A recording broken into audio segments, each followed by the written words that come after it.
isolated. And those are some of the things that are the outcomes and the benefactors, let's say, of how we are looking at readapting some of those things. And in the same sense, obviously socially distant, but we were cohorting. We had to look at how can we reduce distances for the staff and the doctors and make sure that their facilities were all aimable because they were under a lot of pressure. And that was one of the key things that we heard a lot. Of course, I think everybody around the world saw the arrows on the ground.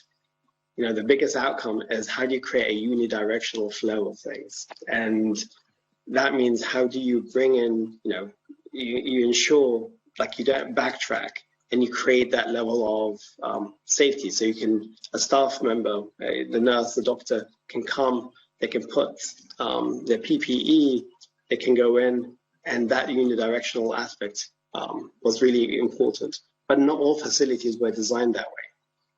This is a global cheat sheet of other amenities that you can go to the outside.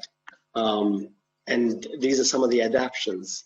You know, you can have parts of subwaiting, or, you know, dining could actually now be in the parking lot, or temporary street closures. You know, the pharmacy became, obviously you drive through and you walk up. But even triaging could be at the drive-through. Like a lot of things that forced us in the last few months to rethink some of our approaches. And even meetings could happen in the garden if you had ample garden space outdoors. So it's not just a functional thing, but it's an emotional thing. One of the things I want to touch on, and I'll do it briefly, is that whole patient experience and how do we use that off stage. So I'm going to point to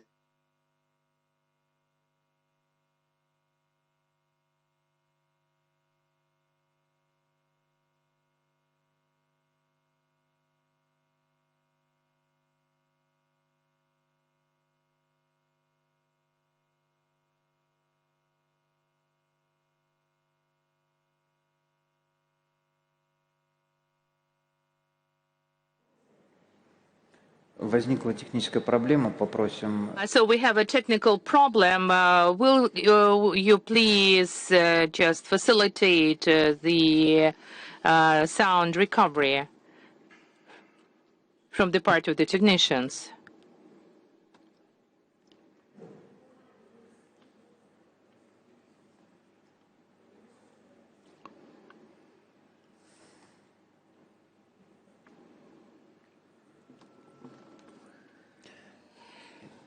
Нет ли звука в наушниках? There's no sound in the headsets. Dear colleagues, we are in the midst of connection reinstitution. Let me highlight the speech of the idea of the first speech. It was a solidarity environment. Alan Delany was the founder of the Health Academy, and based on the phytogenesis theory, and our environment may lead to a disease, and at the same time it may improve the health of a human being. И в связи с этим, and due to this particular notion, we may organize such an environment which will be just a safe one and will not do anything with the detriment of a person, but it will also enhance the resilience to coronavirus and other diseases. And today in Moscow, we undertook the unprecedented measures to safeguard people from coronavirus and also improve and strengthen the health of a human being. And nowadays, our citizens may go to the store, to the hospital, to any other institution. They may be vaccinated and they may check their health. And I would like to address Alexei Kripun, afternoon, Minister of the Government of Moscow, head of Moscow Healthcare Department.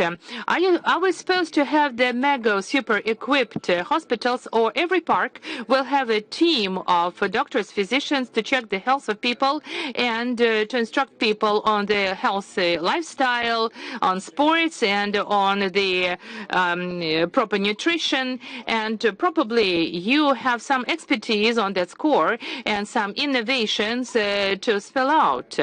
And how to make the pandemic resilience more effective and efficient in the Moscow City institutions. Dear colleagues, we in Moscow do construct the urban area, which is very comfortable, which is agile for the lifestyle. And of course, much is contributed from the city budget onto that purpose. And we are talking about the immune system of the city. We know that every person, every human being has his immune system, and the panel the topic of the panel session embodies the essence as how to organize safe and secure conditions within the city and to create a specific environment to heal and to protect people.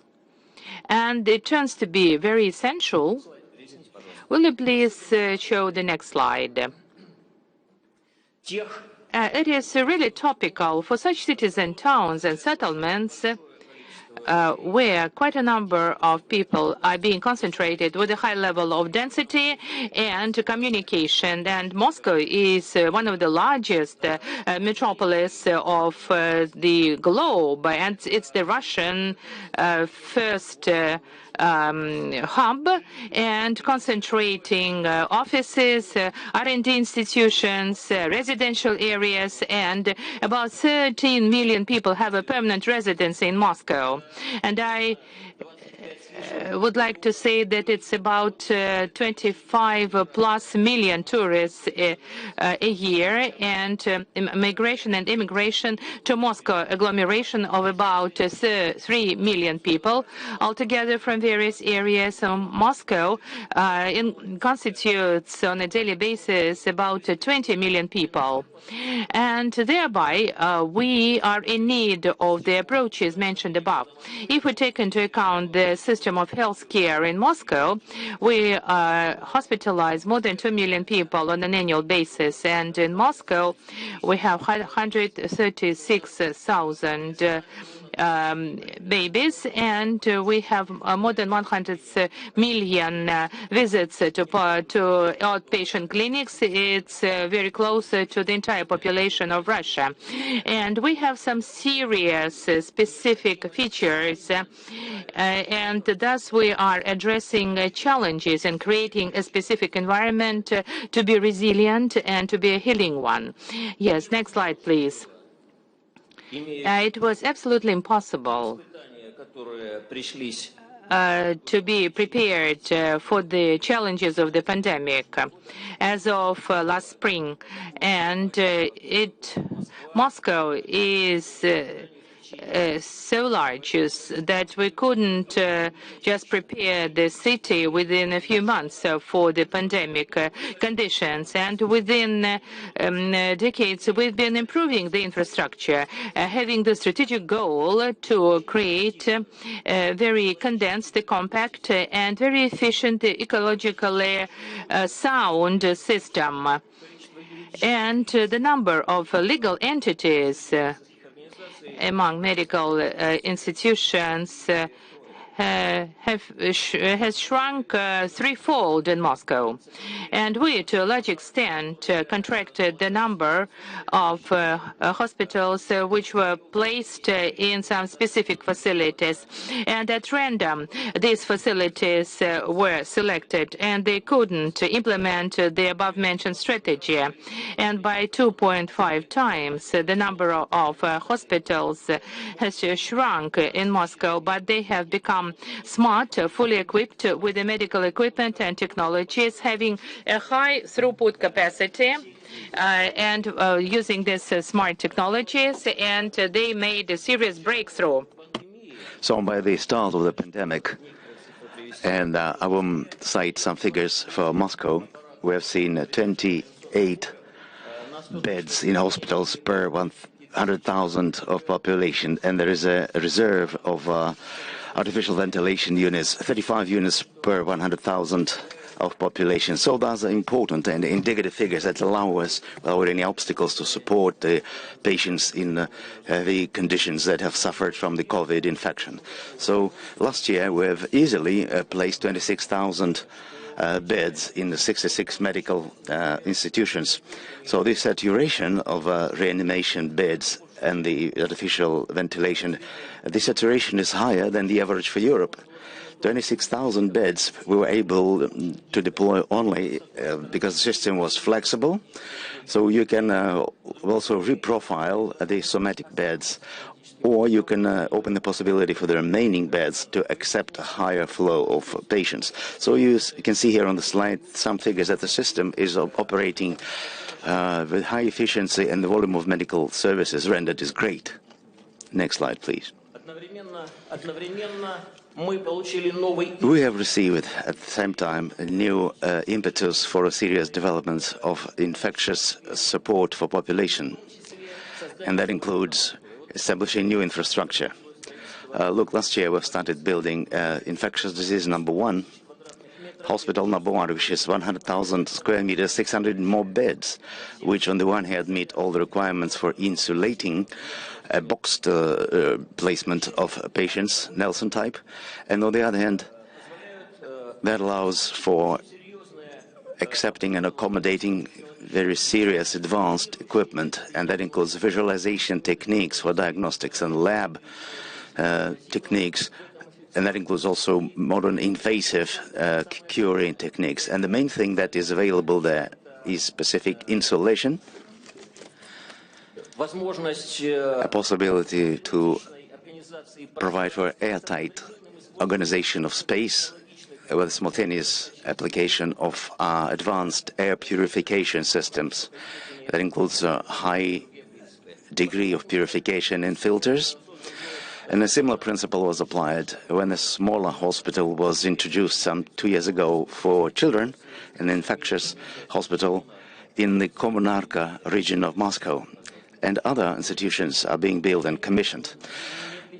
It was an unintermittent flow of introducing, commissioning new establishments, and my apologies for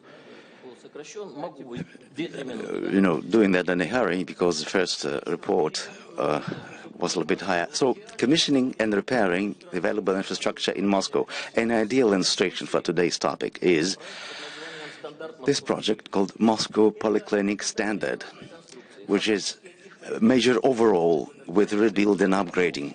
So what we are keeping is only the structural basis of the building, and they are further saturated with new equipment, new technologies, new healthcare, and they're meeting the compliant to the new principles of space, illumination, routing, new ideology, new mood, both for the staffers and for the patients.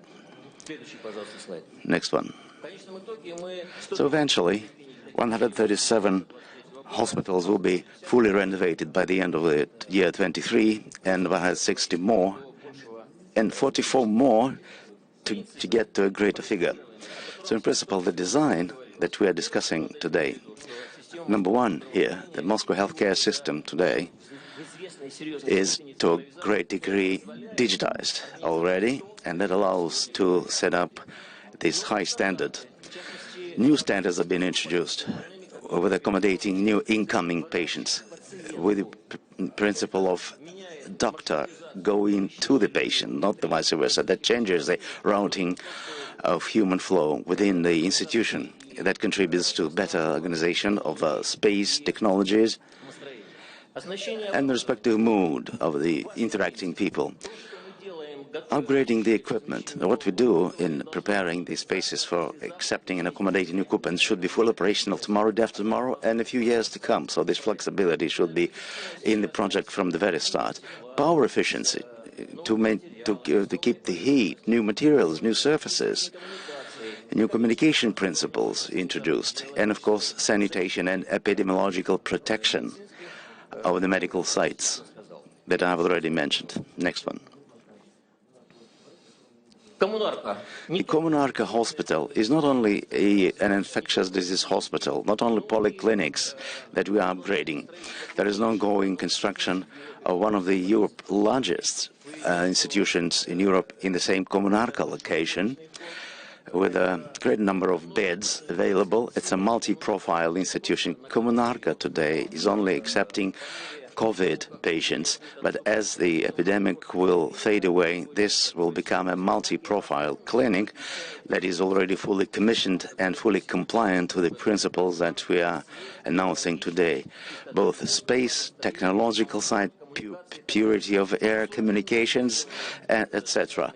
So in 40 days, we've managed to build a countryside hospital in Voronovo. It was initially perceived as a temporary hospital, but now it's a little township, fully equipped, again, fully compliant. So today, this is a full-scale hospital aiming to the future. We hope it will work for many years to come. The Loganov Medical Center that is being built, it's another unique institution, 600 beds, fully compliant.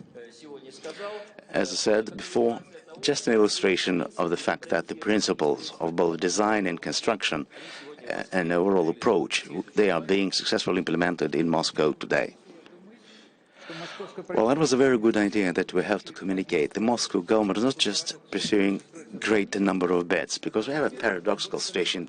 More hospitals you have, more beds you have, then more patients you see. So the Moscow government is now reducing the threshold so that there are fewer cars traveling around. So you're not only building more hospitals with more beds, but you're changing the atmosphere with different emotions. Because previously, hospital was associated with pain, was something very sad and inevitable, something fatal. So you're redesigning those institutions these days. So with higher technologies, better technologies, give us hope that the Muscovites will be getting better faster and sooner. So whatever I said is an illustration that Moscow is following the most advanced and sophisticated trends in designing, building, and promoting the healthcare system. Yeah, we can see that, and thank you for sharing this knowledge, and I hope the participants will get the handouts and can get more consultations in your department. And now we will switch over to the next speech. I would like to invite John Cooper, who has been establishing medical institutions for the last 35 years. So, John, can you hear us? Have you joined us? Джон, вы слышите нас? Да. Добрый день. Well, John, please tell us, the life cycle of a building is something between 30 to 50 years if it's well built. But medical equipment and technologies are changing much faster. Let's say in 5 years, a computer tomograph will be maybe much smaller, pocket size. So how should the infrastructure change to follow this progress of the medical institution? How should they change to follow the advances in technology? What is your opinion, please? Right. Good morning, everyone, from a sunny London. In a secular economy, we can no longer afford to design disposable hospitals. And a hospital's life has to be longer than 30 or 40 years. And the way to do this is that we've been talking about long life, loose fit for the better part of 50 years, but it's not often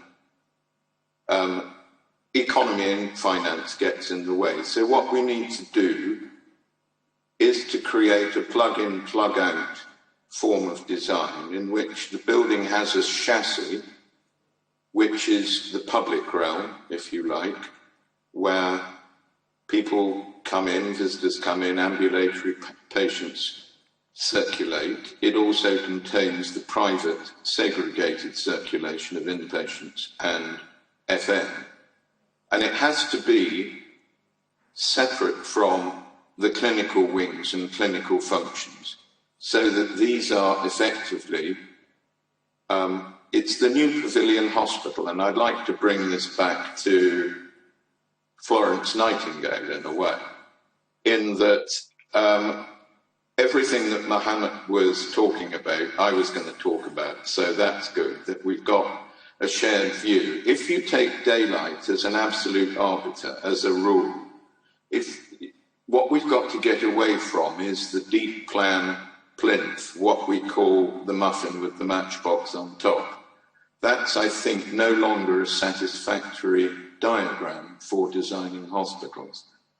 There is no need for any clinical function to be on a floor plate that's deeper than 23 square meters, with the exception of radiotherapy LINAC chambers that are kind of extra structural anyway.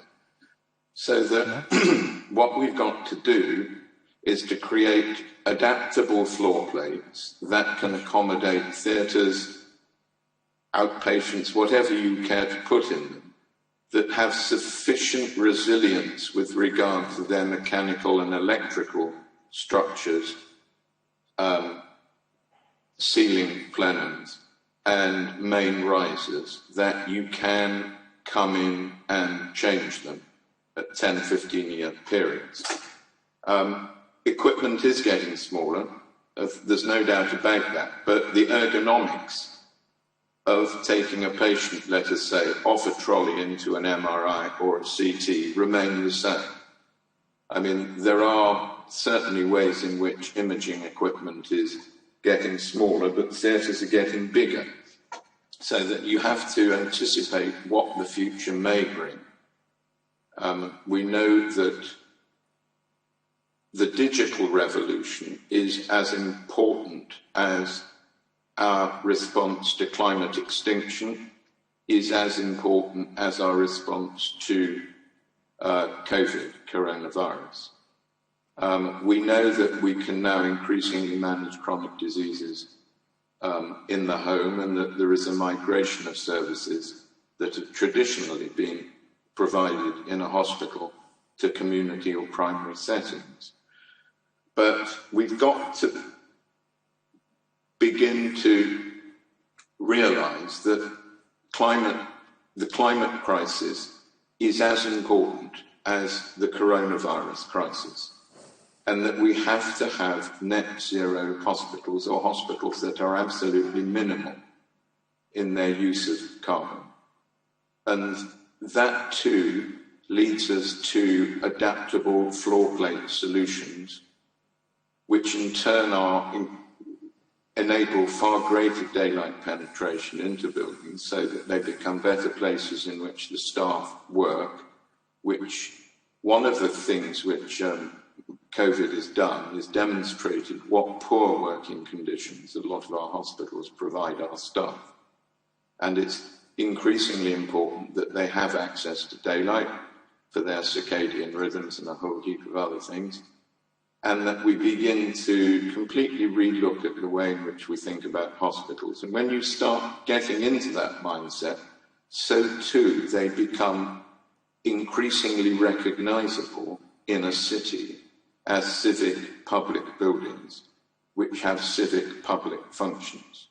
And I think that that's a very important part, because certainly in countries such as the UK, we're seeing what we call the death of the high street, but cities are changing significantly as people shop online, so that many of the landmarks in our cities are disappearing in a sense, and others are taking their place. And the hospital is a place for repairing and also educating health, as a place of learning, university learning, as a place of research, tied into life science research. I mean, in the middle of London, there's the largest life sciences building now, I think, in Europe, which is the Cripps building. I mean, it's proudly right in the middle of the city. So what we're beginning to do is to see the changing face of our cities, in which healthcare, allied to learning, allied to life science research and other forms of research, is becoming an increasingly important component, both in terms of city life, in terms of employment, in that hospitals, a large hospital has a daytime population of about 5,000 people, which is equivalent to a small town or village. And also, as a consequence, they're economic generators in terms of that employment and also what they bring to a city. So that's a very long-winded answer to the question which you asked me. Hello?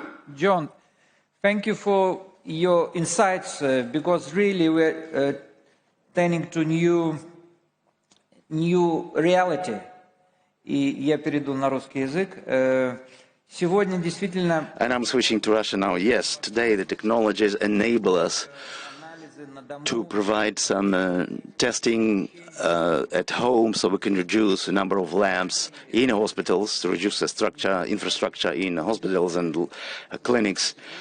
So instead of that space that we will free, we can accommodate new infrastructure, new equipment. That will be, yes, education for health. Because if we are talking of overall urban or city immunity, it is specifically the healthcare institutions are to become the centers for education, life sciences, not only to repair his or her body, but also to behave in a different way so that this equipment, human equipment, never fails again. So you can get inoculated or vaccinated against many other diseases.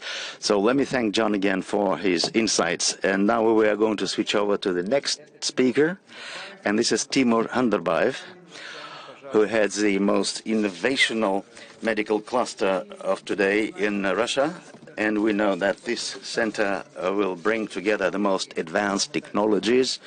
We also know that the building was actually constructed in a system of salutogenic design, where actually walls are curing the patient. So please tell us, what are the principles and technologies that you use? Oh, yes, thank you. I'm responsible for the designing of the International Medical Cluster, responsible for designing and construction. And let me thank the organizers of this great event in these complex times. Our International Medical Cluster, as regards the design and construction, in fact, we are located within the Skolkovo institution, and where the purpose is transfer foreign technologies in medicine, science, education, manufacturing, in healthcare area, so that our doctors could share their experience with foreign institutions, so that we can share all those innovations within the Skolkovo platform. We're dating back to 2015, and currently we have about 858 square meters of prospective construction, and we're actively developing the D1 area, which is our main medical institution. About 240 square meters are being built right now, and we have commissioned the first diagnostic body of the very old Israeli clinic Hadassah, and we are going to commission the second general cure building of the same hospital, and that includes many areas, including oncology. We're also in active construction design. There's a French Revolutionary Center, as well as a university cluster of Strasbourg, a technology lab, a unique institution, multi-function institutional center, I will tell you later. And there's also a nuclear medical center and some infrastructure objects. So this is a medical township that we see. In fact, it is. And it's not just a number of buildings on one system. This whole ecosystem, and an important factor here is patient-centered approach. So a patient is the head of this structure. So the whole territory, ever since we started, the patient should be well protected, should be fully escorted from the time he entered and is accepted. So there are some park and drive facilities, and the parking areas have been divided so that we have separate routing for public and private vehicles, and we have separate service and support flows so that patients will never intersect with some technology and support routing like garbage collection. Our patients also have a special facility for parking route. So within Skolkovo township, our territory, our campus is big, and we do not only have separate clinics, but this is a whole big park that is interwoven with different medical institutions. So that way, great attention is paid to well-being of the campus, separate gardening facilities, and some suspended gardens, so that you can either feel alone there, relax, communicate with the family, or it may be an opposite way, a socialization factor. So we'll be our central square soon. We can hold showrooms, masterclasses, etc. And also fairs and skating rings may be installed there. And on the whole, we have quite a number of points which are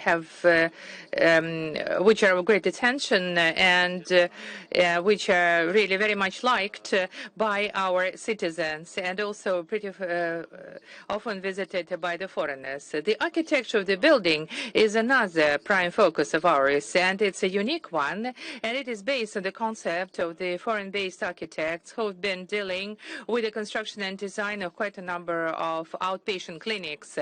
And whenever we create architecture, design, logistics, protocols, flows for the foreign clinics and outpatient clinics, we may attract the technologies and get them transferred. And any physician may come here as a guest and feel himself as if he's at home. And the key factor is the adaptiveness. And one of the most thrilling facilities is the medical mall, the International Multifunctional Medical Center. And on the roof, under its roof, they may have quite a number of specific outpatient clinics for dermatology, hematology, for oncology, and other wards, and even the child care ward. And they are all interconnected by one hallway and promenade. They may be put together and disintegrated, and it is very aptly for every outpatient clinic like that.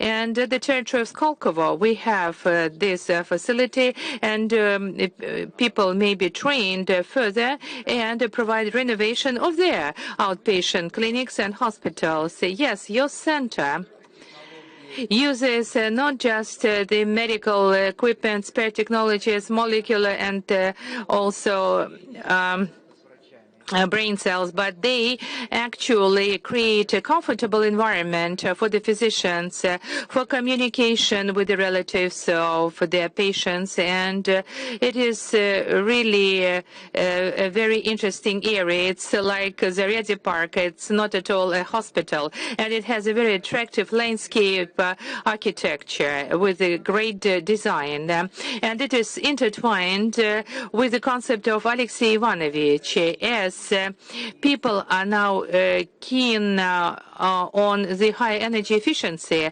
and minimizing the environmental footprint. And we may construct something with the detriment of the environment, but already we've been relying on the energy efficiency, agility and flexibility, adaptivity, and being centered on the patient and those who are around him. Thank you so much for your kind attention. And the next speaker is our colleagues. Thomas, you should be here with us. And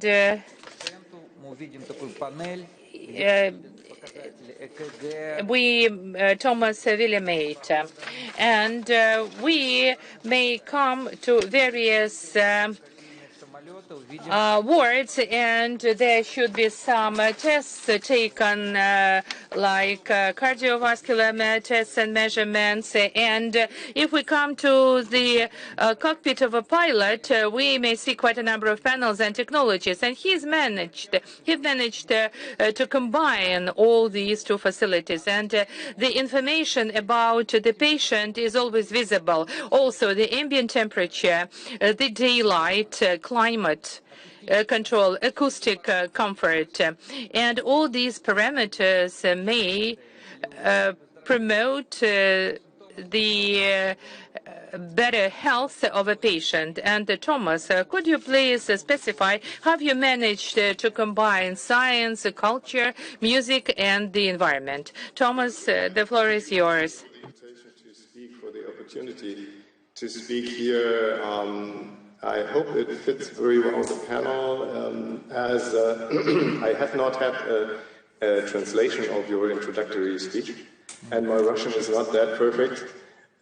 So I'm trying to talk to you. I would like to talk I'll to you just about few words will tell you that I was speaking that we're used that patient has doctor has information about patient, his EEG, ECG, everything. Pilot of the plane has information about data about the plane. But you joined these ideas, information about environment of the patient and his personal data to make it better for the healing of a patient. Could you explain this idea? How did you realize it?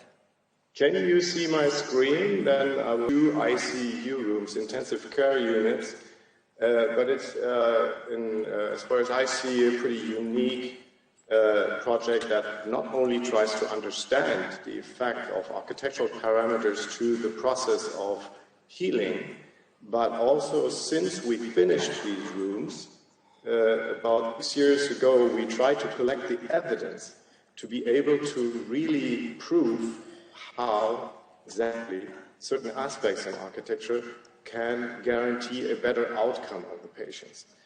Since we are comparing the outcome of the patients in these rooms that we were able to build at the Charité, Berlin's biggest hospital, with conventional ICU rooms that normally look like this.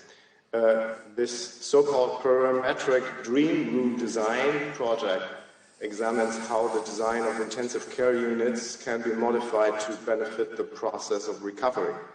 The research project addressed stress-inducing factors such as room acoustics by reducing, for example, noise and alarm signals, temperature regulation, and visual aspects such as the materials, light, color, and media surfaces used.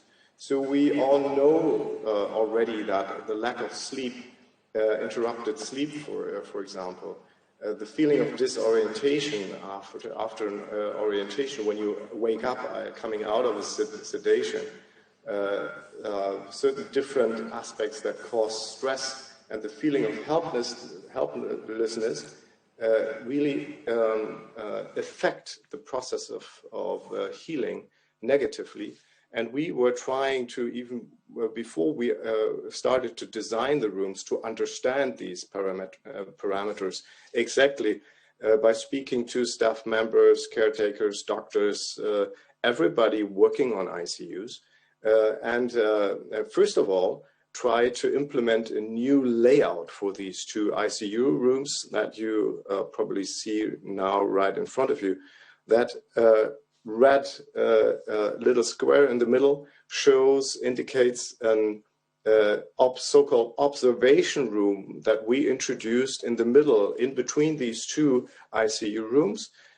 Why? Because we understood that most of the traffic in the ICU rooms, all the alarm signals, the noises in the ICUs are really causing a lot of stress, and we wanted to allow doctors to observe the patients, especially at night, from that separate room that's completely acoustically separated from the two rooms with two beds for patients. We managed to also convince the manufacturers of the equipment in ICUs to modify the equipment as such that we had been putting all the alarm signals out of the patient rooms into that observation chamber that shows all the vital data also on separate screens, with the effect that, for example, at night nobody has to enter the ICU rooms, interrupting sleep of the patients, but also at night, during the day, you could come into these ICU rooms and see and hear they are completely silent and allow people to sleep at any time of the day. But even more important, we were, of course, interested in re-establishing day and night rhythms by allowing some traffic and busy, active atmosphere happen during the day and a complete noise-free, silent atmosphere at night. And we were actually, at the end of the day, able to prove that this works. But even more than these measurable factors, we were very much interested in the beginning of the design to start in the design of the room with examples that are positively connoted with like every one of us.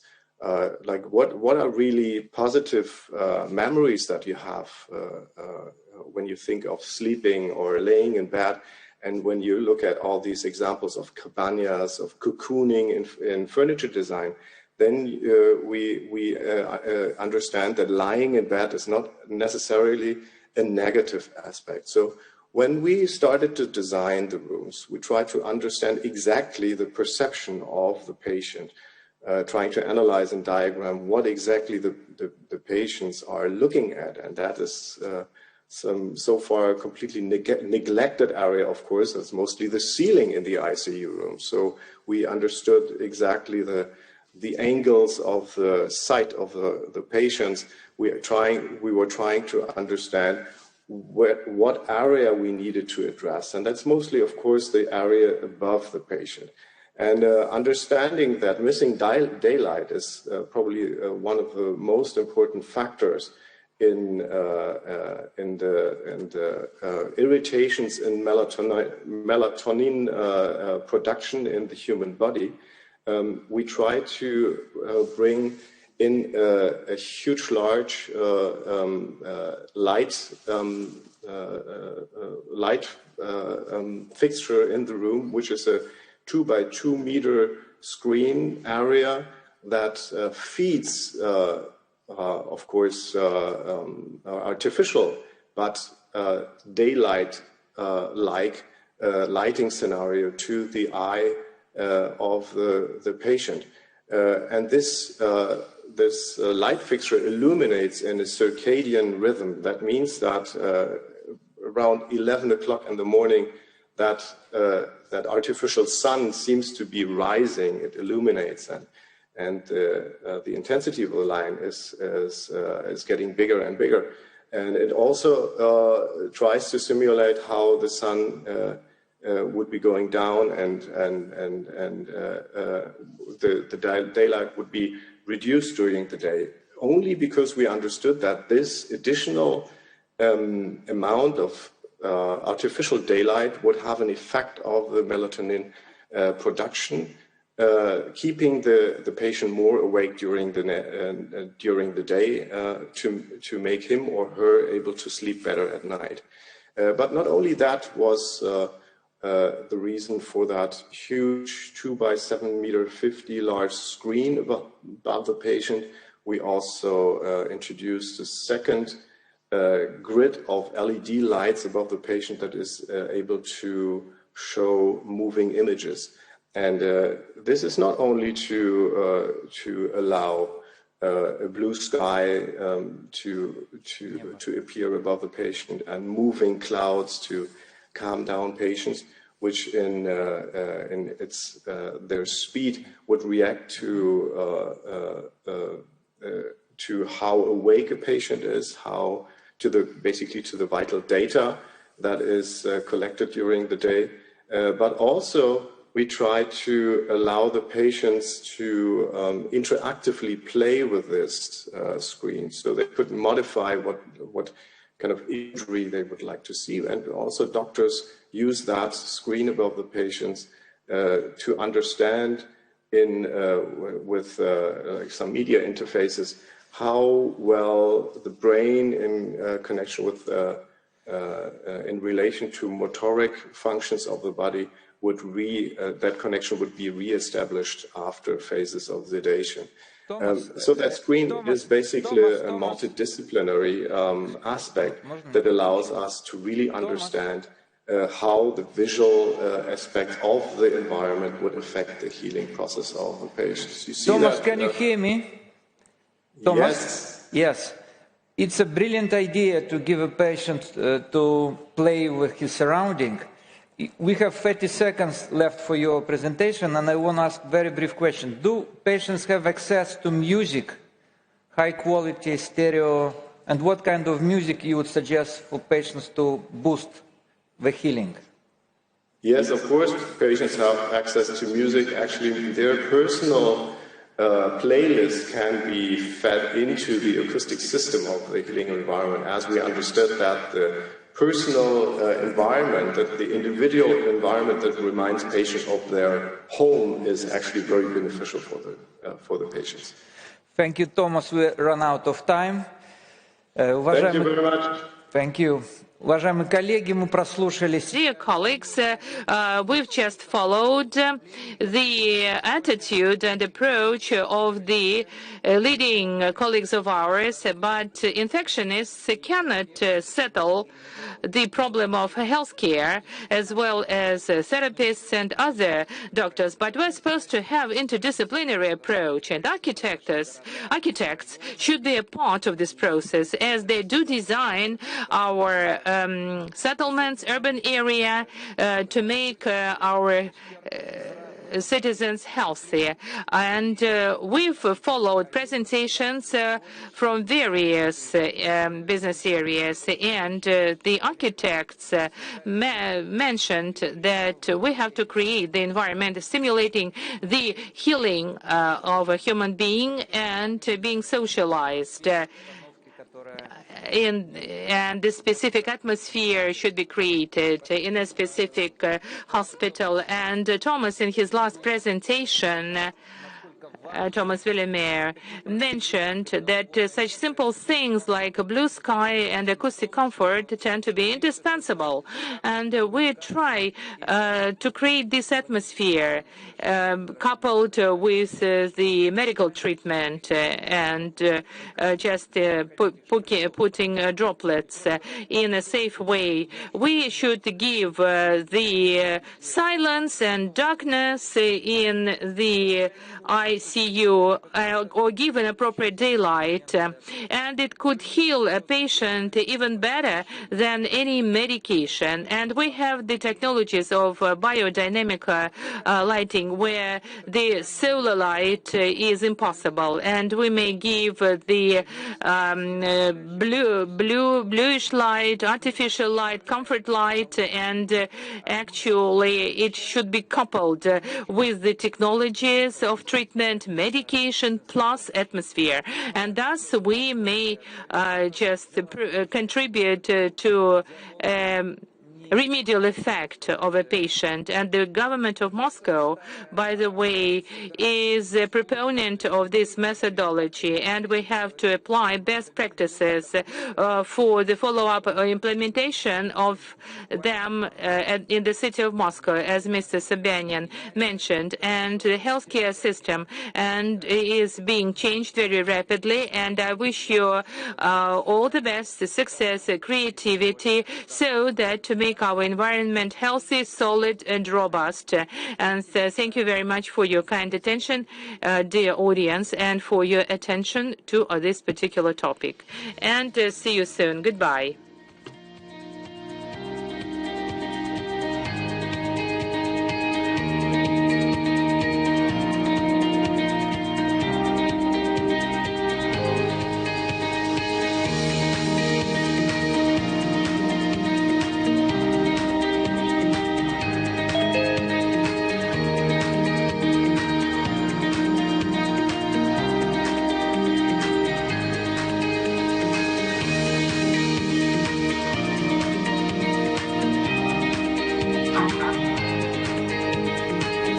Thomas, can you hear me? Yes. I can hear you, Thomas. It was good Friday. Great meeting you. I Nice hope meeting you you find too. some sleep now. So I let you. Yes. So whenever you are in Berlin, give me a ring. Absolutely. Likewise, if you're in New York, please. No, All right. It was very nice meeting you. nice to spend some ideas with. Okay. Bye-bye. Also, I am honest, Victoria. So bye-bye. Great meeting you. Likewise, nice meeting you, Thomas.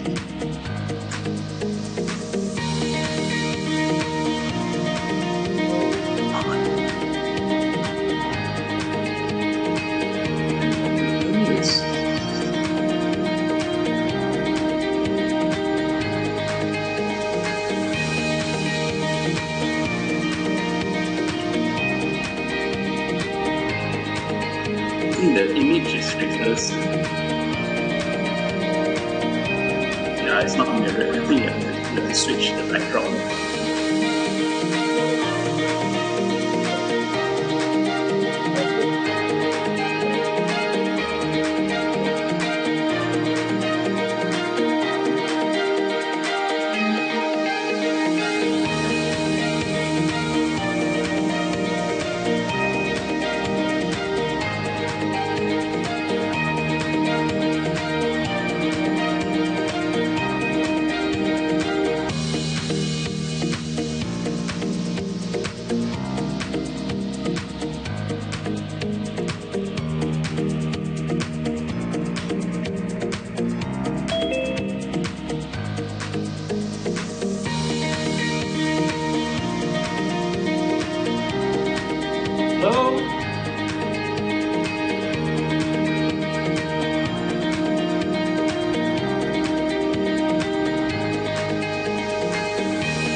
Good day, my name is Olga Zakharova, and I will be the moderator of our today's session. The megacities have now aiming at a blue-green environment. Moscow is now heavily engaged in improving Moscow River embankments. Cities are turning streets into walkable areas, and Singapore has been long striving for blue-green cities. Cities that account for 55% of population consume 60% of world energy and more than 70% of global carbon print. The forecasts of experts, without transformation, the annual consumption of cities or material resources will grow from 40 billion tons by 2010 to almost 90 billion tons in 2050. At the same time, the cities have great potential to stimulate radical change needed to fight environmental collapse. So today's speakers for this session, we will have Mark Neuheisen, Director of Initiative City Planning, Urban and Health, Petr Kudravtsov, partner of the City Makers Company, Alexei Shaposhnikov, the Chairman of the Moscow City Duma, and Hugh Lim, Executive Director, Center for Livable Cities in Singapore. Well, our agenda allows for 7 minutes presentation, so let us try to stay within that limit. And also, let me start today with Mark Neuheisen. Several interesting facts on Barcelona city. As far as I know, Barcelona is now working on establishing 49,000 square meters of green cities, green streets in the cities, and more than 73,000 of green open spaces.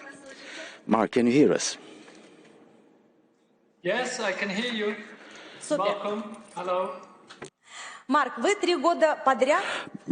you have been in the top 1% of the most cited experts on environmental issues, and you're also heading the program for air pollution research program and health with the Barcelona Institute of Global Healthcare.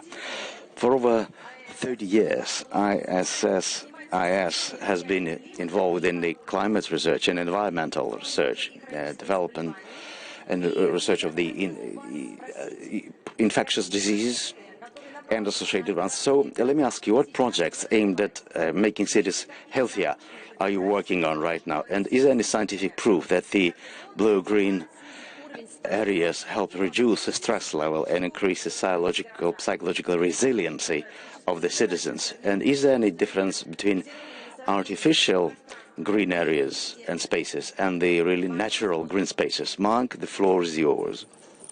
Thank you so much. I'm very happy to be here. Just to give you a bit of an update, I've been involved in many EU projects around green space and health, but 3 specific ones that I would like to mention are the Phenotype projects, what was evaluating the relationship between green space and health, the Blue Health project, what evaluated the relationship between blue space and health, and the new project that we just got started is called Go Green Routes. It's looking at nature-based solutions in cities to improve the health in cities. What we've learned so far from these different projects is that greening cities, including putting in blue space, has many health benefits. We see that people are living longer, have fewer mental health problems, partly because it reduces the stress. We see better cognitive functioning in children. Children, if they go to greener schools, they do better. But also in the elderly, when they have more green space, we see that they don't decline so quickly in their cognitive functioning. Also, we see generally better mood and better health, healthier babies. We have also seen that the green space actually mitigates air pollution, heat levels, the heat island effect, and also noise. We know that it helps for the CO2 sequestration. So we believe, and what many cities are doing, is that replacing roads and parking infrastructure for cars, replacing that with green environments can actually is one way of making an environment that's at the moment detrimental to health, making it beneficial to health. We recently did a health impact assessment in Philadelphia. To give you some example, what are the benefits? Here we looked at the city of Philadelphia wants to increase the tree cover from 20% in the area to 30%. And we estimated how many deaths they could prevent each year if they would do this, reach this target. And we estimated that they could prevent 400 deaths, premature deaths each year, if they have 30% tree cover instead of 20%. So for us, what we're thinking, it's time to green our cities more. Unfortunately, many cities don't have enough green space or not enough green space close to people.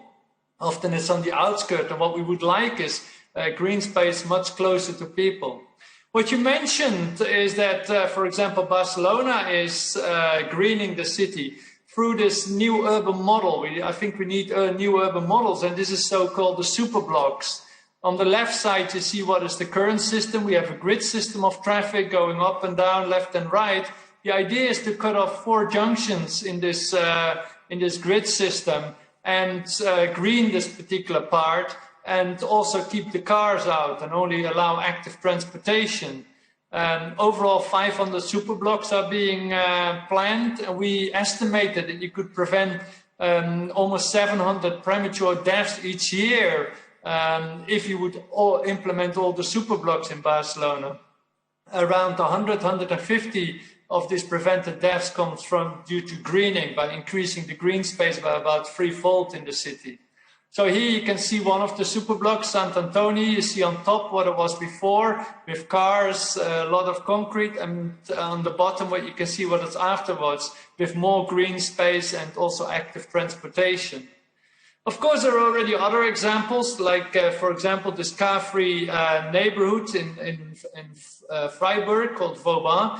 It has sustainable housing and also a lot of green space. So this is much nicer for people to live, less stress, better mental health. Unfortunately, it's very popular and it's quite expensive to live there. But there are other examples, I think, what we're looking at, where there have been successful transformations here in Seoul, where they had a motorway running through the city before, they took it down, and now there's a waterway with green space and a few cars. A much nicer environment, actually, to live in.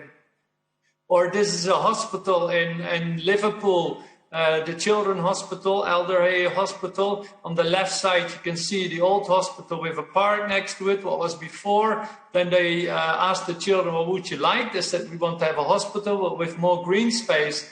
So they tore down the old hospital, built a new hospital under the existing park, but made it underground partly, and then used the old hospital to extend this park area.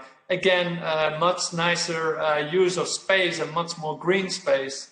Of course, it's very important to have green space close to people, and I advocate streets like this. This is a street, Rambla de Poblenou in Barcelona. This is a street where only pedestrians and cyclists are allowed, and cars that are local, from local residents. But also has a lot of trees. So here we find also that there's a much cooling effect in the summer. Temperatures are 5-6 degrees lower in this street compared to surrounding street because of the green space. Also, people report being less stressed and better mental health in this particular areas. So I think what we need to look for is greening the cities. Of course, there are other ways as well. What we need to do is reducing car use, making space for green space, and also promoting more active and public transportation that also will help to improve the health of the citizens. I think the COVID pandemic may be a good way to start. Many cities have been thinking about how to use public space, or how to use public space in a different way, giving more space to green. That's been used quite a lot during the lockdowns or during the pandemic, and also that encourages much more public and active transportation. Thank you so much from Barcelona.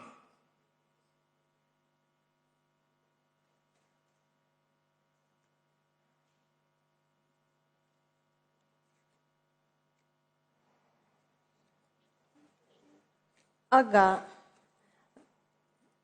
На самом деле, пока Марка нет, я хотела... In fact, while Mark is not with us, I would like to tell you about an interesting case related to Barcelona in May and June 2020. There was a great increase in the number of butterflies observed in Barcelona.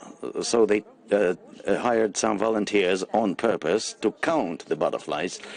So the number of those insects increased by a third, by 30%, which is an interesting showcase telling us that nature can restore itself, having no obstacles. And that is quite surprising. So let us thank Mark for his presentation and for the efforts they take, the breakthroughs in establishing blue-green cities. So, Piotr, I will ask you, please, on the order of the Agency for Strategic Initiatives, you have performed work on a special manual on specially protected areas such as national parks, natural reserves, natural monuments, what they call national nature sites. So environmental tourism is having a boost in Russia right now. So let me ask you, what is the value that you have seen in the use of especially natural reserves and protected areas? So how do you see the green infrastructure performance in Russia as a whole? Well, I believe we have spent quite some time in developing those manuals in the very different areas of this country. So we are now on first name terms, so I will not say you in plural, I will say you in singular. So my friend, nature is also our partner. We should be addressing in singular, not in plural. And in my introduction, I will not spend too much time. Every one of us, regardless of whether he or she is a professional or just a rank-and-file citizen, we're observing great changes. And we should be letting more and more of nature inside the cities. I'll try to use my presentation clicker. Somebody help me with this. Okay. Look, indeed, we are following up the big stories on city makers, even though we're a private company, and we're actually using our payments for the orders we do. But anyway, we're following the global agenda, and the Moscow Urban Forum for us is a very interesting site, a venue where we can hear a lot of interesting facts from other cities, from the first-hand knowledge that we get. So as we see, the global interesting initiatives is London and Singapore, definitely. Well, we are often compared to Singapore experience, and yesterday we had this meeting with the media.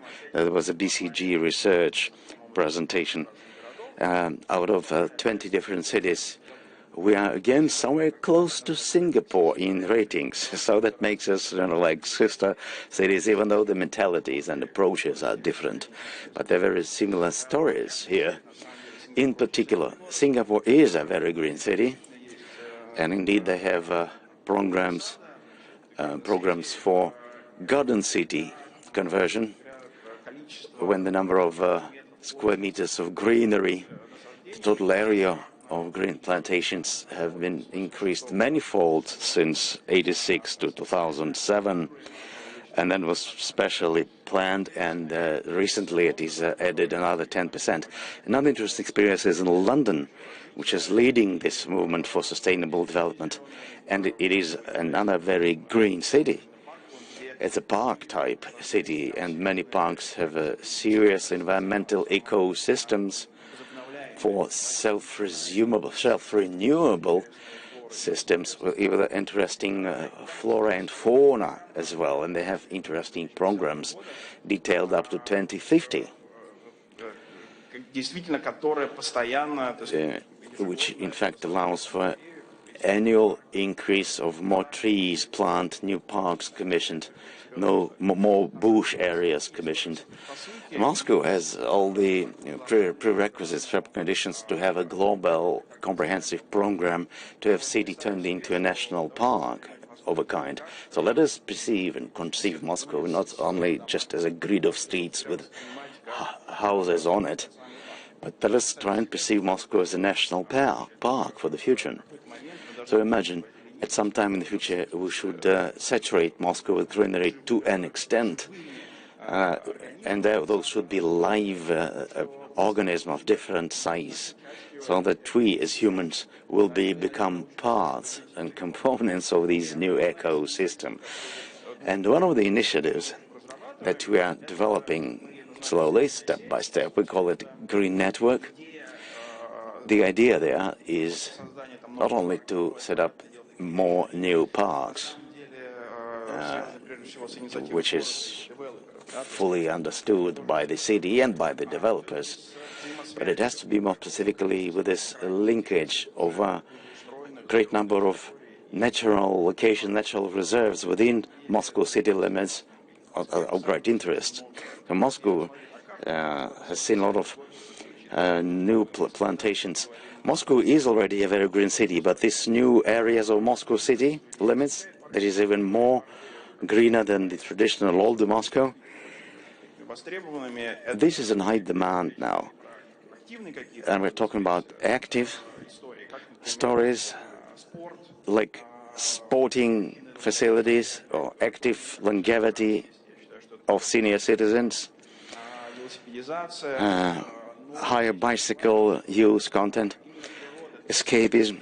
So nature is exactly the place where you can stay alone to concentrate, so that you get silence, fresh air, nice smells, and this is exactly the place which allows for some meditation, some reload, restart, reboot. So today stress is a very damaging thing. So whatever we read now on social media, we can see that people are losing their orientation, life orientation. Our working capacity goes down.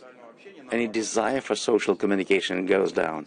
So people would like to stay alone, be in the midst of nature. So it seems for us that this is important. I'm glad Alexei has joined us here. So we'll try to invent more things together.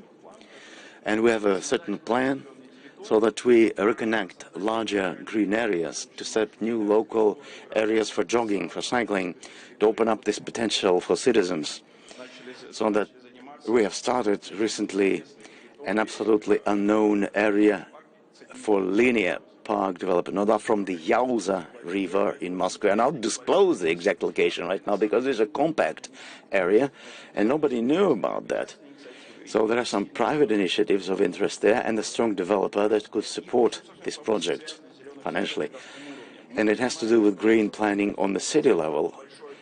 So we see a possibility to set up a great green ring within Moscow, a lot of routes that are already used within the current city network, green network. Many things have to be just redeveloped. They're already there. So there are some renovation areas, and there are all the heritage areas that we can make more popular by attaching them to a new circle layout concept. So this concept, you have some figures here. So we can get, as a result, over 500 kilometers of new pedestrian routes, over 100 kilometers of waterways, water routes, like Strogino neighborhood in Moscow, and more than 600 of cycling routes. Indeed, I believe that case is a very great opportunity to use, to apply in practice what we have done together with Olga, and that is a very nice case that brings people together from international areas and experience. The QR code here will lead you to the site of this Agency for Strategic Initiatives, where you can download, free of charge of course, those manuals.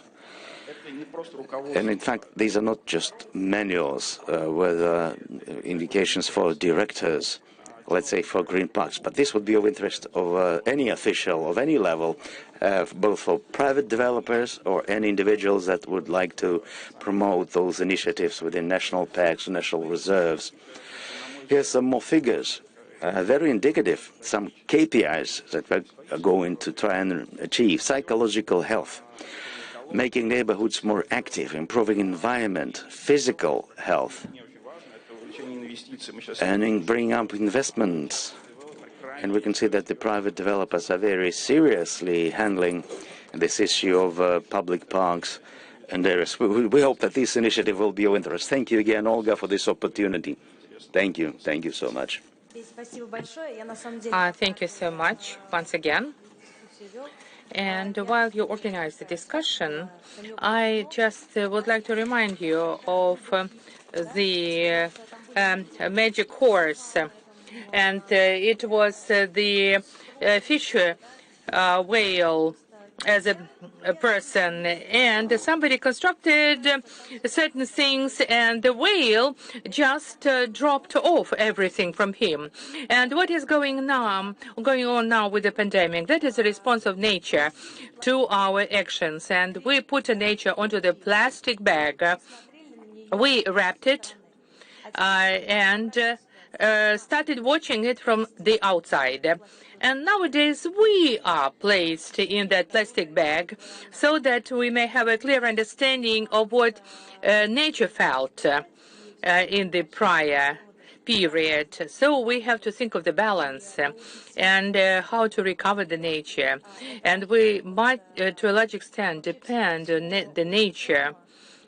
This is a great takeaway of the entire forum, to understand the role of the nature. Alexei, I would like to give the floor to you. Will you please tell us about the projects of the blue-green infrastructure and the beautification of the park ensembles, and how the water courses are being developed and redeveloped from the perspective of the attraction of the locals to it, and the water plays a great role for all the citizens. People try to leave the city and be closer to the water, and people prefer to spend their time at the dachas, and they even work from the dachas. They are watching the nature, have a nice landscape from their window, and hear to the bird singing.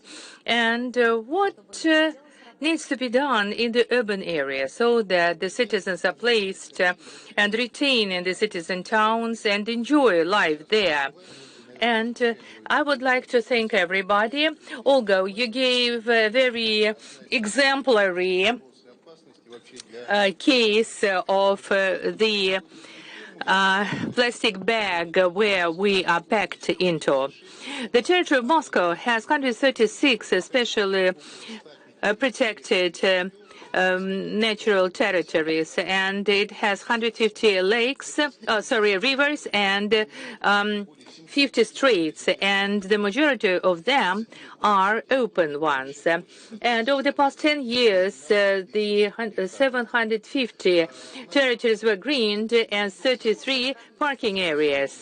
It could be compatible with the Barcelona area. We count it in hectares, and they do count it in meters. And we may have a clear understanding as to how it looks like, and the budget allocated for the development and beautification of parks and greening of the urban area is a quite substantial one. And let me say a few words about our new project design, Yauza Park. It is located in the northeastern part of Moscow, and all along the two coasts of the river Yauza. It doesn't encompass only Yauza, but Chervyanka, Lichka, and Likhaborka. So 4 rivers were aligned into the sole parking space. And we also have ponds and streets, and we used the blue and green resources of that park. And I would like to express my gratitude to Mr. Sobyanin, who a year ago put forth a specific document dedicated related to Park Yauza, and the special directorate was set up. And regionally, there were no roads, no access ways to that territory. They were absolutely ramified areas. So this territory grows through the 8 municipalities. And actually, these territories couldn't be developed in the conditions we had at this area in the past. Nowadays, this territory encompasses 250 hectares, and 200 hectares are related to the specially protected areas as that of flora and fauna. There are natural reserves, national parks, and they have their own category. Yes, it's an absolutely different category, but we're talking about the federal regulation. At the territory of Moscow, we have the national park, Losiny Ostrov, and Moscow presupposes a very strict, a very stringent regime for the protection of those zones.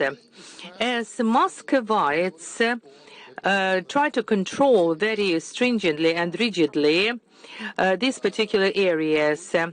We are many, but there are not so many parks in Moscow.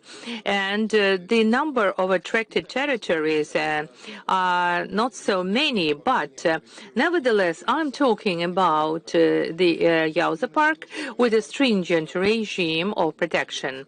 And I would like to ask the colleagues with the international experience.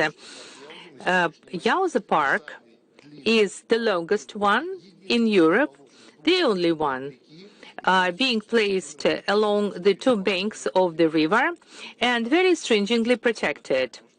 Indeed, that is true, and we are monitoring this particular project. Park Yauza Madrid-Rio is the park compatible to Yauza Park, but they are not very well protected.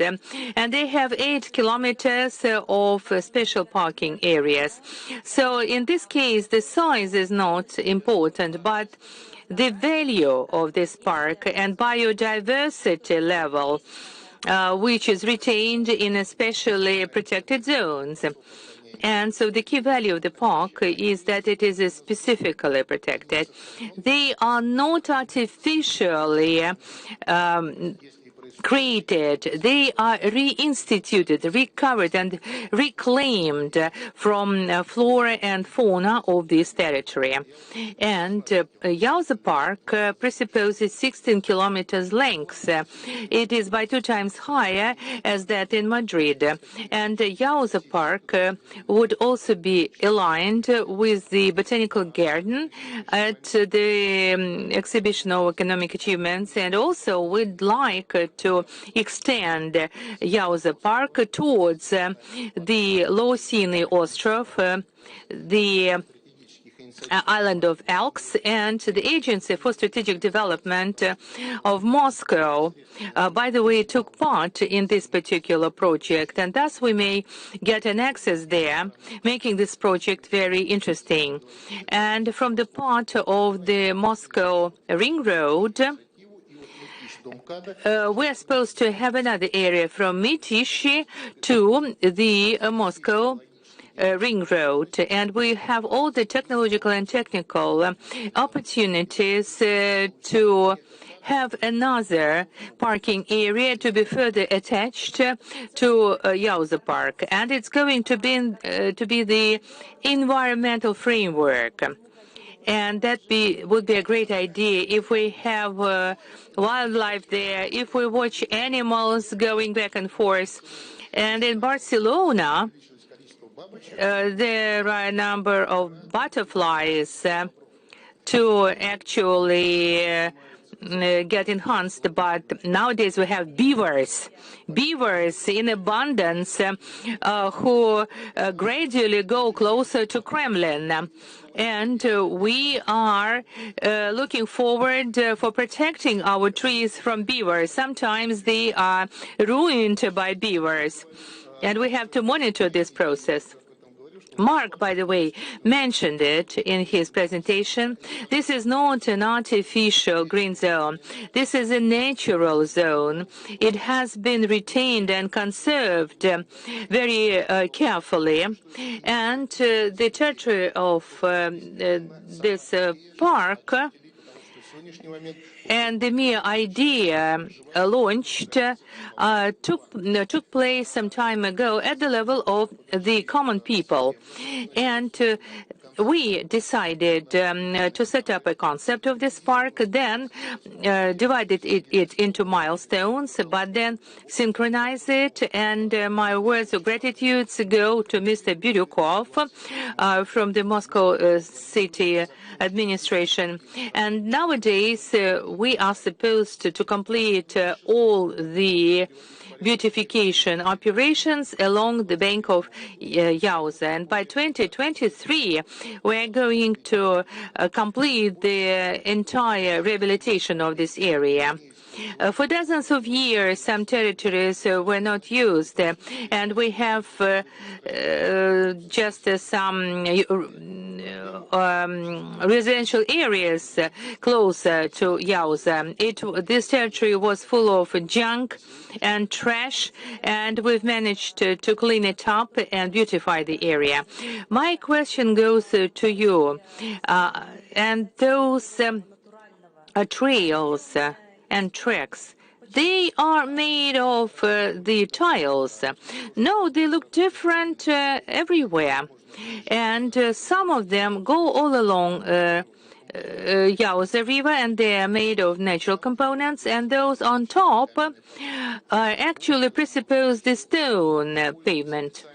And we also use a special lightning, and it could be of various intensity, and even we take into account so that the wild ducks may take care of their eggs and children.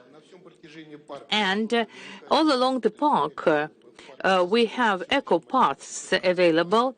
Altogether, there are 15 kilometers. A cycling track is over 15 kilometers, and marathon race route will be equivalent to 42 kilometers, and the city will not be blocked once we have a marathon race organized. We also have sports cluster. We have tracks and fields, football fields with special heating, and the sports and PT are very actively developing in every mega city. And Yauza also has the special route of pilgrims to Laura, and Sergei Radonezhsky was the author of that track, and we're supposed to have the pilgrimage path to end up in Troitsa Sergeyeva Lavra, in the Trinity Laura, in Sergeyev Posad. And also, we are supposed to take into account the initiative and constant monitoring of the local population. And I'm the member of the Social Council of the Yauza Park. And also, the law applied is a very stringent one in terms of the environmental protection. Pretty soon, we're going to open the environmental sector, and you are all invited to take part in it. And we have to actually implement our mission of an educational and training one, of a sports mission and healthcare mission. And we discussed the program Moscow Longevity, and it applies the entire space of park for its particular programs. And also we have open pavilions for vaccination, having the lines of those who would like to get vaccinated.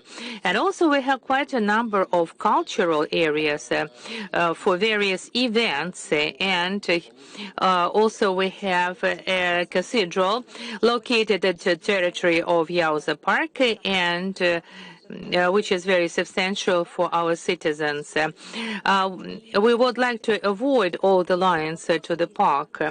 And I would like to put a brief question to you. What makes Park Yaozi different of other public spaces and other parks which are not specially protected territories? And so the first principle presupposes the retention and the nature conservation factor.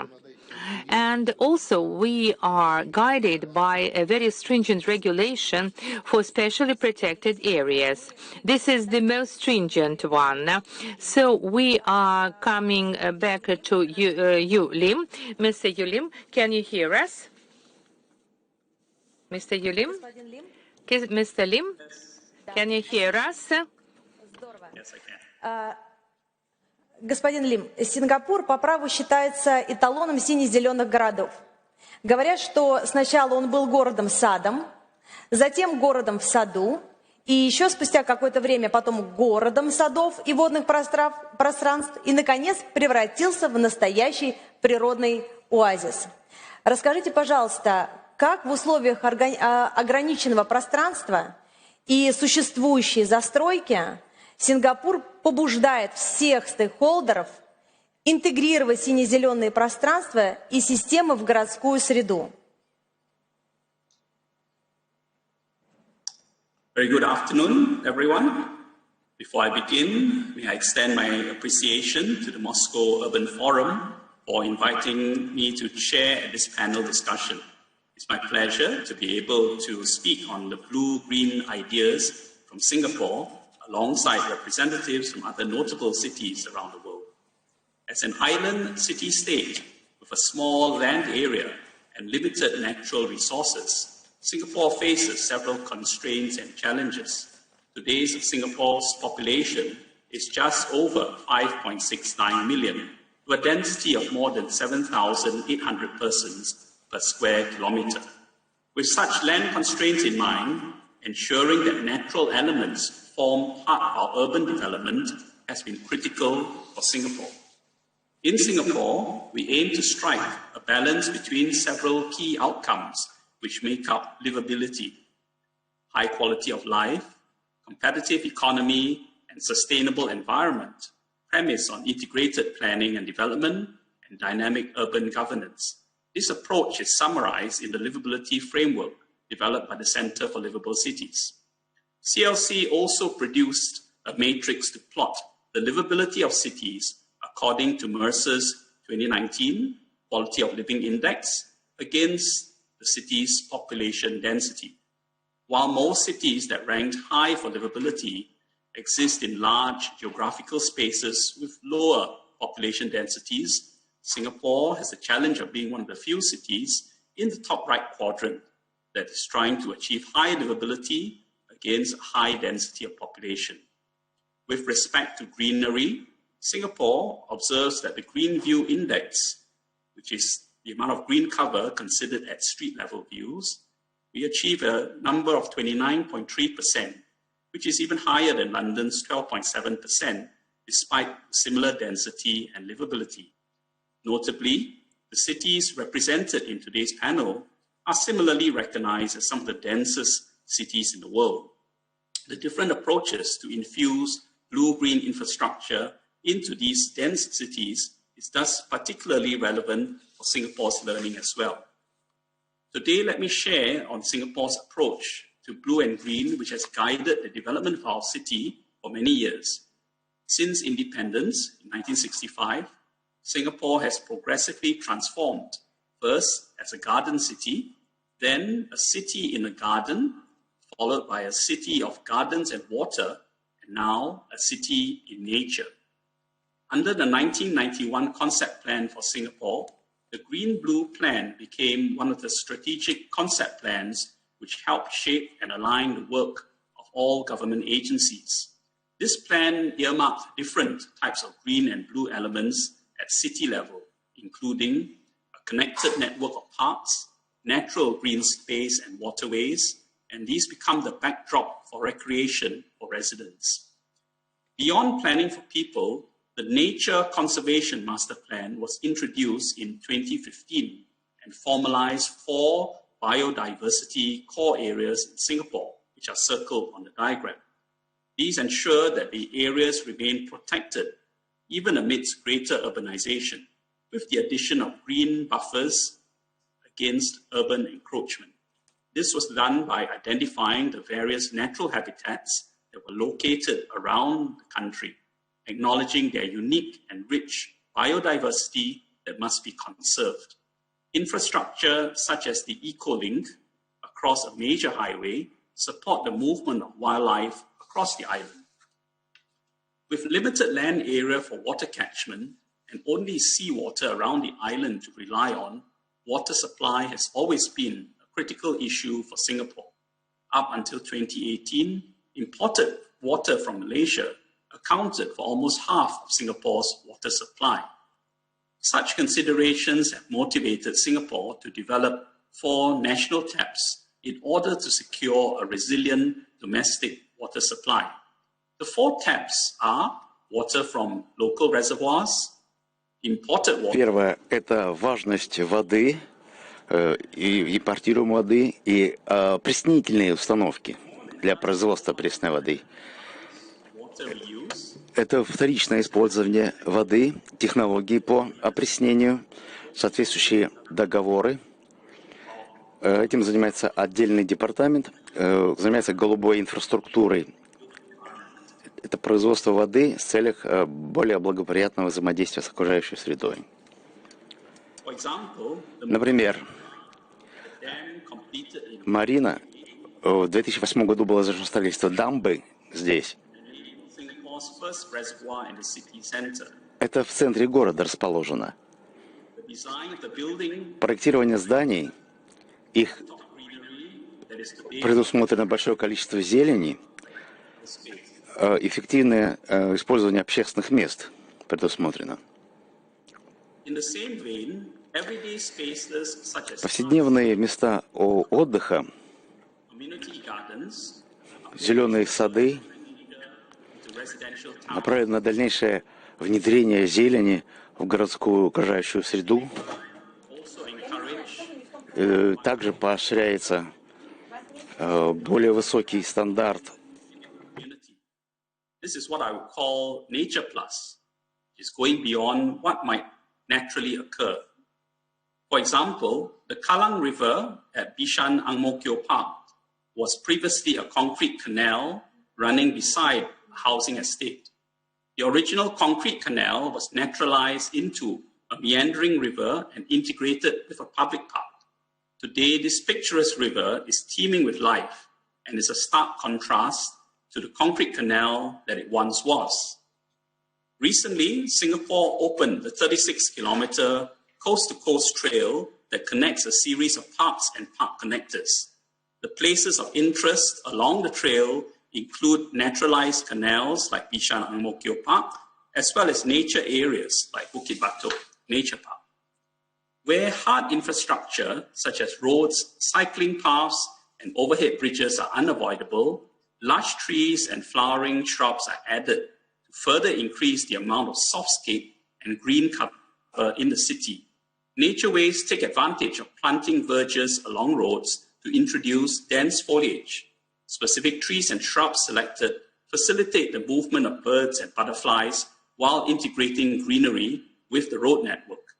Other greening initiatives continue to introduce new types of landscaping along the roadways. For example, the upcoming Bukit Timah Rochor Green Corridor will introduce a 1.4-kilometer elevated sky park above the Bukit Timah Canal as the first phase of a publicly accessible linear park between 2 3-lane major arterial roads.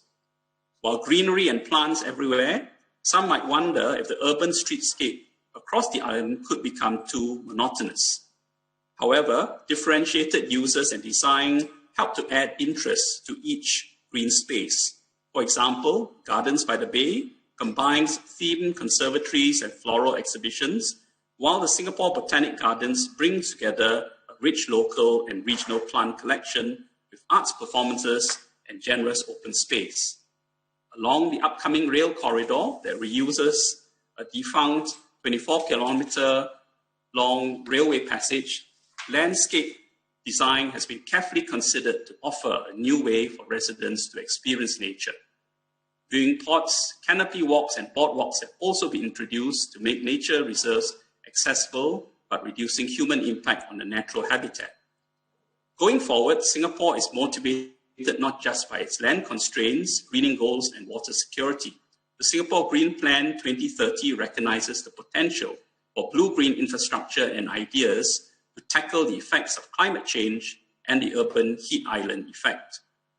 Just as other cities are stepping up their blue-green initiatives, we look forward to the exchange of more of such ideas between cities in the future. In conclusion, let me invite you to access CLC's publications on blue and green cities that can be accessed via these QR codes. Thank you. Господин Лин, спасибо большое. Я хотела на самом деле еще задать... Mr. Lee, thank you so much. And I would like to ask one more question. I've studied one interesting case where they took up an old canal, like you said, a concrete canal, and they didn't spare no money. They have actually invested and removed the concrete, and in 2 years, the biodiversity increased by 30%. So there are flourishing coasts and there is flowering nature there. So people now want to go and see it, just like you described. So all of us will go and try and see this site. And Alexei, in fact, you've been telling us so actively in an interesting way about the parks, but you didn't dwell on, like, the network that you're establishing is very wide and big, but you didn't mention the transport infrastructure. Like, we're talking about cycling routes, and Peter said cycling routes are important, and they're in high demand, and they're good for the environment. Well, thank you for reminding. Indeed, as it is today, we are establishing a network of routes of both cycling and pedestrian routes. One way is that a pedestrian cycling route is more than 25 kilometers there, but as for actual transportation accessibility, I mentioned interconnectors with the Moscow region. Like many citizens of Matishi suburb, they take their cycling friends to the nearest subway station that is within Moscow proper. And some other citizens of the areas adjacent to the Yaosu River, because of the improvement and upgrade of the neighborhoods that are underway, we have very light bridges, pedestrian bridges, that enables local neighborhoods that were previously separated by the Yaosu River. Now they have this easy access by the network of routes so that they can commute between initial neighborhoods much faster. We also have some transportation hubs sitting next to the Yaosu Park, and there are many in the, exits, both for pedestrians and cyclists. Well, I would say there's an actual corridor alongside the Yaosu, but there is a good interconnection for the neighborhoods like northern Medvedkovo, next to the Moscow ring belt highway, to go to the VDNK subway station, and then take the larger Moscow, or the outer circle. So by upgrading this park and by rehabilitating the natural reserves, we have managed to combine that accessibility and improvement. So that is important, because not only Moscow, but many other megapolises, mega cities of the world, that they are on exiting the pandemic, on lifting the lockdown. See how many couriers and just citizens using electric vehicles, electric bicycles, that have actually turned into another public transportation means. This is a big advantage to the environment. They have zero carbon print. On the other hand, that does create certain issues. Like 2 months ago, Muscovites put a question: how do we do it within the Moscow city limits? How do we regulate the individual means like electric cycles, electric vehicles? That causes a lot of questions with Moscows and pedestrians. So jointly with the Transport Department, and special thanks to Maxim Leksutov, we're approaching this issue from two sides. We are coordinating with the sharing companies that are offering those vehicles for rent. And the other one is, which is a little bit more complicated, individually owned electric vehicles. It's much harder to regulate that by administrative means, but we are hoping for a social agreement here between pedestrians and those vehicle users. Maybe we should be chasing the Copenhagen example, where then third of the population are using cycles, and by year 25, they're going to achieve this 50% index of cyclists. Well, if by 25 we don't have 30 below zero in winter, well, natural conditions are there, winter is there, but there's another fact that you could use when you're talking to the citizens. A person that has abandoned his car in favor of the cycle, his bicycle, had reduced his carbon print by 2 or 3 kilos, like one run of 10 kilometers by car. Good figures, good figures. So when you're using figures to convince people, then it's, better motivation. Then you feel that you're a responsible person. Let me cite another figure. You had it in your presentation. Maybe some people have overlooked that. The last slide, bottom right hand, 15%. What is it? That's an investment index. So our practice, and we didn't concentrate on that beforehand, so we didn't provide for that when we were designing the park. Well, the price of a square meter in the housing, in the neighboring housing, has risen by 30% because it's more attractive now. Let me remind you that we have here colleagues from other countries online with us, and mention a lot of government programs and the way the cities are regulated by the authorities. Let me ask Mark, in your opinion, the private initiatives, they are not developing that fast. The areas of blue-green areas, the private companies are not actually involved yet, as we see it. Probably they're involved in carrying out some of the work, like here in Barcelona, but it's normally the city council or the regional governments that makes the plans, and of course then they're being asked to carry out. But yes, for private companies, at times we see some green buildings being built, buildings with trees, with plants, etc. on it, and there are some other smaller initiatives. But I think there's a greater opportunity for the private sector to take part and actually start greening. I mean, here in particular in Barcelona, it's a compact city, it's very hot, we've got a lot of heat island effects. And for example, they could do much more with green roofs, putting green space on roofs, for example, to cool down the city. And that's at the moment not happening yet, but I think there are great opportunities for doing this and to involve the private sector in this. Thank you so much. And another question to Mr. Lim. Indeed, Singapore has great positive experience in setting up blue-green spaces. What is your opinion, considering the climate that we have here in Russia? What could be your recommendations in order to increase these blue-green areas in Russia, considering the climate? Specifically in the Russian north, the far north. I think our expertise and experience probably lies more with the city areas. And certainly I think cities are all similarly challenged for space. But for Singapore, I think what we have learned is to try to maximize every opportunity available.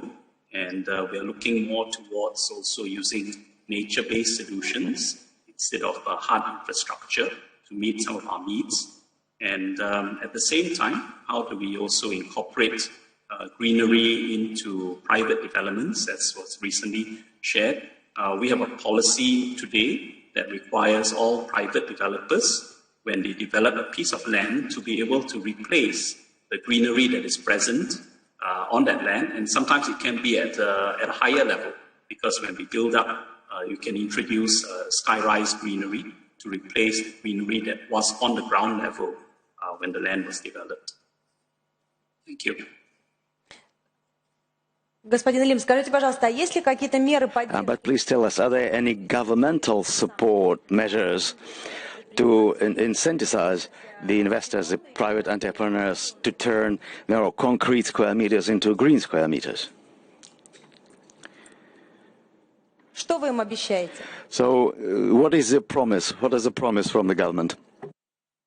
So, other than the regulation that requires replacement, the private developers are also able to tap on what we call the sky-rise greenery incentive scheme. So they go beyond what is the minimum required. Then there is a financial incentive for them to be able to add on to the greenery that is present. And this can be up to about 50% of the installation cost of putting that in. We also have the BCA Green Mark in Singapore, which recognizes the sustainability of the building, and it also gives credit for greenery and landscaping features which are introduced by the developer. Спасибо большое.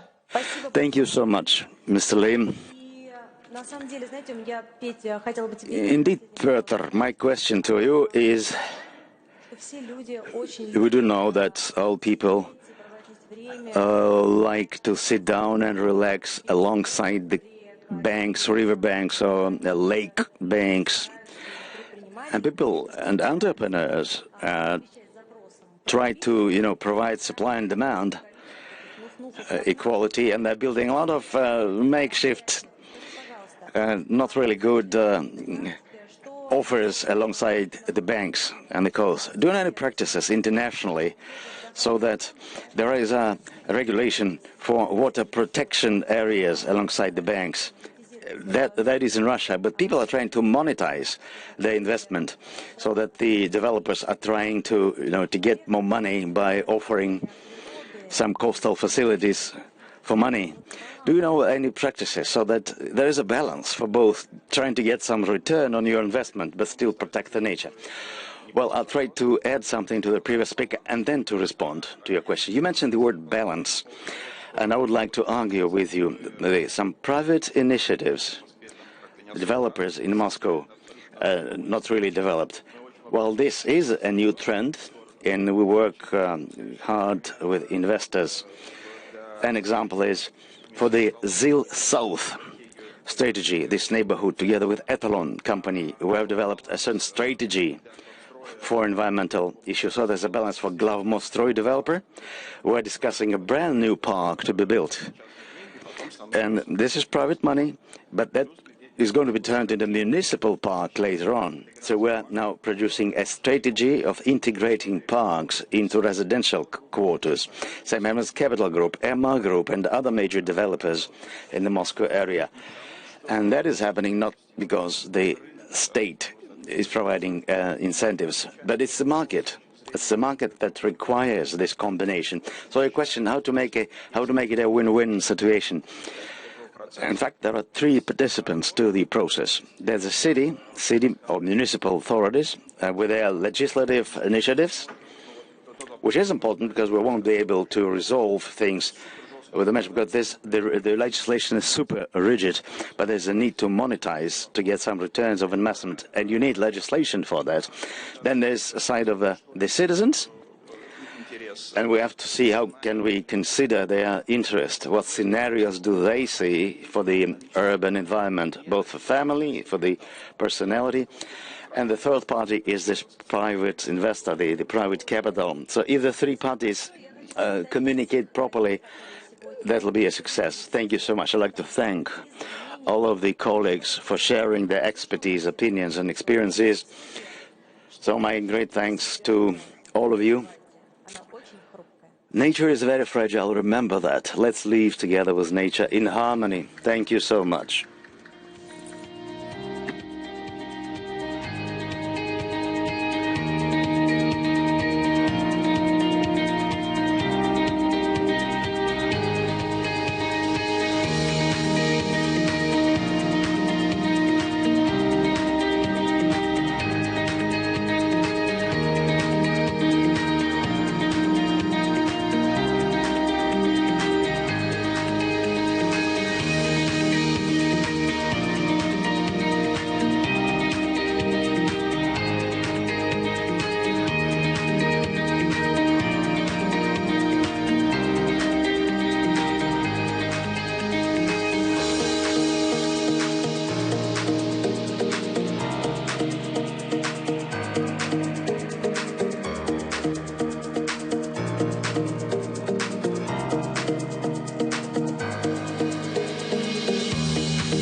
Всем привет в дождливой, красивой, изумительной, удивительной Москве. Прежде чем мы с вами перейдем к теме, дискутировать на которую, по-моему, бессмысленно, потому что никто же не против здесь здорового образа жизни. Я хочу сказать, что позавчера мэр города объявил о том, что Москва выдвигается, я имею в виду Сергея Собянина, на право проведения в Москве. Yesterday, Sergei Sabanin announced that Moscow by 2030 will have the World Expo, and it will be turned into a real festivity. Why did I say so? This discussion, I guess, is a redundant one. We are either involved in that healthy and wealthy lifestyle, or as of Monday, we're supposed to initiate this new lifestyle.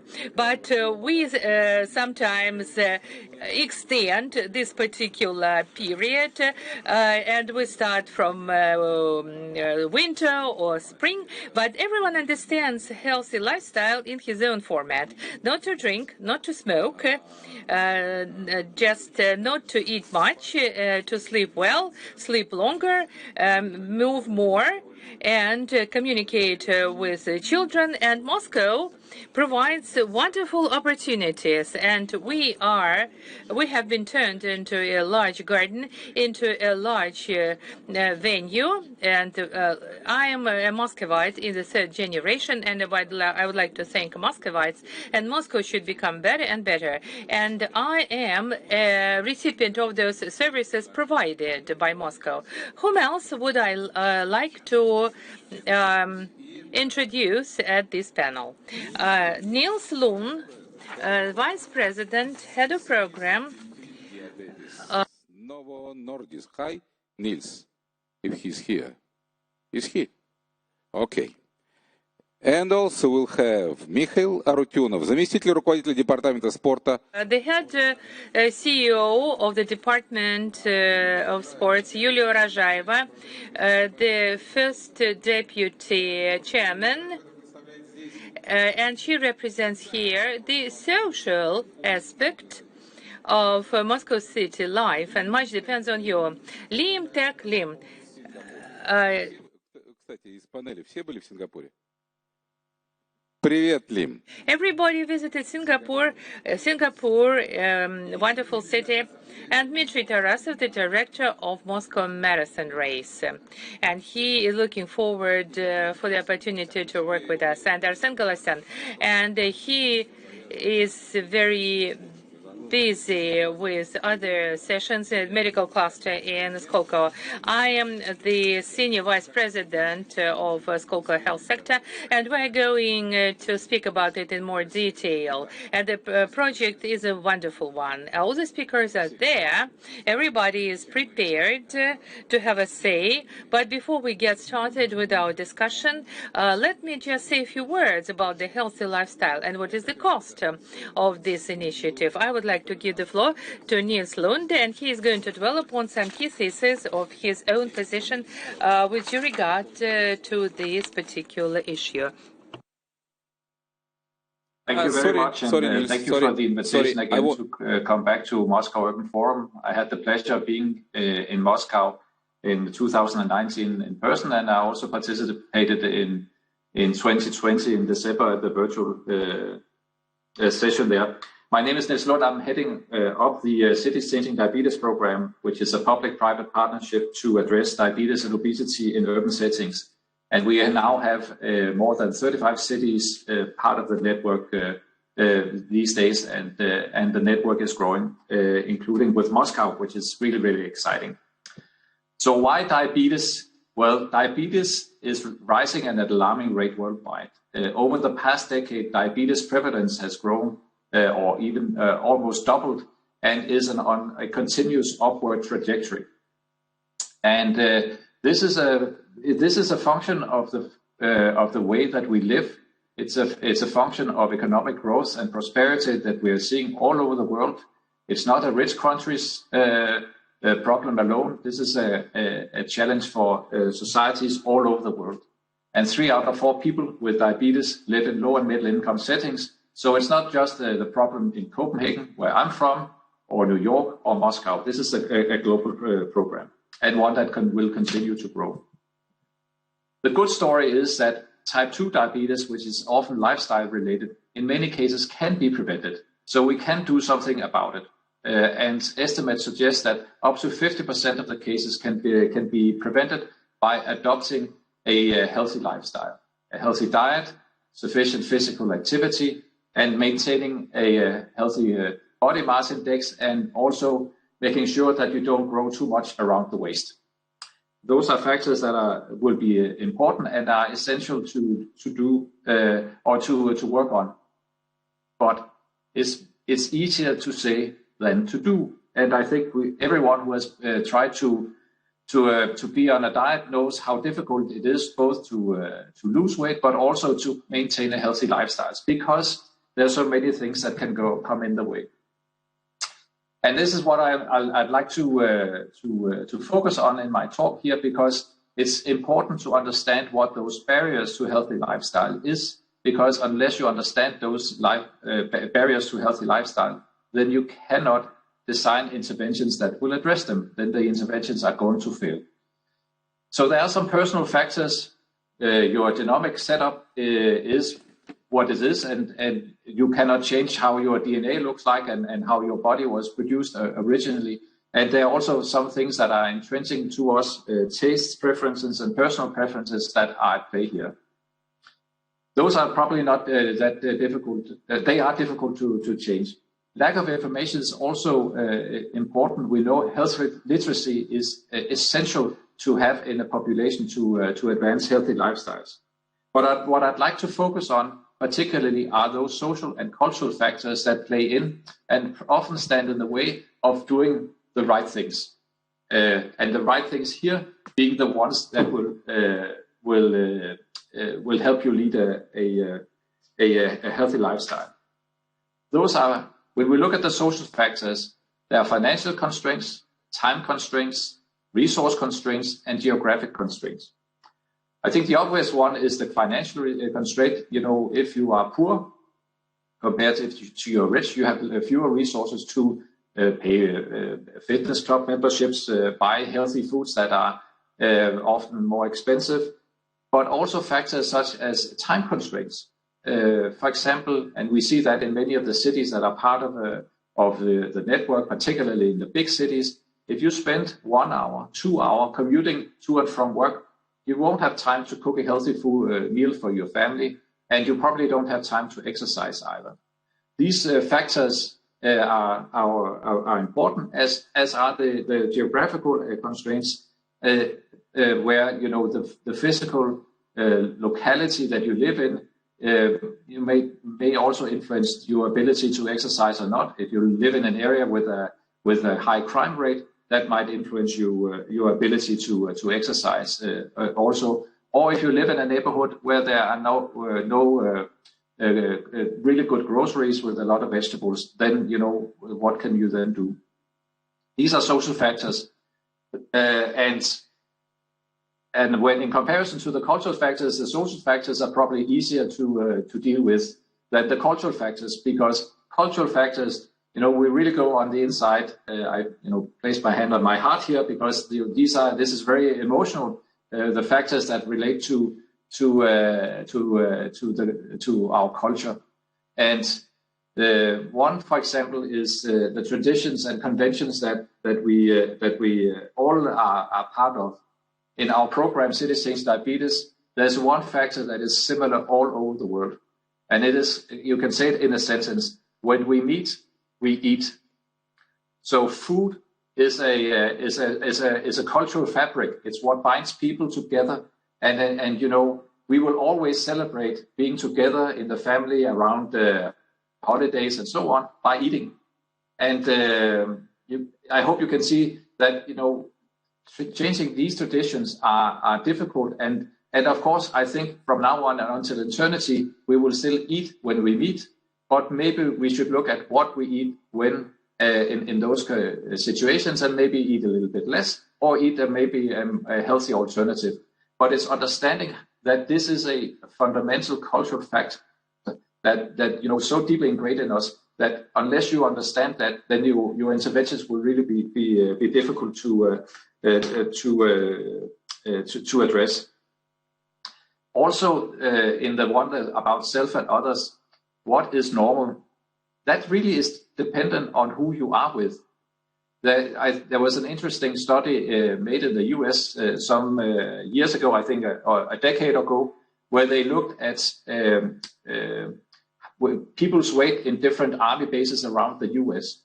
And if you lived in an army base where the BMI was high, then you also gained weight. But if you moved to an army base where the weight was lower, you lost weight. So this is it's almost where obesity becomes a socially contagious. And maybe that's probably stretching the argument a little bit too far. But who you are with and what you feel is normal does influence both how you eat, how you exercise, and also how you look at your physical appearance. So the social factors and the cultural factors are important, and it's we have over the past and I would say over the past couple of years in City Change Diabetes really looked to see how urban environments both can be the problem, but also how they can be the solution to many of these challenges. And that's where we come to Moscow, because over a little more than a year, we have worked with Strelka, the Center for Urban Anthropology, at Strelka KB, the Endocrinological Dispensary of Moscow, and the Moscow Diabetes Association, in trying to understand in a Russian context and in a Moscow context what these social and cultural barriers are. And the research is still being finalized, but I'd like to share a few perspectives here that will show you how what some of these barriers are and how Moscow has also tried to address it. So, Moscow is not different from any other place in the world. There are barriers to healthy lifestyle, but it's understanding what those barriers are that is really important. In Moscow, we find the study finds that people with type 2 diabetes are aware of the importance of healthy lifestyle, particularly healthy diet and physical activity. So that's a good starting point, but there are things that stand in the way of that. And for example, if we look at men age 65 and older, this is the group that is probably at the highest risk of developing diabetes even further. And there are some factors that are important here. Social isolation is important here, and is particularly true in this age category. Men, much less than women, are unlikely to form longer-term friendships or try to belong to larger groups. Women are better at that, the study finds, and it's something we see in many places also outside of Moscow. Men have a passive attitude towards health. It's almost a standing joke, but you will notice that many men will never go to the doctor only if their wife tells them to. And you can, in a more academic sense, reframe that into having a passive attitude towards health. But unless we change that habit, men will be more unlikely to be diagnosed earlier and to catch some of those complications that will be lead to significant morbidity and also earlier death. Gender roles are also playing in here. We find in this group that these men do not usually cook themselves, and they're much less likely to get an appointment with a doctor. They are more likely to drink alcohol and eat without constraint compared to women. And the research suggests that this might be a sign of a form of masculinity among men that where eating a salad is considered something more for women. And it is important to understand these gender roles and also what the attitudes are with men to be able to find new solutions.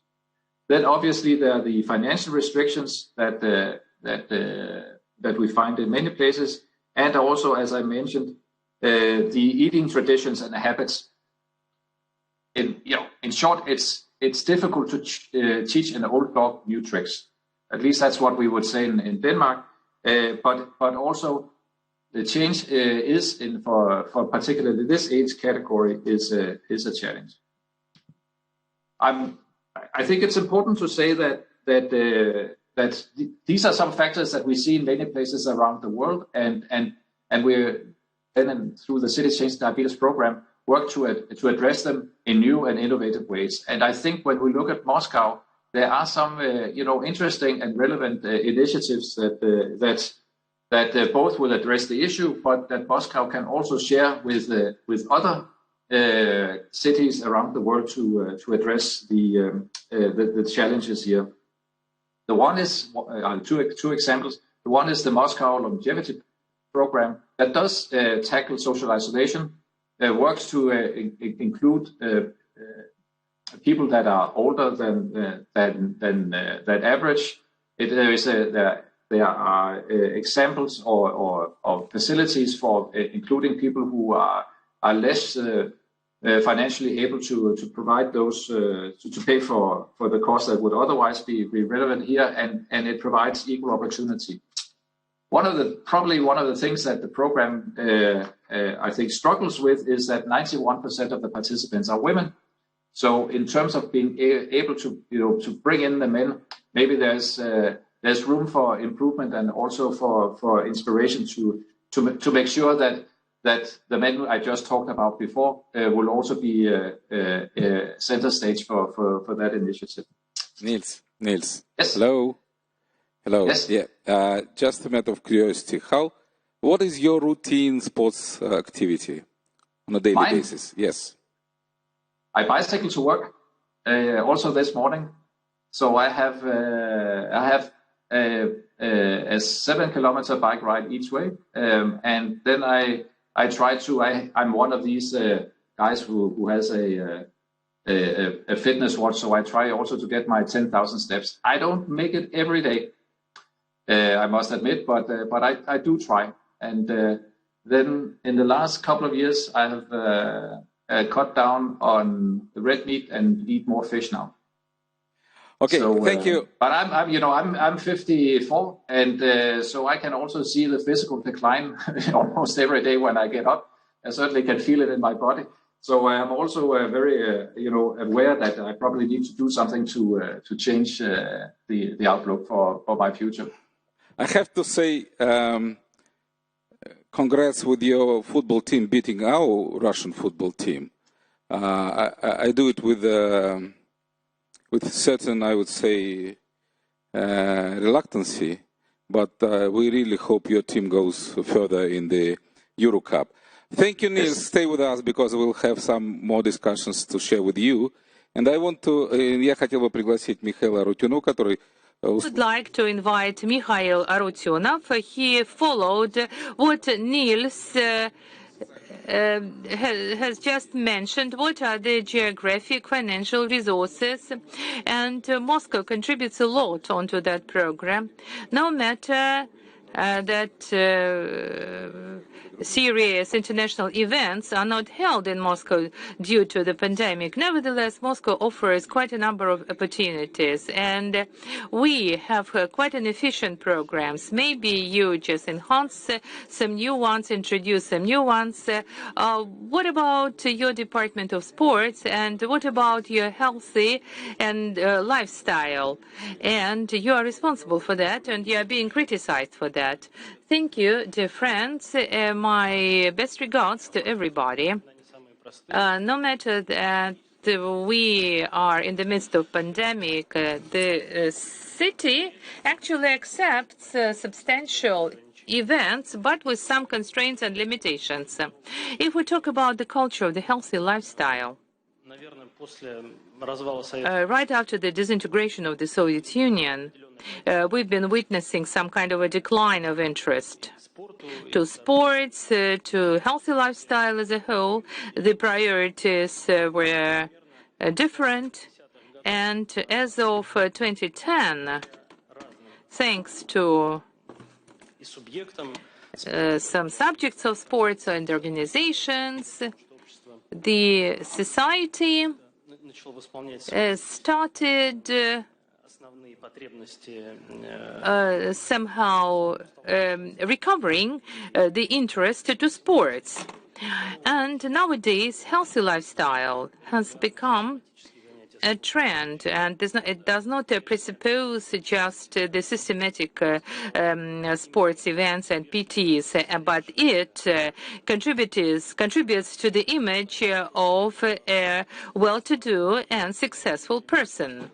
Sports has become indispensable for the majority of our citizens, and when we organized the sociological interviewing, we recognized that about 8 million people go in for sports in Moscow. And of course, we do contribute a lot onto the infrastructure, even in that painstaking period. More than 10 sports facilities were constructed, and minor-sized the Pensacola sector and Luzhniki sector. This is a standalone facility, and it encompasses about 100 sports venues. And I do work in Luzhniki myself, and when I come to Luzhniki every day, and hundreds are trained or are self-trained, which is real great. So sporting has become a daily attribute, a rite, some rituals for our daily life. So aside from all the classical kinds of sporting activities, this year of the pandemic has forced us to see what we can do for the population, considering the limitations of being together, social distancing. So we have published several online stories regarding sporting. So the last few years, most of the parks and the parking areas, we have seen the installation of workout sites. Many people don't know how to actually use them. Do some push-ups or pull-ups, whether a right way or wrong way. People don't know that. So we have developed, together with professional coaches, some training or exercising programs. I have uploaded them to the internet. So just by reading the QR code, anyone can download special exercising instructions so that the exercise is more effective and efficient. Along with a project called Moscow in the engineer's eyes, we have developed Scandinavian walking routes, and there are two purposes here. First is to show the neighborhood of the Moscow the person lives in and combine it with exercising. We have developed over 250 kilometers of those walking routes. Also, according to our data, there are still some key barriers for exercising. People are lazy, financial limitations, but those are no excuses. And they don't change with time. People are used to finding an excuse. 50 or 60 years ago, sporting was in the center of propaganda, healthy lifestyles, and they were so-called ready for work, labor, and defense of your motherland. That was a program at that time. Now there are new approaches, there are sporting communities, societies. Well, if you have some more time, you don't have much time, but whatever you'll manage. Me and Dmitry Tarasov, we met in 2010, a long time ago, and Dmitry was engaged in advertising a certain sporting brand, and I was just engaged in general advertising. So Dmitry, using some common acquaintances, we started to talk to each other, and he said, look, I have an initiative. I'd like to have a running race in Moscow. Oh, that'll be cool. And I said, where are we going to run to? And that was 2010. Remember what was happening with the city traffic, how the cars were being parked. Yeah, good comparison. Dmitry tells you nobody is going to take part. Everybody will take his car and go to a restaurant, have a coffee or a drink. No, we have to do that. We have to do that. So we joined efforts, and actually, there were some runners, and there was an exponential growth. In a year or two, Dmitry comes to me again. Look, we have to start running in the parks.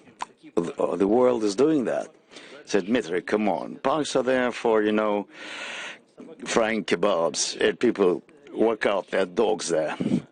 So people like Dmitry, there are not many of them, but there are enough of people like that.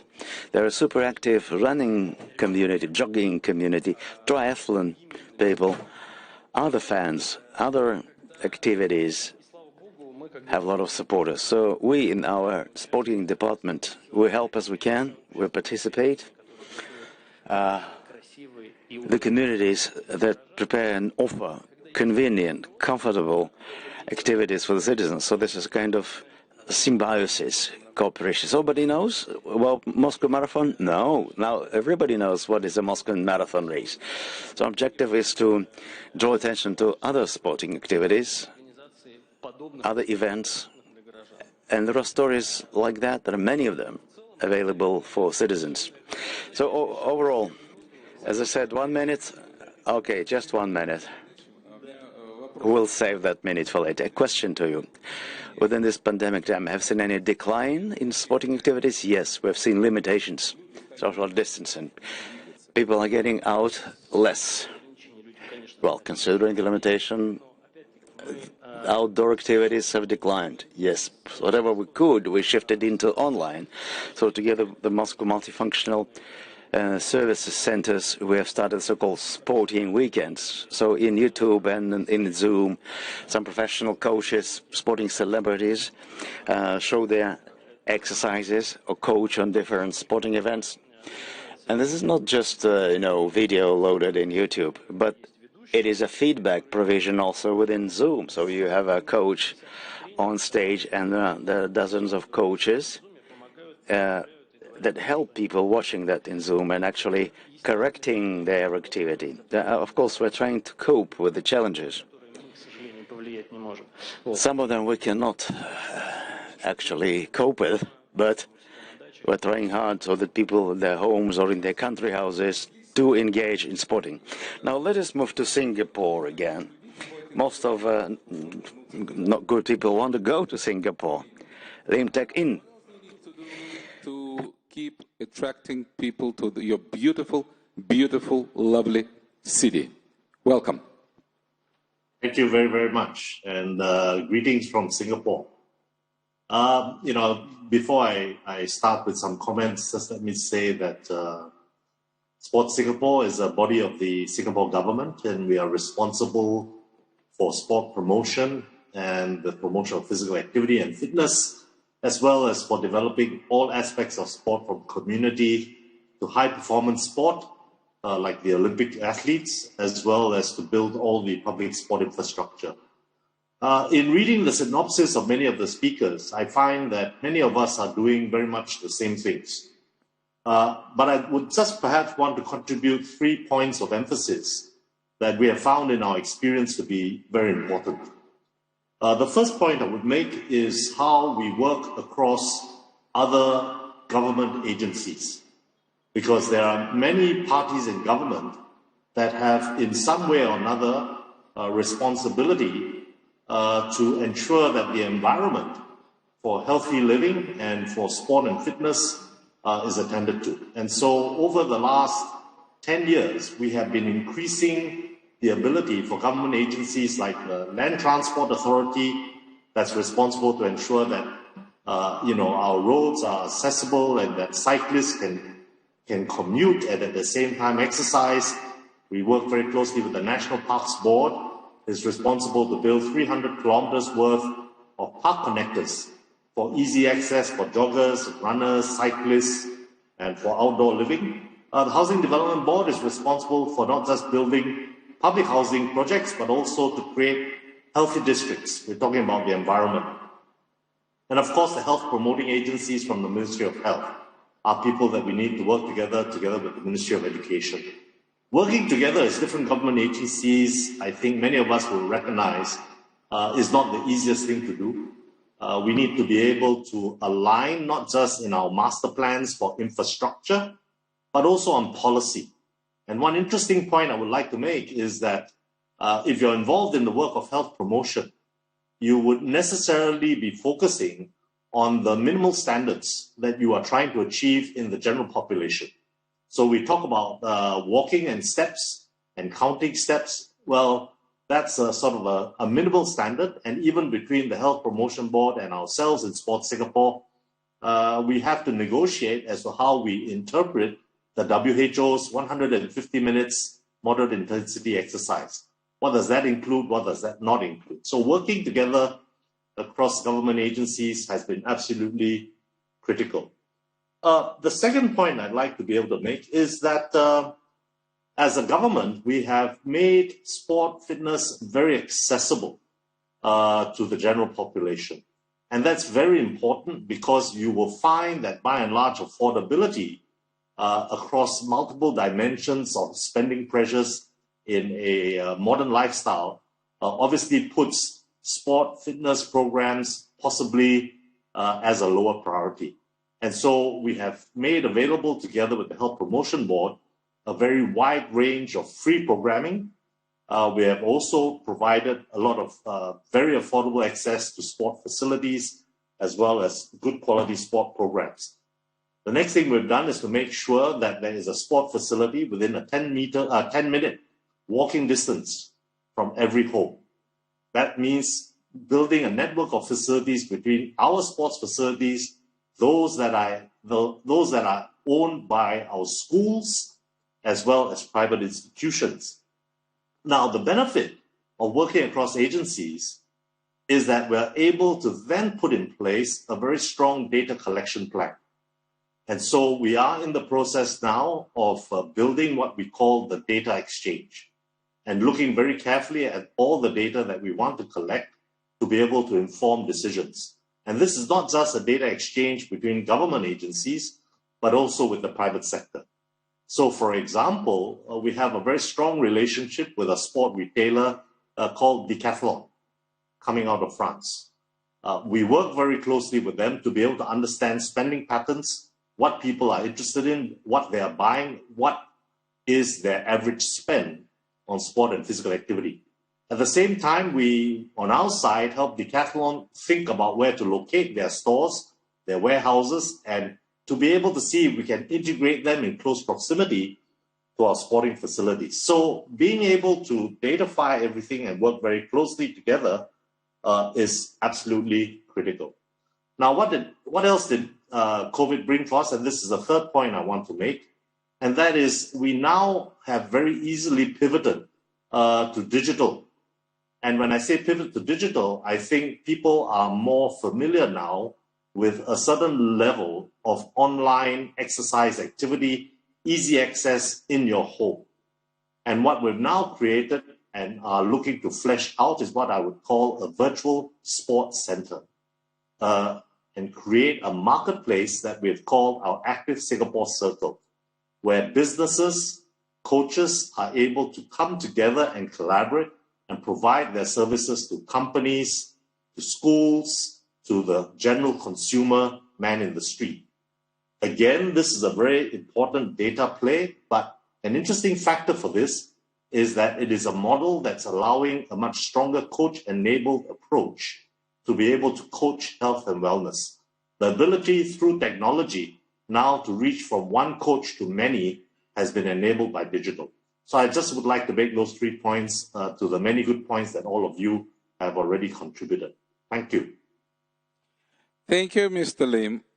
Very few people remember that 15 years ago, Moscow lost to Singapore by 1 vote bidding for Youth Olympic Games, which then Singapore successfully ran in 2010.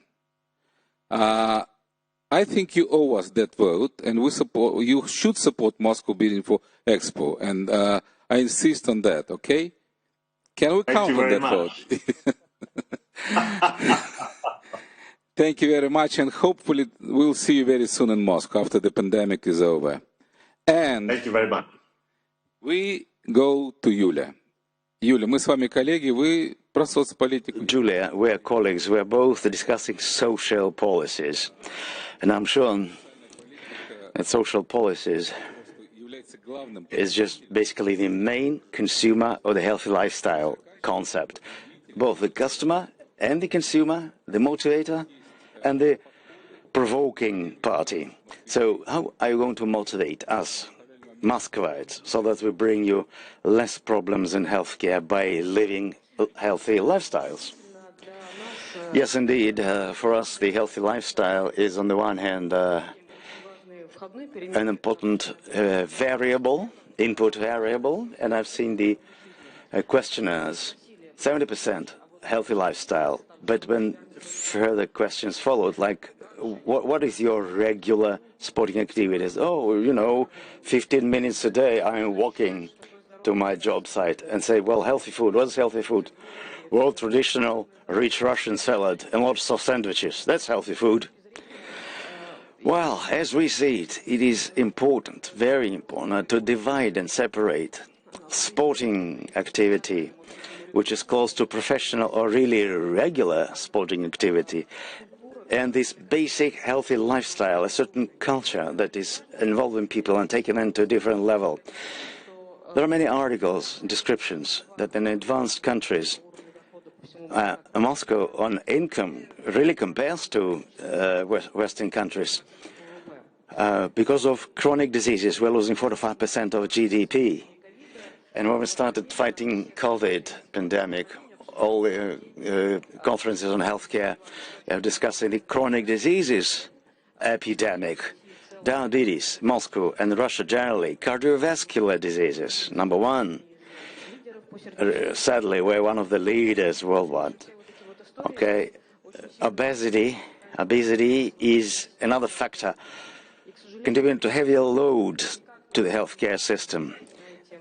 It's probably not possible to impact those non-infectious diseases in other ways other than introducing more of the healthy lifestyles.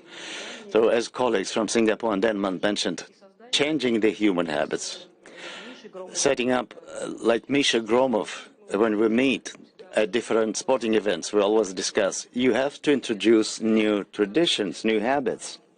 So if you look at how people lived in the Soviet Union times, and there were, standards, comprehensive standards for regular attitudes to sport. And then we lost a lot of that, some of that, and it's slowly coming back. So we believe it's really important to take the further steps. As you said rightly, Moscow is a leader in Russia, and a lot of being done to establish new infrastructure for healthy lifestyles to support different events. But as we see, this has to be emphasized in different aspects, with number one being, as our Singapore colleague mentioned, number one being proper communications, informing the population on healthy lifestyles. If you interrogate people in the street, you'll get extremely varying responses. And again, more and more investments in infrastructure. Look at New York, London, many other Western cities, European cities, so that the next step, as Sergei, our mayor, said, we have to unite transport corridors for public transportation vehicles and private cars. You have to bring that in harmony with sporting routes, long-distance sporting routes for activities like cycling. I do some triathlon in my free time, so 3 laps in the park, I'm lazy for that. I'm tired with my own square. You cannot go further, or you have to have your car to go to another location with parking accessibility. So as our colleague from Singapore said, you have to bring down the obstacles, the barriers. It's nice to cycle in Odintsova, which is outside of the main Moscow city limits. But it's hard to carry your bicycle by hand to cross roads or to take overhead paths or underground paths. It's hard. So there are some enclaves for cycling availability, but they're not interconnected. So there are barriers. If you compare some figures I looked up, around New York, there are several hundreds of continuous green routes, so they can take your bicycle in Manhattan and continuously go all the way uptown and upstate. So this will help in changing the habits, bringing the daily sporting in, and your recreation patterns will be different. In the US, outdoor recreation industry is a big one. There's the hiking, cycling, and that is number 4 in its contribution to economy after banks, insurance, and IT. We only see the birth of that in Russia. When you buy a cycling helmet, skis, this will mostly be Italian-made, Austrian-made, well, Chinese. 2 observations, please. I am predictable. I'm getting already questions, responses to my questions. Okay, let's not make New York an ideal location. They do have the issues. Well, we have been watching some trends, so interested in what's going on and which way to go. In fact, in sporting, there's this pyramid with the Olympic champions on the top, and the base of this pyramid is just simple enthusiasts. But whatever was built in the Soviet Union times was a great basis. Well, we should also make the Soviet Union times ideal. Well, because I live there, I'm pretty old compared to you guys, but we are restoring some things. There have been pros and cons at the time. Well, I agree to that. But it is important to go on and to improve infrastructure, improve communications, some event like marathon race. We will, interrogate Metro because they have set up a closed club. No, it's an open type club. No, I cannot run because I have knees issues. So I'm out of that club. So Dmitry, tell me about this running community. Are you, open for criticism? Do you have any programs for people who don't run at all? I am an open critic, and I am open to criticism by others. So in social media, I can read and hear a lot of criticism, and we are prepared to offer advice so that the running community is there, right? But it has huge growth potential, and we're just at the start of the way. So I believe I can start telling my story. So what is the Moscow running community?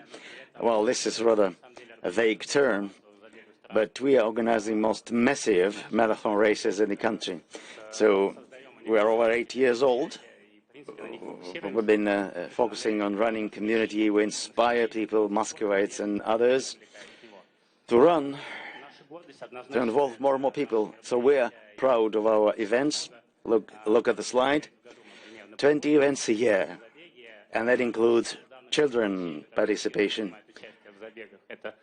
284,000 unique participants. That's a large audience. And out of those, 125,000 do that annually. And we're proud of our volunteers, 6,500 of them. And that's our own volunteer force. Sorry for butting in. I need some of your volunteers because I'm organizing these student games in the Yekaterinburg city. So I need to get an access to this good volunteer base. So I'll talk to you later.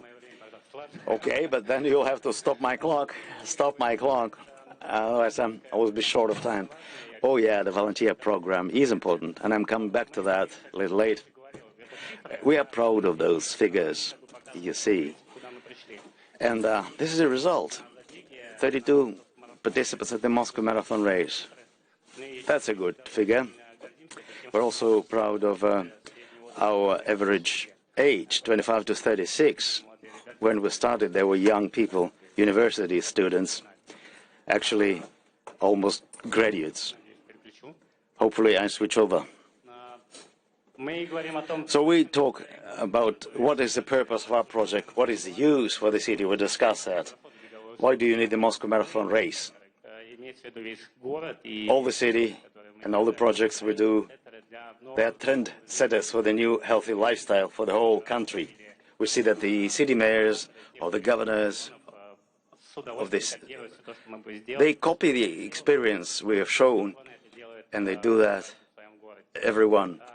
We also give a trend to the healthy population, healthy nation, via our sport racing and running events, being focused on the longevity and through sports.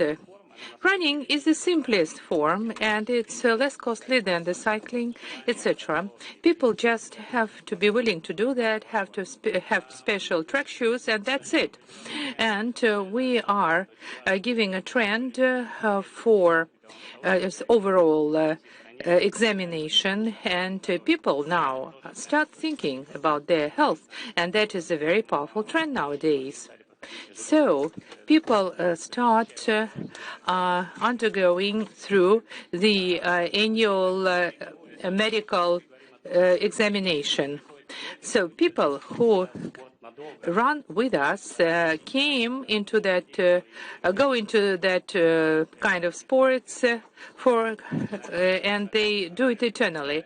And sometimes they do the cycling. I do the biathlon and roller skates, and we are actually shooting, running, skiing, etc. And the entire running audience are those people who are very positive, and they are always smiling, laughing, and as opposed to those crying and being distressed. And what else we add and to the citizens? First of all, we start communicating. Sometimes when we sit home, we do this communication via social media, but people coming together and taking part in that marathon race demonstrate their optimism, enthusiasm, and communicate with their co-mates. And people are really enthusiastic in doing that, and amidst the pandemic. And people systematically should go in for sports, and that's how we try to incentivize them. And it was not just that in 2010 it appeared that the running community was formed in Moscow, but it all happened in the 80s.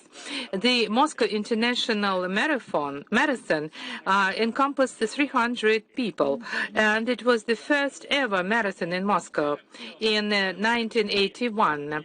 The running community, as of 1981 up to 2010, has underwent the stage of developing, peak, and decline.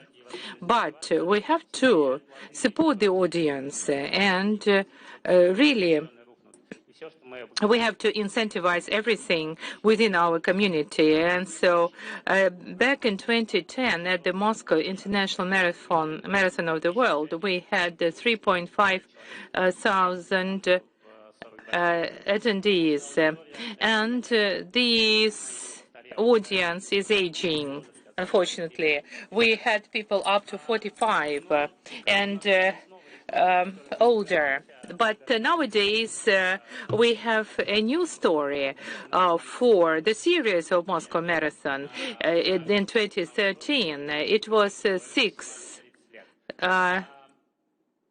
There were 6 rounds, 6 events altogether, and the running clubs, by the way, were developing really rapidly. In 2010, we used to have only 10 clubs, and that was the oldest named world. But nowadays we have 850 clubs for the fans of running, and they are quite an audience. They want to be to do it as a PT, for communication, professionally, for health, and the largest club is I Love Running, and they on a weekly basis organize these trainings, and it's a really gigantic network.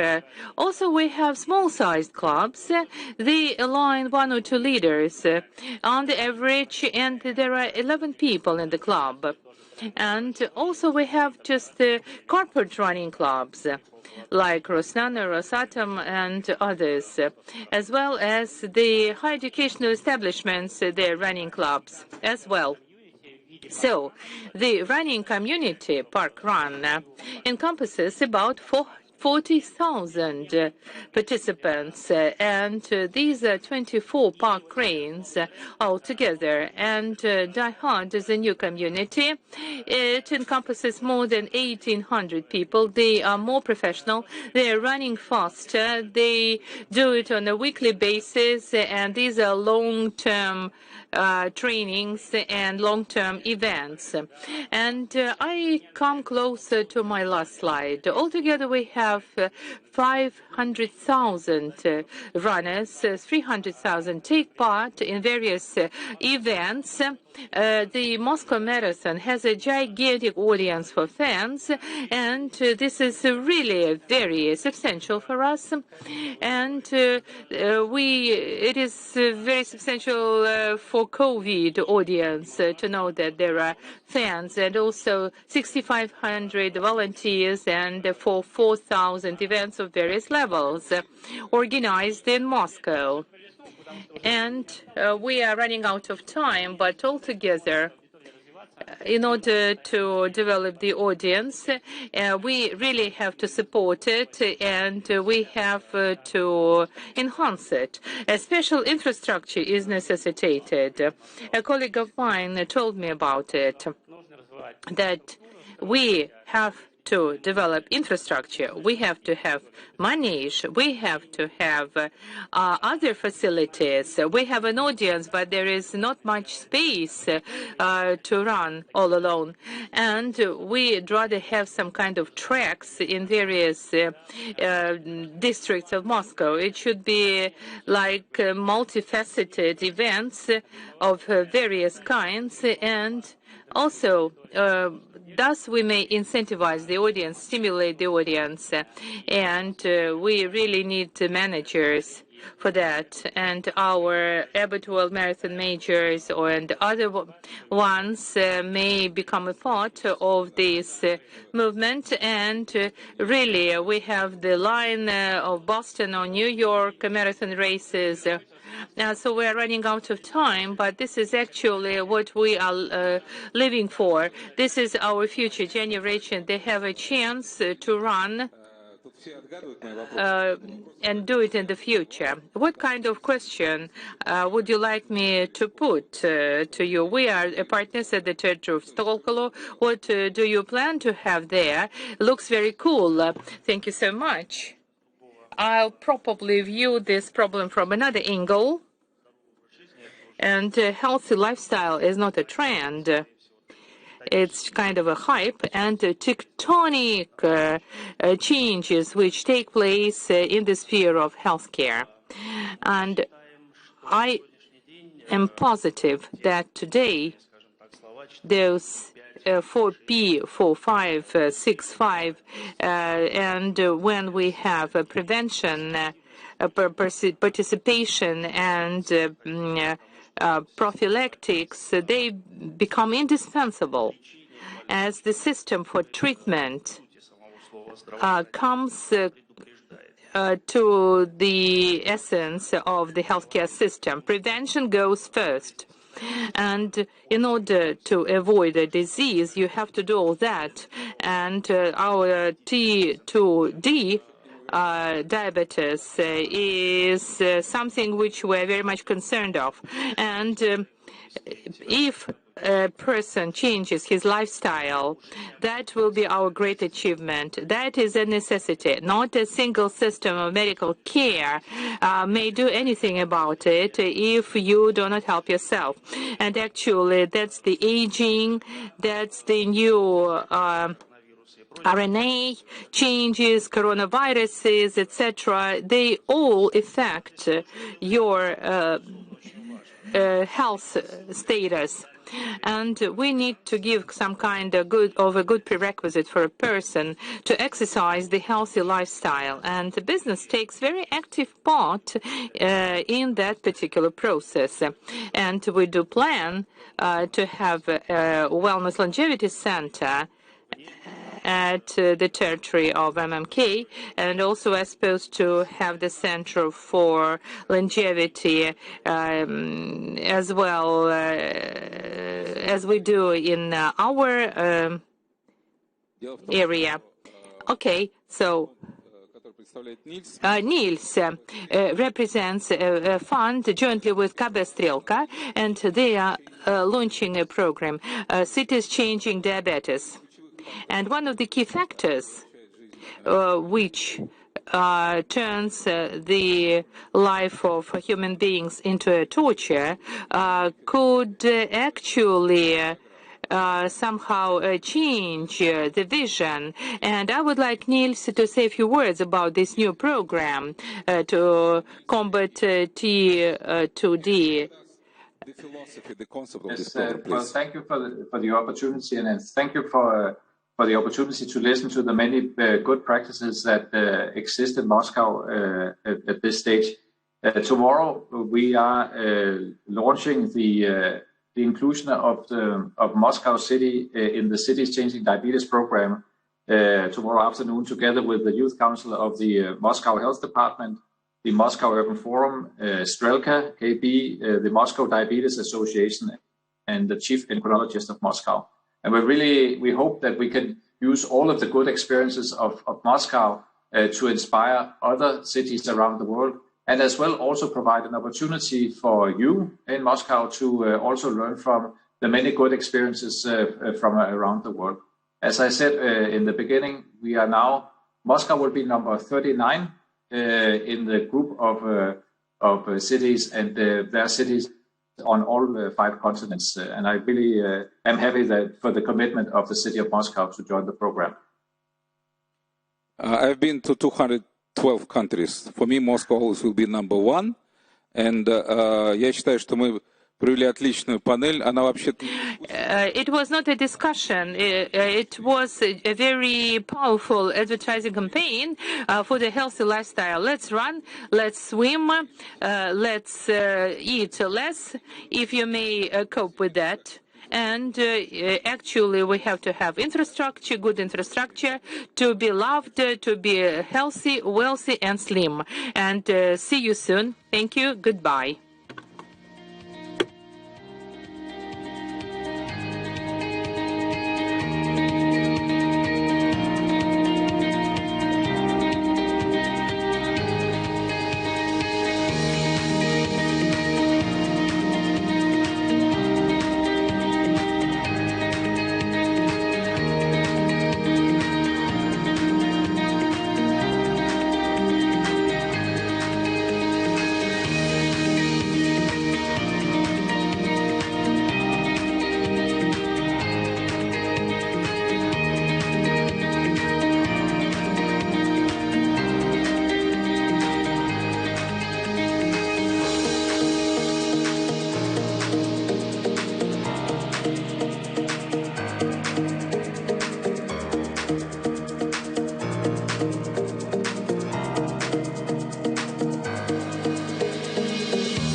Good afternoon, dear friends. The Moscow Urban Forum continues its work. My name is Angelina Davidova.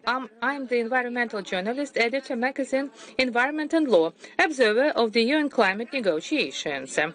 And I'm going to discuss the green agenda, climate strategies of superstar cities. And also, we are going to dwell upon how leaders just to show very interesting stories as to minimizing the CO2 emissions, how do they adapt to the new conditions, climate change, climate strategies, and integration of climate into social plans for urban development tend to be more topical, and climate becomes a key driver of the urban development, as in the cities and towns of the globe and Russia as well. And we express it here at the Moscow Urban Forum. And the experts from Russia and other cities and towns of the world are going to discuss it all together with us as to how integrate the climate change into the green agenda at the level of adaptation, at the level of GHG emissions. We're going to dwell upon the story of Singapore, Oslo, Moscow, and other areas. And thus we're going to understand what are those technologies, what are those approaches we may undertake, what are the challenges we face and supposed to address in the future. And we've been on a regular basis reviewing the situation with the global climate change, and the experts of the UN and the experts of the WHO assess the climatic risks money-wise and with due regard to the harm to the cities and towns. And also we have to dwell upon the adverse effect on the environment and health. And the WHO representative is going to dwell upon that. And we have the waves of heat. Even in Moscow, in the Nordic city, we've experienced that particular flows. We also know how precipitations do change the nature of the weather, flooding, and droughts, and the landscape of risks is changing. And out of the blue, we are witnessing this or that threat in various cities and towns of the world, and how those new climatic risks in the mega cities have to be dealt with, and how do we attribute it to healthcare and climatic strategies in particular. And in the coming an hour and a half, we're going to discuss it all together jointly with the experts of the forum, and we're supposed to do it on a real-time basis. And Anton Kulbachevsky, good afternoon. He is the head of Natural Resources and Environmental Protection Department of Moscow. Anton, the floor is yours. And on a real-time basis, we have Nicolas Bouchot. He is the president of Grand Paris Alliance for Metropolitan Development, and plus Urban 20. And that is a G20 division fully in charge of the urban development and integration of climate agenda and strategies into the further development of cities and towns of the world. Nicolas, thank you for coming. And in the online mode, we're supposed to have quite a number of international experts. I would like to introduce them. Milita Vainovich, head of World Health Organization, Russian Federation. Jennifer Lenhardt, global lead to WWF cities. Esteban Leon, Chief Technological Advisor of City Resilience Profiling Program, UN Habitat. Heidi Sorensen, Director of Climate Agency, City of Oslo.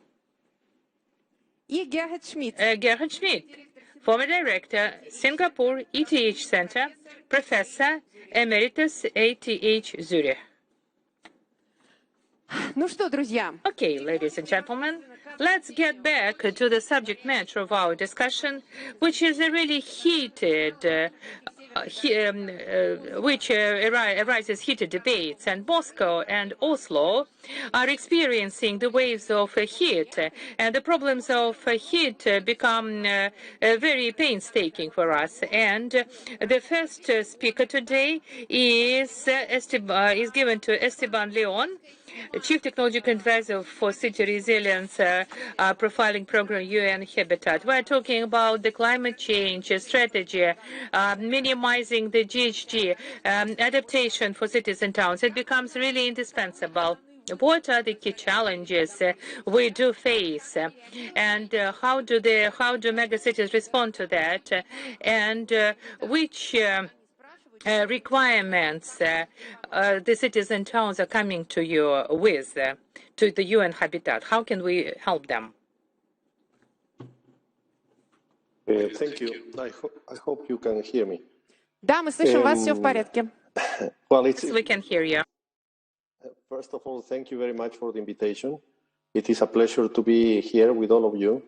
I think this is a very important topic, especially in times where we've been for the last year and a half discussing about COVID, and probably that has been the emergency in the latest months, almost 2 years now. But let's not forget what's the important objective in future, which is climate change, which is definitely the most challenging, the largest challenge, I will say, that the world will face in the next decades. So I would like to just start with some kind of conceptual thinking. And I think that it will be good for all of us to start considering that, well, the world is urbanizing at a very rapid scale. We have passed already, in 2015, we have passed already the 50-50 line between urban and rural. We know that the world is more urban now, and this is a trend that is not going to change, definitely. We know that the urbanization process is here to stay, and it's a very simple reason. The reason is that the population is growing, clearly. 50 years ago, we were almost 2 billion people in the world. Now we are getting to 8 billion people in the world. And while the population is increasing, the world is not expanding. So it's as simple as that. It's just logic. It's mathematics, right? If you keep adding water into a glass that does not expand, at some point the glass will be full. And this is what is happening. And well, I mean, this is the reason why you can see that cities are growing at a very rapid speed, and this is not coming together with the capacities to have people settle in safe and non-risky areas. In fact, what we can see is that the world is urbanizing at a speed in which we don't have the capacity, and most people are sitting in risky areas. Add to that the effects of climate change and the new hazards that we will have, and you have a perfect recipe for a disaster, right? If you consider that the sea level is rising, if you consider that most cities are growing, and if you consider that many cities will be losing some space due to the high level rise of the sea, then clearly either we start thinking in how to develop cities in a more sustainable and resilient way, or we are going to be clearly doomed in future. And that's the whole rationale for us to start working on this, which is a pressing matter. The other point that I want to raise to you is that we can concentrate on the challenge, we can concentrate on the hazard, but my advice will be to concentrate more on the cities. How do we make sure that our cities are adaptable to what's coming? I have to apologize because I have my camera on one side and my monitor in another. I don't know if I should see you or I should see the camera. It's quite strange. So going back to the cities and urban systems, if we can develop cities that are resilient, that are waterproof, that are in a sustainable manner growing, then we will most likely be less affected by the impact of climate change. I'm not saying that we are not going to be. We are going to be because this is a fact. But at least if we prepare our cities to be more prepared, we are going to have more chances to survive this change. And that's the rationale of UN Habitat's approach as well. You asked me, how can we help UN Habitat? I would say, how can we help ourselves? How can we make sure that our cities are developed in a sustainable manner? How can we make sure that we are conscious of what's coming? And how can we make sure that we are conscious of what we should do to change this trend? One is sustainability. The other is to make sure that we don't emit so many gases, that we make sure that we don't waste resources, that we make sure that we maximize our resources, and that we make sure that cities are developed for people and taking care of the planet. Hopefully we will have less cars going around and less non-survival, let's say, items to live in this world. And well, I mean, I must say, I'm proud of working for UN Habitat because we have been working on that line, trying to make sure that cities are sustainable, trying to make sure that cities are resilient, and trying to take this urban systems approach, which makes sure that the cities are safe and sound to whatever comes in future. As I said, COVID has been one of the main challenges in the last year, a year and a half. We are coming to a second year, but we don't have to forget, and we don't have to forget what's important just because we have something that is urgent.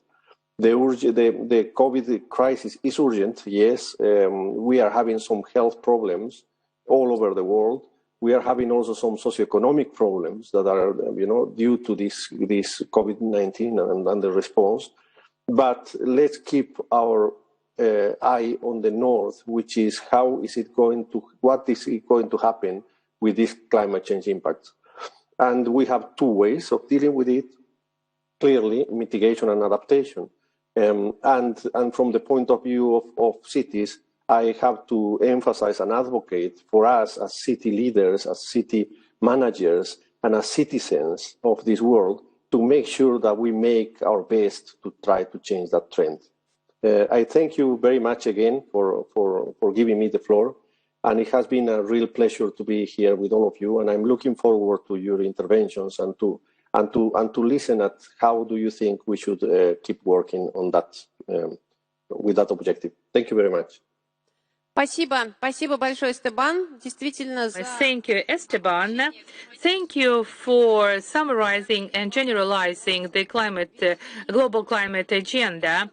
And you've highlighted the climate change, the risk, the sustainable development of the cities and towns. These are the key priorities of the 21st century, probably of the next century as well. And they have to be perceived appropriately at the level of the UN, administrations of various cities and towns, and at the sovereign level.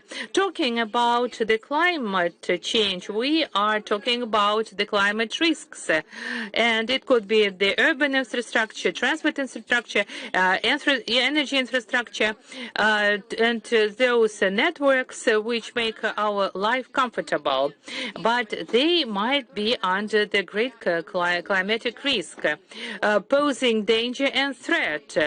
to the citizens and for our future and health. And the climate issues are tied up to the healthcare system. And Milita Vainovich, the head World Health Organization, Russian Federation, is the next speaker. How do you assess climate risks?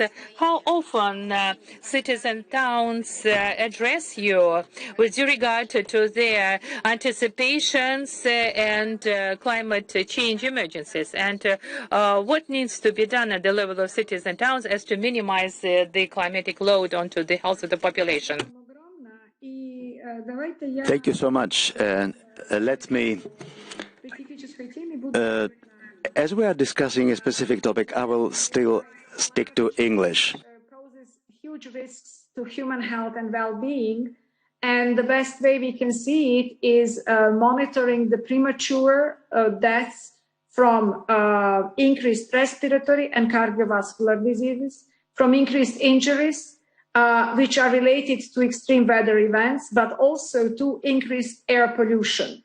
Poor air quality related also to climate change is the #1 cause of premature death from environmental factors in Europe, and it has considerable economic impacts. Some of the health effects, such as the incidence of asthma, may also be affected, climate change related, because we are having an increase in exposure to ground level ozone. Of course, climate change is also affecting vectors, and vector-borne diseases outbreaks are likely to increase because the vectors become more established and their habitat extends into cities as a result of climate change, urban sprawl, and other factors. And of course, as you said, higher population density.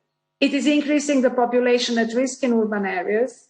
It is limiting the urban heat island effects, which is critically important to prevent excessive mortality that we are seeing in relation to such areas, to such events. You have mentioned the 1 week ago unusual heat wave in Moscow, but Moscow is not the most northern city. I mean, you have seen the same in a number of cities which are even more north than Moscow. Let me just mention one more in Russia, it is St. Petersburg.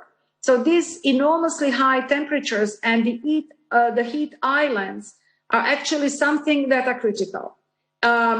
There are two main priorities that you have actually mentioned: mitigation, to reduce the greenhouse emissions, because we do know that the cities are both the victim of climate change, but also the contributor. And let me just remind us all that up to 76% of global energy release is energy-related greenhouse gas emission is actually linked to cities.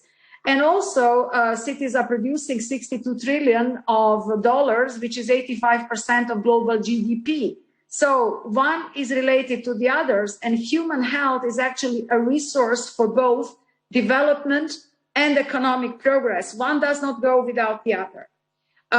If we are looking at the moment at the European region, we have the 53 European member states, including Russia, who have committed to implement the Paris Climate Agreement and to reduce the gas emissions. So we hope that if the region can really work together, and I said cities are critical in this one, we could reduce by 26% by 2030 the global gas emissions.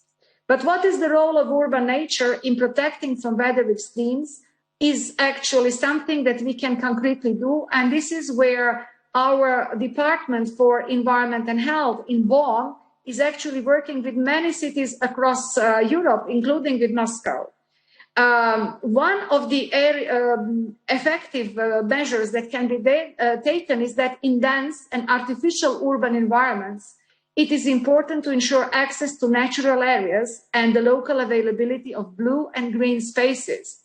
And these are relevant and critical features for quality of life, for health and well-being.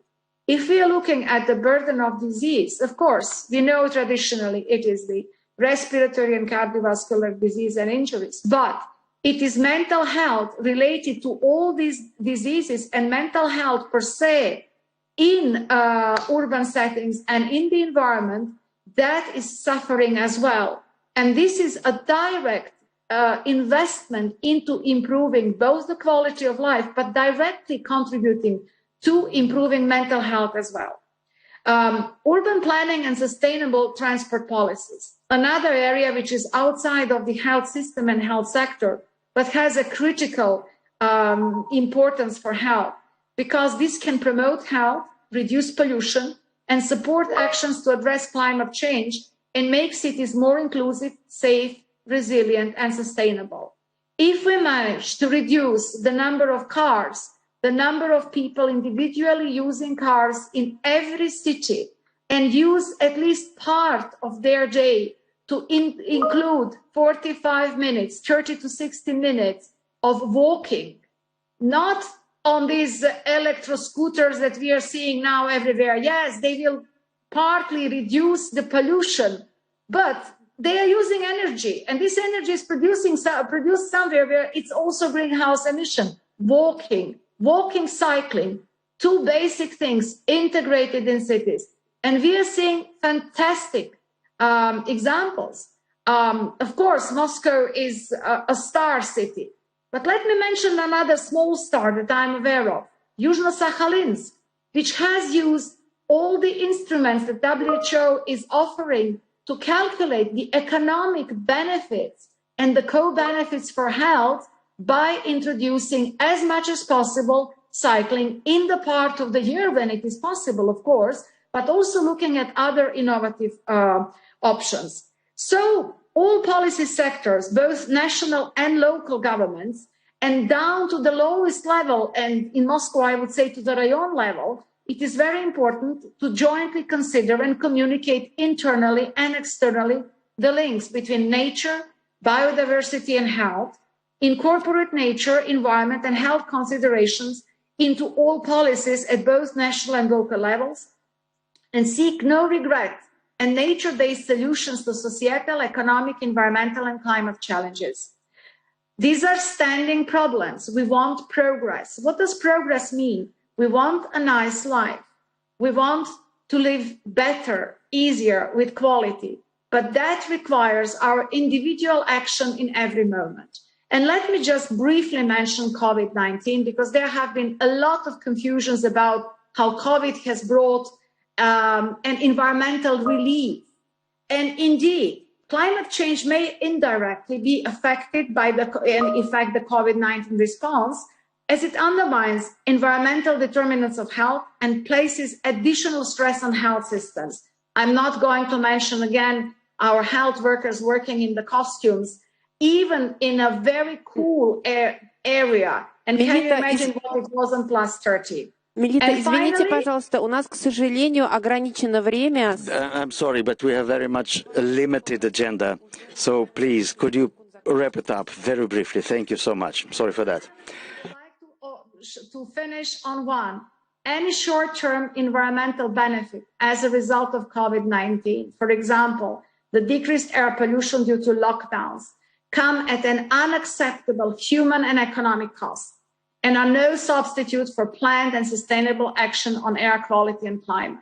So at the moment, we fight the climate change and COVID-19 together to prevent lockdowns, but have clean blue sky and clean air. Thank you so much. Спасибо большое, Мелита. Thank you, Melita. Indeed, you have represented the major risks that the climate change brings about for citizens' lives and health. And for some very specific ideas and proposals, you mentioned those nature-based solutions and the green or green-blue infrastructure of the cities, decarbonization of vehicles. All these recipes we have at hand. The issue is to try and integrate them in the city's urbanistic development plans, and which way to go to more effectively implement it. My next question goes to Jennifer, your new World Wildlife Foundation in the division that's called WWF Cities, and you're in charge of those solutions. The solutions to adapt to the climate change and the solutions to strengthen the life sustainability of the cities. So both the climate effect and sociological effect, what are the impacts considering all the economic and social factors? So what is your recommendation, please? Good morning to you all. I'm going to share my screen if this is okay. I wonder if you can see it. Let me just go ahead and make it full screen for you. And I am joining you from Santiago de Chile. I can tell you here, I keep hearing about all of the heat wave. Sorry, Jennifer. Sorry. Now we have your presentation on the screen. Thank you. Excellent. Good morning to you all from Santiago de Chile, where I can stare out my window here at very snowy mountains. We just had a recent snowfall. So hearing about all the heat waves that are happening in Europe and North America puts a little bit of a context into where we are right now in our cold winter. But certainly these challenges are global and we are seeing them all over. And so maybe a question to start off with to you is, why would WWF, an organization so known for nature conservation, start to care about cities?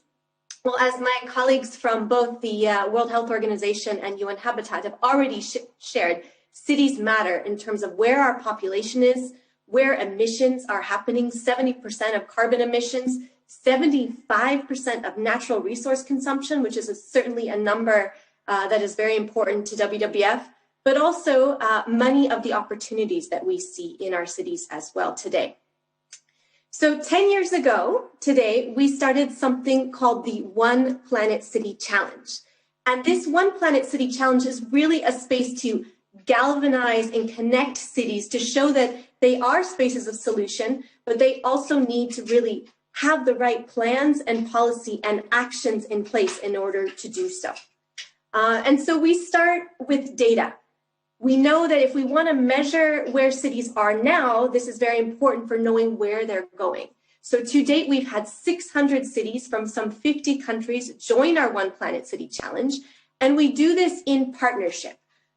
We know that there are great organizations out there working with cities, including ICLE and CDP, that have recently joined forces on their city data reporting platform. We've also been inspired by C40 and their work with aligning cities to the Paris Agreement and the 1.5 degree target. Because when we talk about adaptation in cities, we know the first adaptation is effective mitigation measures so that we can really focus on where we need to go and really push towards alignment to the Paris Agreement and the 1.5 degrees Celsius global warming target.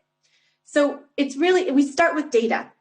And we align the questions we are asking of cities to what the Global Covenant of Mayors is also asking, so that we make it as easy as possible for cities to really get the advice from different third-party organizations to work in this direction. And this year, we're also very excited to be part of the Cities Race to Zero, which is a big campaign to get some 1,000 cities aligned to the Paris Agreement by the time we get to the climate conference in Glasgow in November of this year.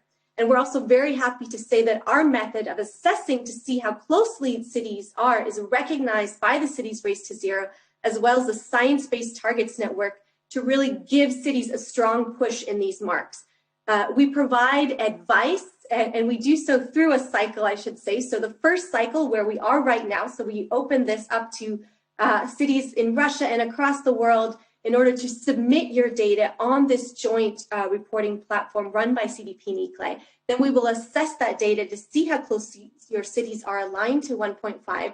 Then we bring cities together in an expert jury with a World Health Organization, with UN Habitat, and with others, so many experts around the world, to really see which are the strongest cities at both the national and the global level. And then we celebrate them because we know that we need to really demonstrate that there are robust, strong cities working on adaptation and on mitigation, and that it is possible to really meet the climate targets that we have set forth for us.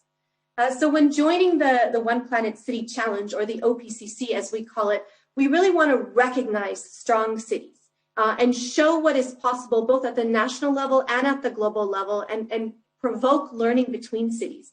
We provide this strategic feedback on how closely a city's particular plans and actions are to 1.5 degrees Celsius, and what can be done in order to help push cities towards that mark. And again, as mentioned, we do so in partnership. We know that WWF is not alone on this, but there are a lot of great city actors that we want to work with. And Finally, I want to also mention the importance, and this is, I think, a really important part for WWF, the importance of public engagement. We have a campaign which we run in the finalist cities, up to 3 finalists per country that is joining the One Planet City Challenge. And we call it We Love Cities. And why do we call it We Love Cities?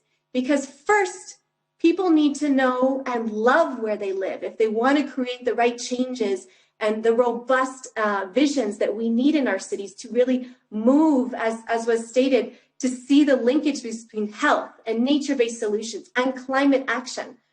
So last year, in the middle of the COVID pandemic, I'm very proud to say that we were able to get 1.2 million global votes, citizens in these cities that are really reflecting and galvanizing change in their cities. We gathered almost 80,000 citizen suggestions in order to improve upon their city and what their cities are doing, how their cities could be better. These are suggestions from citizens to their mayors. We had more than 4.6 million public engagements on social media. This is where WWF or the cities were promoting their work in order to really show citizens what is happening out there.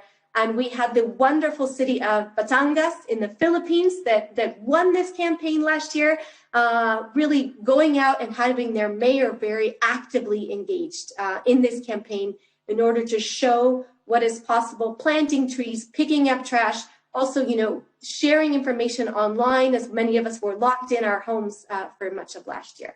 So in closing, I just want to share a few final examples of what WWF is doing also. We have a platform called the Urban Solutions for a Living Planet, where we profile cities that have joined the One Planet City Challenge. And I invite you to look there and see what other cities around the world are doing to show, as we say at WWF, that together it is possible to create change. And right now we're really moving to start to think, wake up, how do we plan our cities? And we've seen this a lot. I want to focus on also on what the WHO has also mentioned about connecting air pollution. We've been very inspired by their work, and we want to wake people up on how they get to the office. So we took global data to look, how many people are dying every 30 minutes from air pollution. How far could we get in that same amount of time? 12 kilometers, and we could do so on a bicycle. So why do we need to get in the car when we can actually move around our cities in a healthy way for ourselves and also a healthier way for our planet? So I'm going to end on this image here because I know we're short on time, but we need to recreate how we envision our cities. They don't have to be places of concrete. They can be places for people, they can be places for nature, and they can be places for healthier communities. Thank you. Спасибо. Спасибо большое, Jennifer. Действительно, мне показалось... Thank you so much, Jennifer. It did seem very important to me that you have offered very specific models of cooperation between cities for sustainable development, reducing the load on the environment, on the climate system, to strengthen, to support their livability and adaptation to climatic change. It's programs like these that allow the cities to cooperate, exchange best practices, to tell each other what has succeeded and what has failed. It seems the most effective, efficient way of sustainable development of the world as a whole. Well, to proceed, my next question goes to Anton Kuzbachevsky. We have heard this global assessment from the UN personnel, the assessment of climatic risks, WHO, WWF. They've told us how the cities of the world cooperate already now and trying to do something together, aside from exchanging practices. How the climate issues are critical for the Moscow city, and how are they being integrated now into social, political, economic development of the city? And how do you see it in general, how much the climatic agenda is affecting the situation? In fact, it was only 30 years ago that the scientists and agricultural experts have started to evaluate climate change. Back in 2019, there were 7 major climatic collapses, and the price of adaptation and the damage was evaluated in over $10 billion. And those occurrences have become more frequent. forest fires in the US, floods in India, etc., etc. We remember the 2010 heat wave. In our city, 22 historical temperature records were broken. So that heat wave has just stopped 3 days ago. There were some temperature records recorded as well. So Moscovites by now understand that the climate is changing fast. And a number of events like ice rains, heavy storms, low temperatures, passages over zero, that has become a frequent occurrence. Yeah, so the annual report of the World Economic Forum says 2020 climatic risks have become #1. Could you please speak up? Oh, yes. We will all benefit from that. So, the first place in 21 is back to technological risks being #1 instead of climate, but for the last 5 years, the climate risks have been leading the rating. So, if we now go to CDP, the economists said that by the year 25, the cost of subsidizing measures or damage compensation will exceed $1 trillion, which is a lot. So this is damage to the world economy. So climatic risk entails some actions, 2 actions like adaptation of the city economy and the reduction of risks, reduction of impacts of greenhouse. The adaptation efforts we started some 5-6 years ago for all the branches of economy. We have calculated and estimated what industries exactly are more susceptible, and we estimated the price of adaptation measures, the cost actually. So the money that will be channeled for rehab measures, for damage control, mitigation, that mostly goes for transportation, power production, roads, heavy construction, greenery. So those areas and industries were identified the priorities, and we are actually advancing here. So one of the key industries is transportation, public transportation. So there's damage to road surface, higher hazards of road accidents. We have achieved a lot here, with our main priorities being improving the winter snow collection, snow and ice collection, which in Moscow has become a continuous effort, and then reconstruction and upgrading the hard surface roads. So the damages from storms and the damage to the trees and the bushes, and definitely with the heat waves, there's attacks by some pests, some diseases and illnesses that we never faced before, that are a great damage to our green environment. And many adaptation measures also that is being implemented successfully, that have been approved and confirmed on different red tape levels. So all these compensation will have guaranteed financing, which is important. Well, in public health, risks are emerging because of a high temperature. We have had 10 days of the heat wave. All the city services have performed properly, so there were no serious signals of people dying directly of heat. We didn't get that, meaning that the city services have their own patterns to follow, like they did in 2013, because the heat waves of 2010 taught us a lot. So now with those events recurring, we have experience behind us. So the heat of 2010, Muscovites remember, there was great impact on the city infrastructure. The citizens felt the damage. In 2019, that was recurring week after week, but nobody was actually complaining, so that the city system has adapted to that. Well, different regions of Russia respond differently. Climatic risks are there, but for major super cities, main risks are, of course, is the public health. And as the previous speakers noted, the key measures are fighting heat wave, providing ready support, security for trees falling, and overall territorial development approach.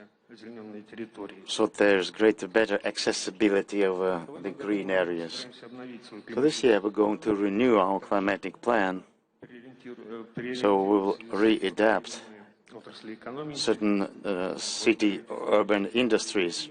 We'll be selecting new technologies with the total culmination to reduce carbon footprint. Moscow is the only Russian city part of the C40 group. So the climatic agenda for the third year in a row is a key issue there in the agenda of the Urban 20. For example, Paris has undertaken the obligation to reduce the exhaust by 40%. 24 to 30 years, London by 60% compared to 90. So neutrality they would like to reach by the year 50. In Moscow we share this general direction, but we are a northern supercity, and by the year 50 we will probably not become neutral by that, but we will exert a lot of effort. So the Moscow territory has increased 2.5 times, so the real estate has increased respectively, but we are reducing the exhaust level, and there are prospects for more, and we have reserves and experience to keep moving that way. Well, something to add. In the year 2020, we were included in the risk category called A in the CDP assessment rating, which is another proof that our efforts have been noted internationally. And we are proud of the fact, like Melita mentioned, the role and contribution of the natural ecosystems is evaluated and coordinated properly. 37% of the older Moscow is natural bio-locations, biotopical neighborhood. We are probably the only mega city of the world that has this status of protected territories with an over total prohibition for any activities. So we have virgin forests, we have virgin swamps and the like. So we have added 2,000 more hectares of territories like this, so from 17 to 19,000 square kilometers. 8 more will be added this year. So we're fully supporting this overall challenge. We're moving the right way, and we're looking to the future with optimism. I would like to thank all the guests that were able to come and join us and support us in this effort. Thank you so much. Thank you, Anton, for the presentation of some specific actions of the government of Moscow in the climate change policy and emissions mitigation and adaptation to climatic risks, and some specific actions of Moscow are conjugated and harmonized with other cities and towns of the globe. And Moscow is U20 members, 40, and take part in CDP ratings and for companies and for cities. And the next presenter is Nicola, who is here with us. And Nicola, you are an expert of U20 in terms of infrastructure and climate change, and these are different cities and towns with various types of climates, a social demographic background, social economic development level. What aligns them, and what are the key climate change priorities of those cities and towns? Thank you so much. Thank you, and thank you very much, Angelina. It's a pleasure to be here today, reminding me also of a previous edition, not of the Moscow Urban Forum, but of the Climate Forum of Moscow a few years ago. Now we are in a different situation, one with an immediate pressing sanitary situation with the COVID-19 crisis. And somehow this pushes the need for new ways to partner internally within a city, with the public and private sectors, citizens, businesses, and research, but also to partner in a different way on the global stage. There is, I would say, an understanding that what we have done in the past is not sufficient. And this is somehow a critique. We have to understand, all of us, how much ill-prepared we have been for this COVID-19 crisis, and how much we should learn from this COVID crisis in terms of knowledge making and interface between knowledge making and policy making. You were right, Angelina, to mention the Urban 20, that is the group of cities of the G20, right? There are many groups in the G20. There are a group of think tanks, group for youth, group for women, group for science, group for long-term investors. The Urban 20 has been created only a few years ago. Last year, in the context of the pandemic, we had started to work. And I remember a meeting in Riyadh with representatives of Anton's administration, and then there was a COVID and everything was disrupted, right? And after some hesitation, we went online, and we decided that we needed to move on, right? But then there are questions about where to move on. It's not just a question of how to move on or innovate. It's about understanding how the pandemic is affecting our collective ability to respond to shared challenges locally and globally, which includes climate, and climate within also the choices of development, such as the 2030 Agenda of the United Nations. I will not comment on that, but the more you get into specific partnership organization, the more complex it becomes. But you have to be aware of those different bits and pieces of the puzzle. So this is an illustration from the interconnectivity between the different sets of issues and stakeholders from last year. But the U20, the Urban 20 of this year, which is being co-chaired by Rome and by Milano, and we had the forum of our organization last week with the Sherpa of Rome joining us online as of today, is a good illustration of, I would say, how much we need to be able to be partnership fluent, if I can say so. Also understanding that partnerships alone are useless, like communication campaigns alone are useless. They have to be driven by a purpose. And the agreement about this purpose is certainly not easy to reach. However, what we can see is that the COVID-19 crisis has only highlighted, because we had maybe more time to look around us and understand the magnitude of the environmental transformations which are taking place, that it is not possible just to retreat.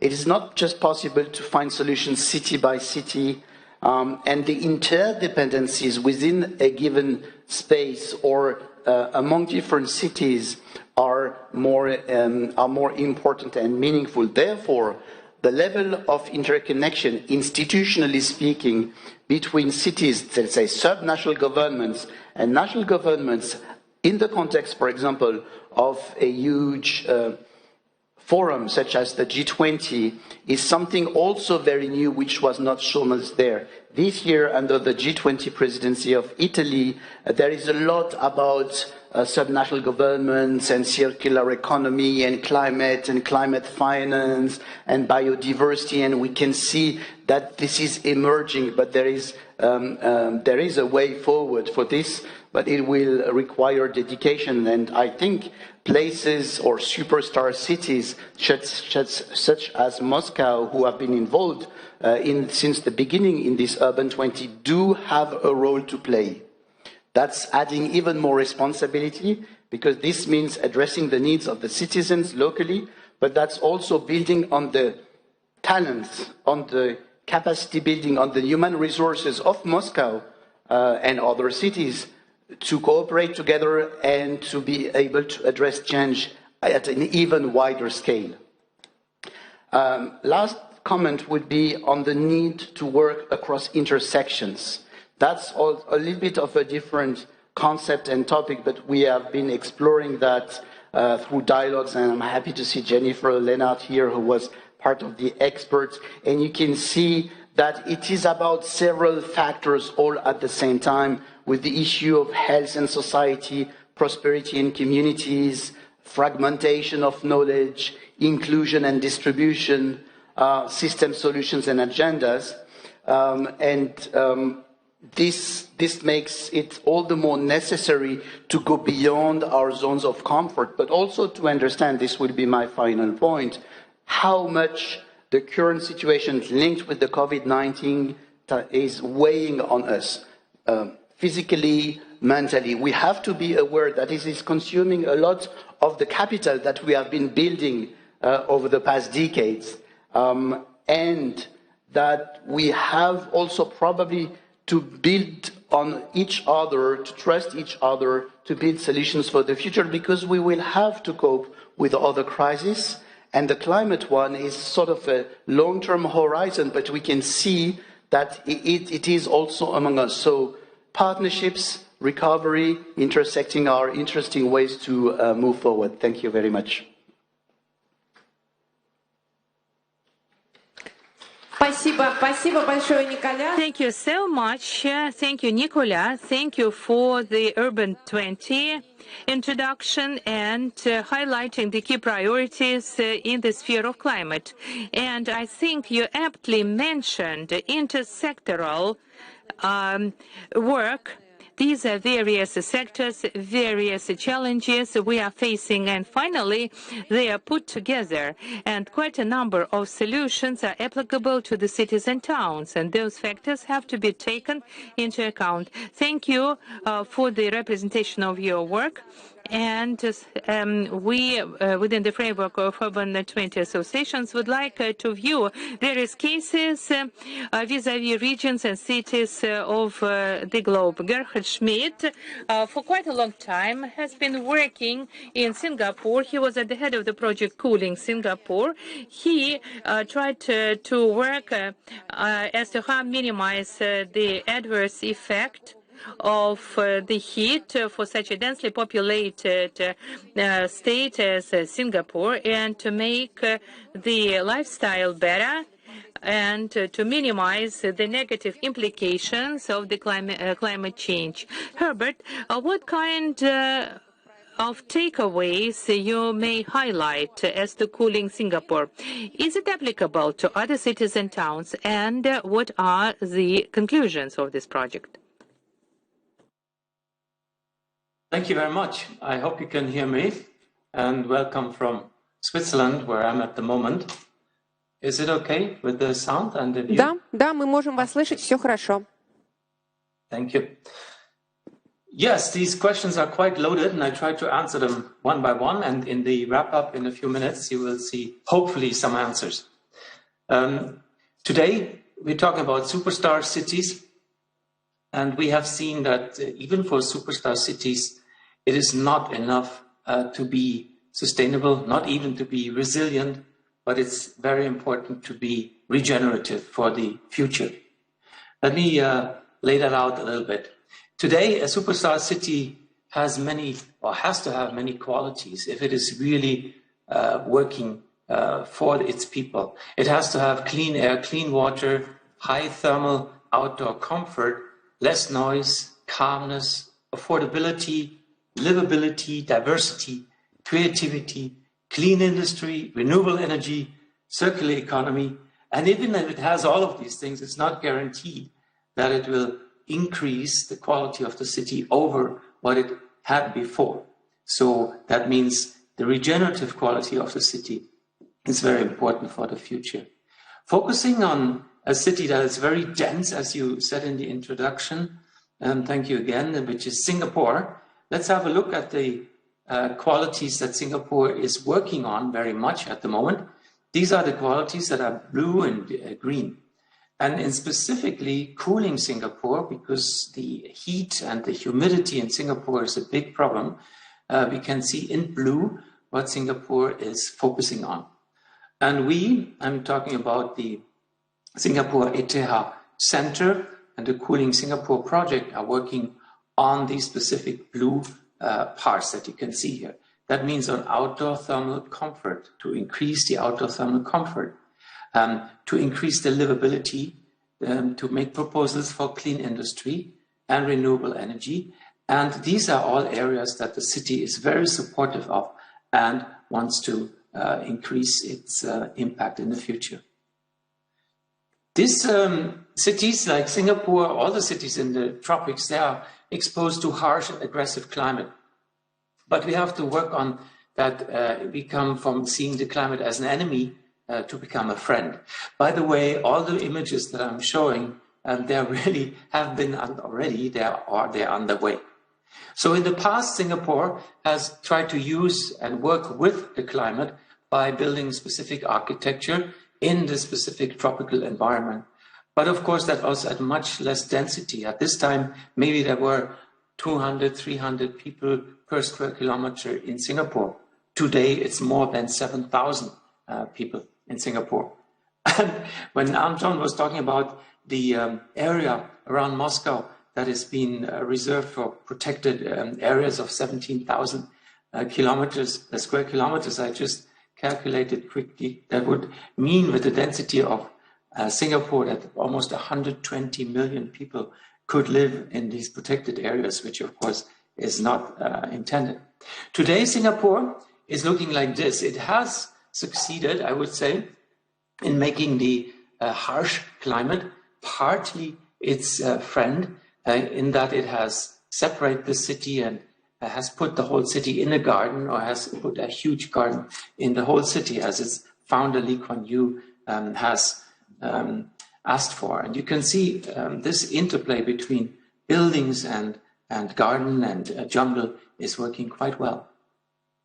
Mitigation and adaptation, we heard about this a lot, but we think it is very important that we give science a much bigger role in that in the future.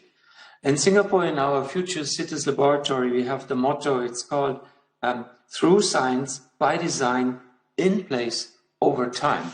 And therefore, science is in the beginning, and it is very important.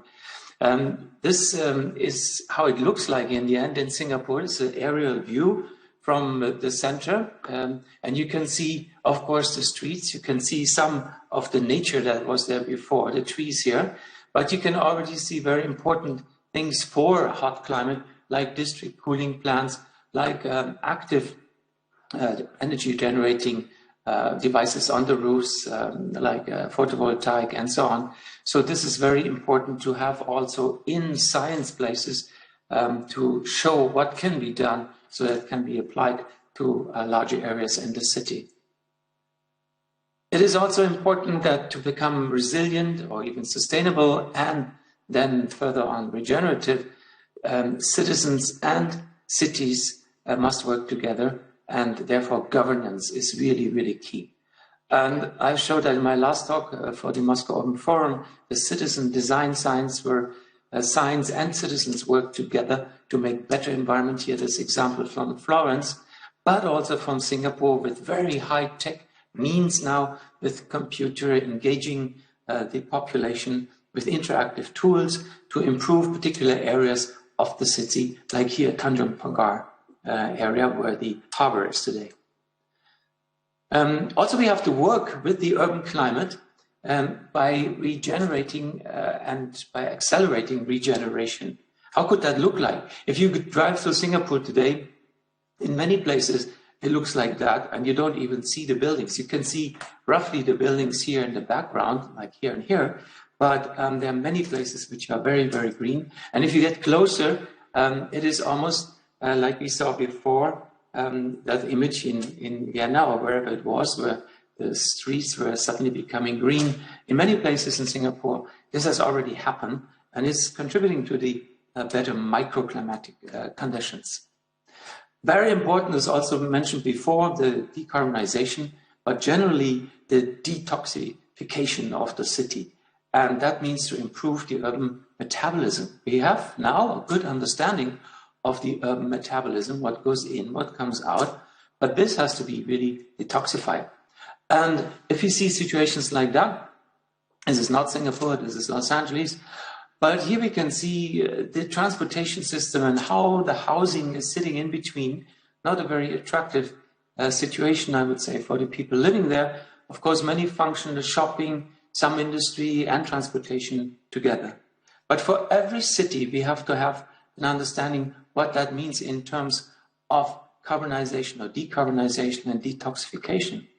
This is the image of Singapore, where the so-called Sankey diagram shows what is coming into the city in terms of energy and pollution on the left and how it is used in industry. And if you can see transportation, for example, from the previous slide here, if we would succeed in detoxifying or decarbonizing transportation totally, that would already reduce quite a bit the load on the air, on the heat of the city. And if you go on to industry, that would be even more. Of course, every city has its own Sankey diagram, and therefore we build digital urban climate twins for every city. Finally, 2 points, very important, I think, for the future. We have to incentivize the regenerative business. That means businesses and little firms, big firm, medium enterprises, huge enterprises that are able to take existing technology and new technology and make cities better than before. So that goes only through information and through nudging. I just give two simple examples. This is something we did in Switzerland, in the Alps at 3,000 meters height, using wood as a very simple building material to make the first totally autonomous building of Switzerland more than 10 years ago in the Alps at this altitude. And another example from Germany, which you recently finished, a building that is producing 3 times as much energy as it needs through summer and winter and transportation included with electric cars. And it's not even more expensive than normal buildings that can be built. That means if we inform and nudge business, young business, new business into building buildings like that, it will be very, very beneficial for that. Finally, planning regenerative cities for the future, we need citizens plus nature plus science. The citizens, when we educate them, they're going to help a lot. This is the citizen science and citizen design science. They can support us. The science here helps us to simulate future scenarios. These are real scenarios, in this case from Singapore. You see the real case at the bottom, and you see the abstractions and the scenarios for district cooling, for solar panels, for electric vehicles, combinations of those, and the impact of the heat of the urban heat island, the positive impact of the heat island of Singapore, meaning cooling down the heat island of Singapore in the top.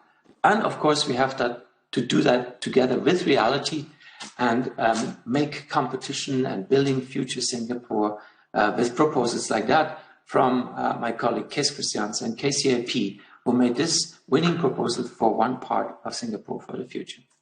Coming to the end, the lessons learned, first results.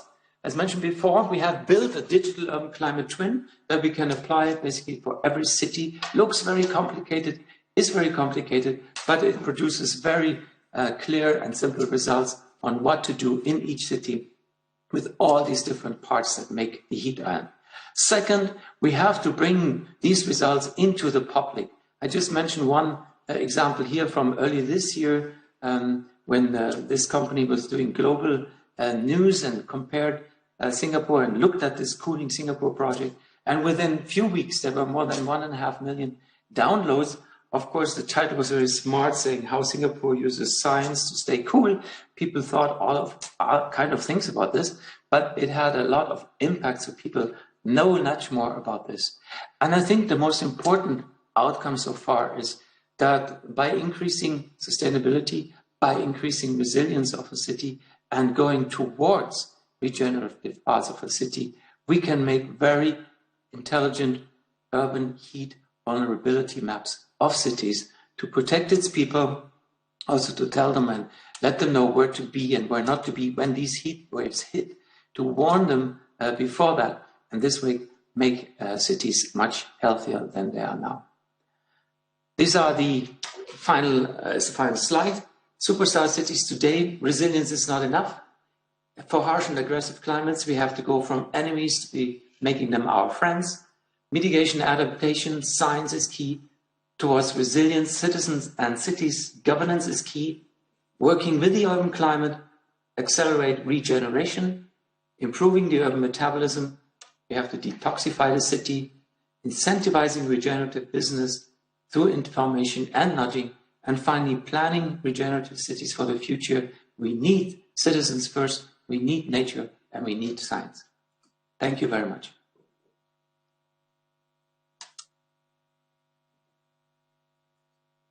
Спасибо. Спасибо. Thank you, Herhert, for your wonderful representation of your project. It's a very striking project. I was very much interested in the level of modeling and forecast and the way you apply the model of the digital climate twin. And this experience may become absolutely indispensable for other cities and towns. Are you familiar with our other colleagues which would try to do the same model in MGU, for example, at Moscow State University? A group of experts is studying the problem of heat, the measuring or violence of heat, and the follow-up forecast of the temperature change.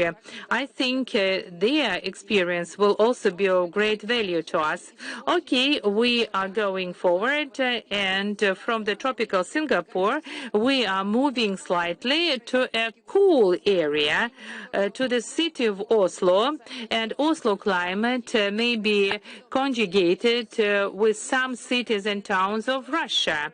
Nadia Sorensen is the head of the climatic agency of Oslo, and many risks of the climate are compatible with those we have in Russia. And these are the waves of heat, precipitations, entailing flooding.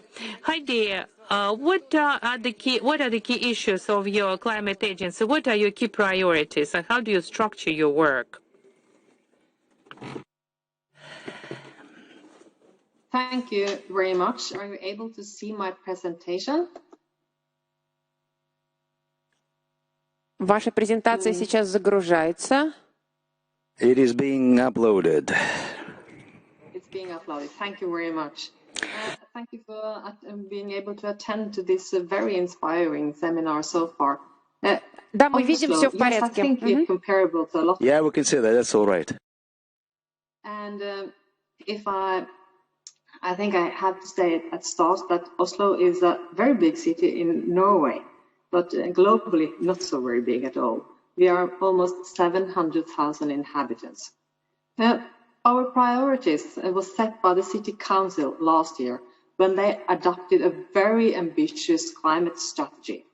It is the first time that we see mitigation and adaptation integrated as one issue, and we also study how actions on both mitigation and adaptation influence each other. The ambitious targets are that we by 2030 should be almost climate neutral, and at the same time we should be climate resistant. The mayor has a dream of Oslo becoming the first climate resistant zero emission city in the world, and that is a very difficult but very important task that we are set out to solve. I will start then to talk about adaptation, and I will talk a little bit about mitigation at the end and about the climate budget, which is the key governance tool we have to have when it comes to mitigation. But first of all, climate change vulnerability. That in preparation for the strategy, we made a quite comprehensive study of the climate vulnerability. We look at all the impacts of climate change on society, but we also looked on every agency in the city and the services where they're produced, and mapped how will they be affected by the climate change that we were foreseeing. And then we add this together, and we had a very nice output to see where we have to join forces. The impacts of climate change in Oslo is, I think, as in very many other northern cities, it is storm, water, and urban flooding. It's heat waves and droughts and warmer winters. Some may think that that's not a problem, that our very cold winters become a little bit warmer, but bear in mind, we think that might be a big problem. The storm water is seen to be the most challenging thing, and one of the things that we are facing already. We have chosen a three-step approach, which actually is quite nature-based solution. We seek solutions to manage rainwater, but not putting them as we did in the old times in pipelines, but manage them on the surface and guard the water safe towards the fjord. We have three steps of that. Rain or lower intensity should be caught and infiltrated in green roofs, rain gardens and trenches. A medium intensity rain is delayed and retained by rain gardens, land for temporary flooding and open retention basins. And then we have these really extreme precipitations where we have a really heavy rain. Then we will let the water in safe floodways, in open rivers, streams and planned waterways in the city. But if we are going to lead the water through the city, we have to know where it's going today, and we also have to find out where we want it to go in the future. Oslo has developed a city-wide map of floodways through the city. This map will play a key role in the management of stormwater in the future.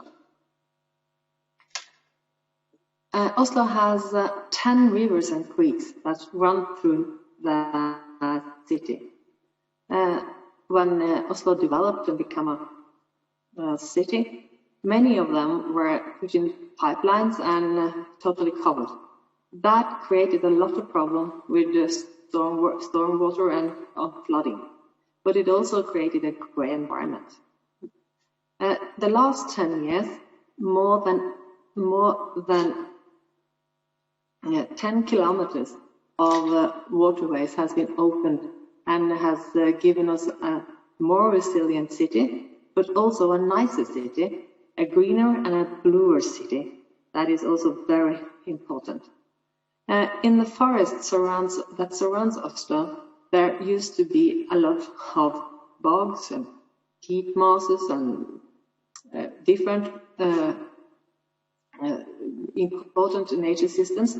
That was also due to timber production that was degraded in the 50s. We have now restored more than 260 acres of bogs to be able also to withhold water, so we can more easily deal with these extreme situations. Then when it comes to warmer winters, this is our national skiing arena that is placed in the capital of Oslo. Warmer winters kind of steal away one of the things that we love most about being a Norwegian, that's skiing. And just around the city of Oslo in our forest, we maintain more than 2,600 kilometers of ski slopes. And that's a lot. And that means a lot to many. If we look upon what will happen with the expected increases by temperature of 4.5 degrees, we will lose something like 2 to 4 months of snow. Basically, there will be no more months of snow at a normal winter if that happens. That, I think, is a very strong thing for many Norwegians to be engaged, because you actually love the cold winter and you like to have the right to stay cold in the winter. One of the problems with the cold winters disappearing is that a lot of new species are able to survive in the Arctic. And we have already an increased problem with invasive species. We lose quite a lot of resources every year to control and eradicate invasive species, and that is something we look hard into, because it's extremely expensive when it happens, and it creates many things that we are not very happy about. But still, as you said in the start, both Oslo and Moscow has experienced heat waves and drought. This was unheard of 20 years ago. But after the summer of 2018, I think we learned a lesson. The areas you see on the map from 2018 should be green and are normally green, were grey in 2018. Even food production went down, and a lot of problems that we hadn't foreseen happened. I think it inspires the decision of planting 100,000 trees inside the construction zones of the city of Oslo to be able to keep the temperature low at when we have heat waves happening. Let me then say briefly about the climate budget, because as has been said before, mitigation is the first step of adaptation. We have to avoid the dangerous climate change. And what we have developed is a climate budget that we see as a very efficient governance system. It is a system integrated in the ordinary municipal budget. When the city council passes a budget every year, it's also passed the climate budget because it's integrated inside there and states what emissions reduction measures has to be done to achieve the targets. So it's our job to identify emission reductions that is needed, and we identify its cost and what unit that have to implement the measure. And then we have a reporting part that is extremely important on the budget side. We are now working on the 6th climate budget for Oslo, and we see that it has been very important in engaging all agencies in being a part of the extremely important mitigation work. That the ordinary municipal budget is reported on 3 times a year. That means that every agency has to report. Have to report on the financial situation, but also how are you proceeding on your measures to lower climate change. That is very important and makes us quick enough to adjust things if things are not happening fast enough, and then have a constant pressure on having the result fast enough. We also have developed a climate barometer that have 17 indicators, and 3 times a year we publish on our website the result of that. I think I've been posing a lot of action plans on climate in my previous positions. The climate budget is something different. It's constant work, as financial budgeting is. And I think that is important, that climate issues is put in a very center of the policy process, and that is when the City Council passes the budget every year. So that was a little bit about the climate budget. I will be happy to talk more about it. I will also say that the C40 organization has an office in Oslo that is more than happy to tell you more about the climate budgeting and help you if you want to start, be a part, and see if you can do climate budgeting yourself. Thank you very much for your attention. Thank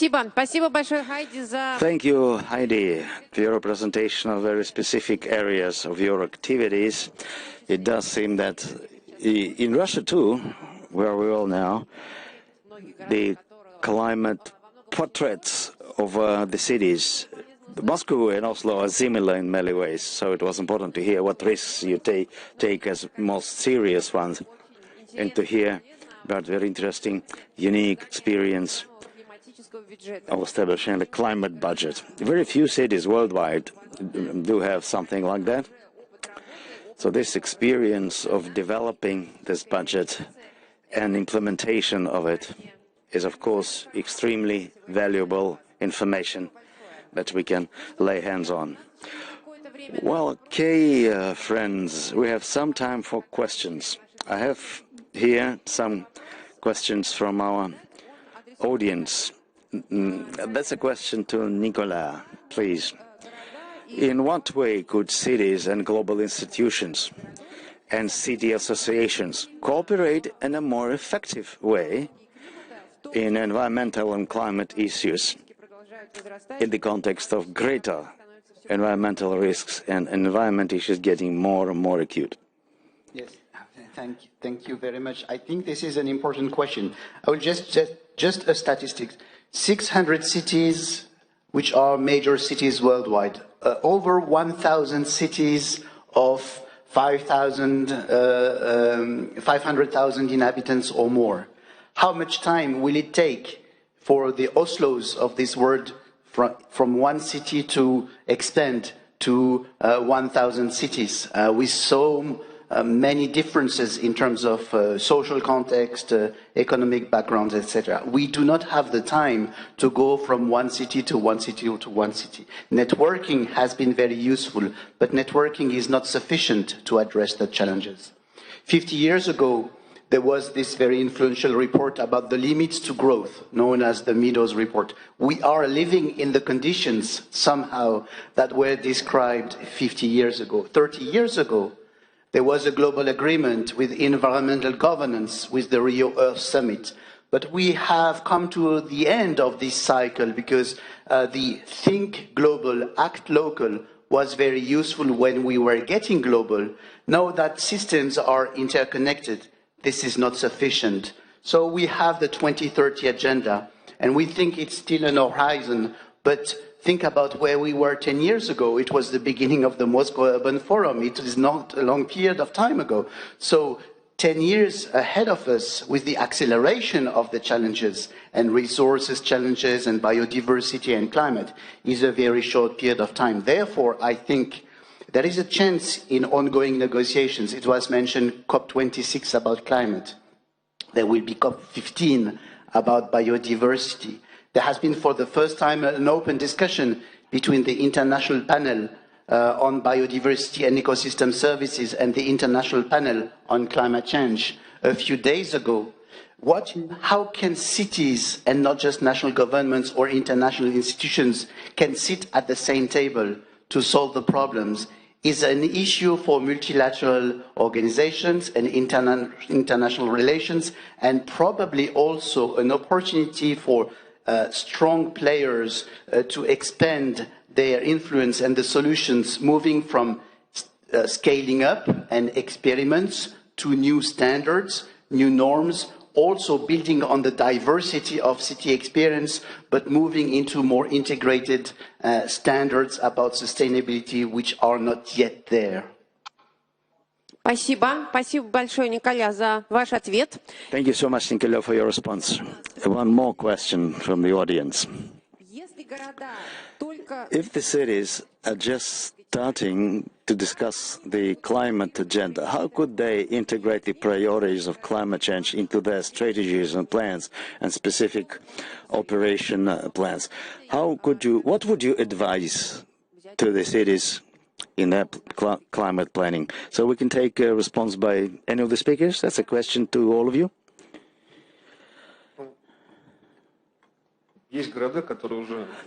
There are cities that have been actively involved in this agenda for the last, let's say, 16, 17 years. To take the C40, it was set up in 2006 when the 40 megacities, including Moscow, joined in the effort. And that was probably the first national cities association to raise serious climate challenges and started to elaborate on strategies to adapt to reduce the carbon footprint. So experience is there, expertise is there. Well, we understand the scenarios should be very similar. They could be, interchangeable. Well, so a larger city is much harder to adapt compared to a small township. But I would advise all the colleagues to carefully study the international experience, to join the cities associations that are growing anyway, like the G20, C40. they're already bringing up their criteria for size and population requirements. So it's now easier to join the association, exchange experience, take part in those international activities. There are many opportunities there, and it's actually available and accessible. Go ahead, study and act, take action. Don't just stay there. Well, our dear online speakers, anybody would like to respond how the city should start their performance on the climate, how to start and integrate the climate issues into their development plans? Да, Esteban, пожалуйста. Esteban, please, you're welcome. Thank you. I think there is no options here than to start. I mean, it's not a question of when or if we should. It's a question of how and rapidly start. But most importantly, I think that what we have to think in this era is that we will face many more challenges, as I said at the beginning. Climate change is not the only one. Probably is the most important one, but it's not the only one. So when I say we have no more choice, I say that cities will have to accommodate, adapt, and become resilient to a future that is unknown. For sure, climate change is presenting heavy challenges. For sure, we all are convinced, and I think I'm preaching among converted people here. Otherwise, you wouldn't be here listening at this climate change discussion. But at the same time, we have to be conscious that it's also a cities discussion. Local authorities, national authorities have to understand that there is no option rather than adapting our cities to what comes in future. Being climate change or being any other challenge, as we can see from the COVID response. One. Second, on the partnerships, I do believe that we don't have options either. It's true, we have more than, 50,000 cities in the world, around defined cities, but anyway, we are talking about 45,000 to 50,000 cities. If we are going to start working one by one, it's going to be a complete disaster. We are not going to get there. What we have is to create a massive movement for this. And what better way than in partnerships? But also partnerships have to be very much directed and objective. I was the chair of a collaboration between many organizations working on urban and climate resilience. And we did a mapping of how many cities are we working on. And it's pathetic, to be honest, and I don't want to depress you. But, counting all these organizations, support the ICLE, UCLG, UN Habitat, UNDRR, the World Bank, the 100 Resilient Cities, Rockefeller Foundation, when you start counting all these organizations and we start mapping where they are active, we didn't find more than 200 cities in the world where we were all active. 200 cities. If we consider that we are around 50,000 cities in the world, how many cities you can see that are underserved? Эстебан, извините, у нас, к сожалению, заканчивается время сессии. Sorry, Esteban, your time is over. Извините, пожалуйста. Sorry, you have to finish up.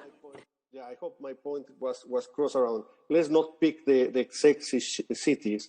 Let's make sure that we support cities in need, which are all over the world, not only in developed countries, but also in developing countries. Thank you. Спасибо. Спасибо большое за ваши ответы. Спасибо. Thank you for your answers. Thank you for your comments. Ladies and gentlemen, we are wrapping up, and I would like to thank all the experts who were with us on a real-time format. And I would like to thank those experts from online. We had a very informative session with the discussion of the green agenda, climate risk strategies, and strategies for adaptation, and the true stories about real cities and towns of Singapore, Oslo, Moscow, to name a few. For me, it was of great value to discuss all these challenges. So stay with us and join us for other sessions. Bye-bye.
Good afternoon. Let me start our panel discussion, Children in the City, Global and Local Initiatives for a Child-Friendly Megacity. My name is Anna Siprikova.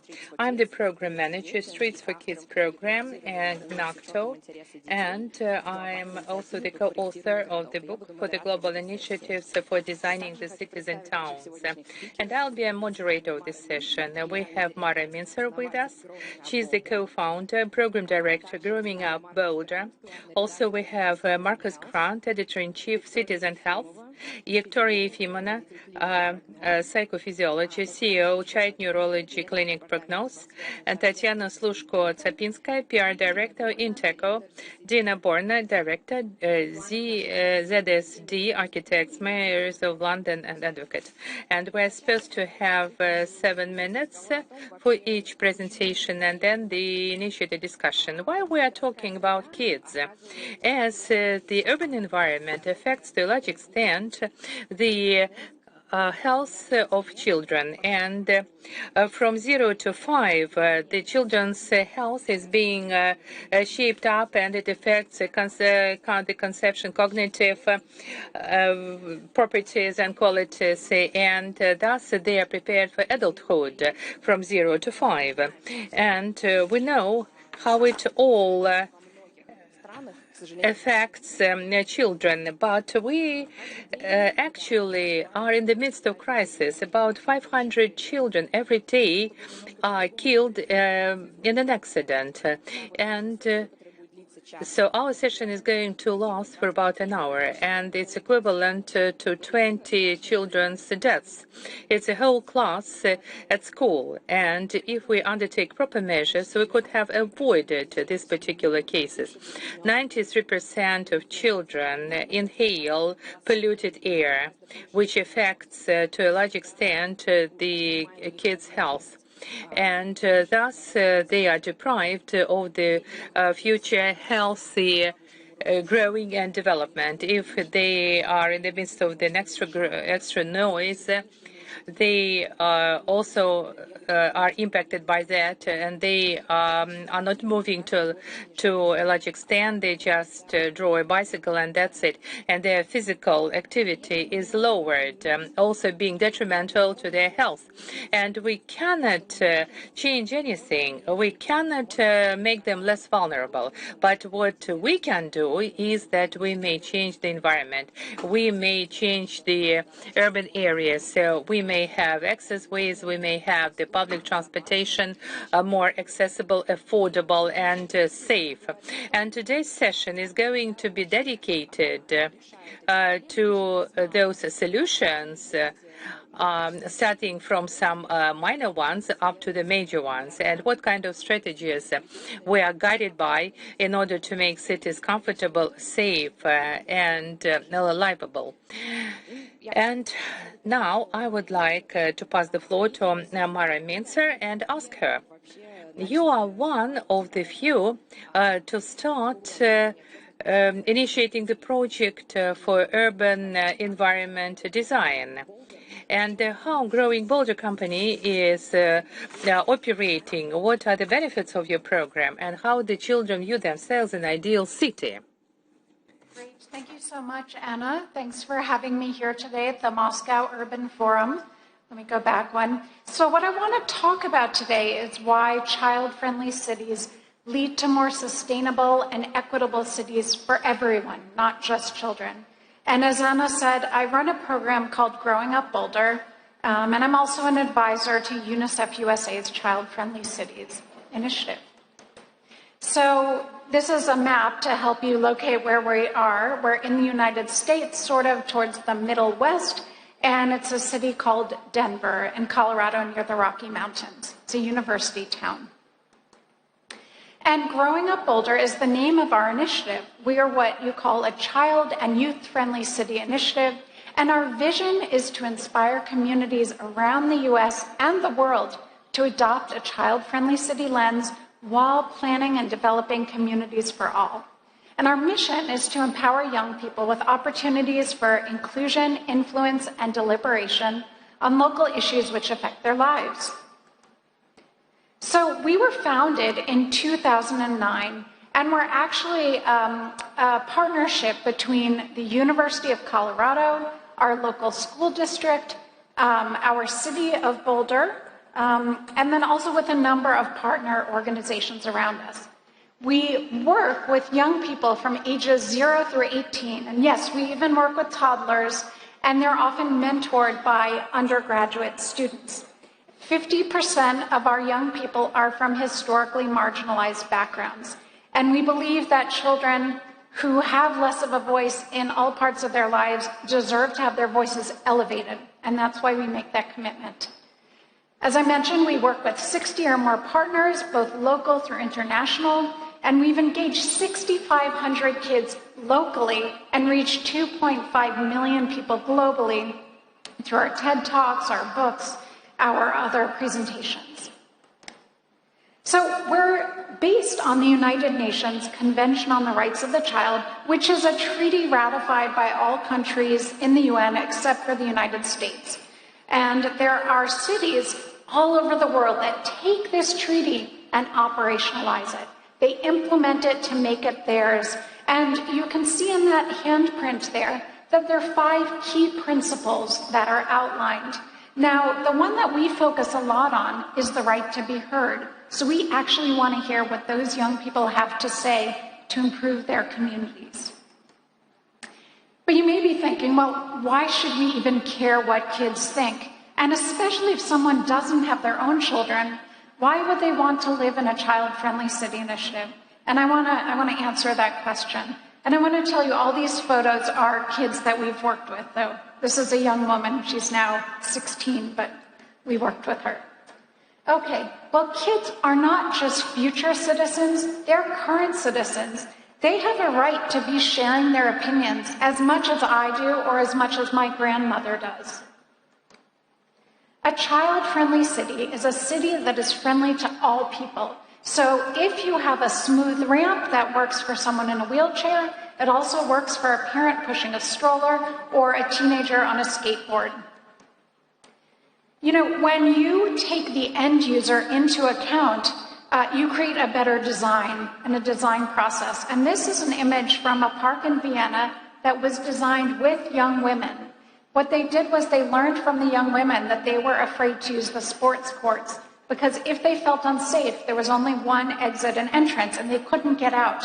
So what they did was they made 2 entrances and they widened them, and then it became equal in terms of users. It was both girls and boys using the space.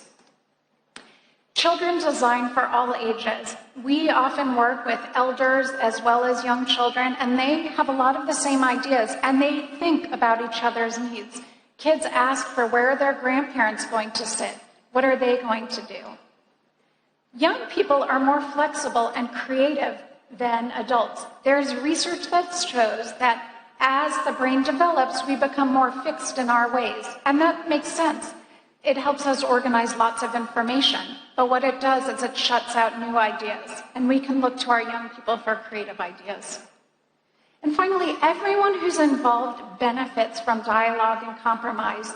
These are 3 second-grade young women, all immigrant children, who were sharing their ideas with City Council, and it changed both the kids and the adults in the room. So the impact, why should we do this? Why does this matter? Let's look at the impact on a few different levels. Let's look at the individual child level. When we do measurements before and after of our projects, we ask the kids, do you feel like you have a voice in decisions which affect you? Inevitably, it changes dramatically. And not only do kids feel like they have a voice, they continue to stay involved and contribute to their communities. And these are 2 young ladies who are working on a child-friendly city map, the first in our nation. And I brought a few examples of it today for anyone who wants to see. It impacts the actual place, and this is the most obvious one. On the left-hand side is a child's vision for a treehouse and a nature-filled park. On the right, 6 years later, is that exact park built by the specifications that the kids required. Our city council said must have a treehouse per children's recommendations in their official language. Kids' ideas actually impact our policies. This was a policy document that was created with some of the input from kids and adults, and all those places highlighted in orange show you exactly where the kids' ideas influence the outcome. Our director of transportation would carry this in her portfolio to all of her meetings, stick it on the table and said, are we responding to the young people's requests to be able to bike to school? Are we responding? Finally, we're impacting the earth. Young people are creating ideas that are in alignment with the United Nations Sustainable Development Goals. And so when we're including them at a young age and talking about this, we're creating healthier cities that kids understand and that actually lead to healthier cities for all of us. If anybody wants to learn how to do some of this, we do offer trainings on the techniques of how we come about this. And I want to thank you very much for your time. Спасибо большое, Мара. Thank you, Mara. A very inspiring story of yours. And I would like to put a question to Marcus. Marcus is going to be online with us. You've been an expert consultant for about 15 years of the WHO, dedicated to the health of the cities and towns, and you actually wrote about the comfortable environment in the urban areas for kids, and what are those factors to influence good conditions for children so that they may be developed in full, and what urban development projects are necessitated on that score? Thank you. Thank you. In order to answer those questions, I'm going to share my screen and show a presentation of some projects I've been involved in. And the last presentation was fantastic, especially interesting. And I think you'll see how my presentation sort of builds on that. So I'll just share the screen here.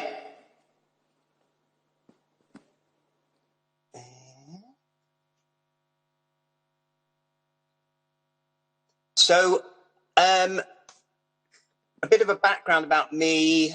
I'm an urban designer and have worked in public health with the World Health Organization European network, worked with some of the Russian cities in that program, and more recently working with Geneva and with the UN Habitat. So I've called this a sort of public health deep dive into children's urban experiences, because I just wanted to show you a few projects. Whoops, I'm just trying to, a couple of projects that I've done where, again, sort of building on what the previous speaker said, we looked at children's voices, and we also looked at the voices of parents in bringing up under fives in a particular cultural community in Bristol. So there's three pieces to this. One, making the walk to school healthier with Belfast Healthy Cities, which is part of the WHO European Healthy City Network. Secondly, bring up under fives for a cultural community in Bristol. And finally, some places to get other information. We've just launched a child-friendly cities special issue of Cities and Health, of which I'm the editor-in-chief. So looking at the Belfast project, and we did this a number of years ago, and this was all focusing on making that walk to school healthier in Belfast. And Belfast has for many years been a segregated, religiously segregated communities, and we worked in one Catholic school, in one Protestant school, and one school where both communities came together. I've called this supporting the voices of children about their own world, which really chimes with the previous speaker. So we worked with children initially, sensitizing them to what health was, other than going to the doctor when you're ill. That there's a bigger agenda for health. And you can see that little on the blackboard, they were putting crosses on the screen there on the bottom right about how they felt at that moment at school, very healthy, healthy or not so healthy. And we talked about what health could mean in different ways, what supported health and what detracted from health. And then we got onto their walk to school, and they talked about things that made them uncomfortable, or piles of rubbish, or dangerous on their ways to school.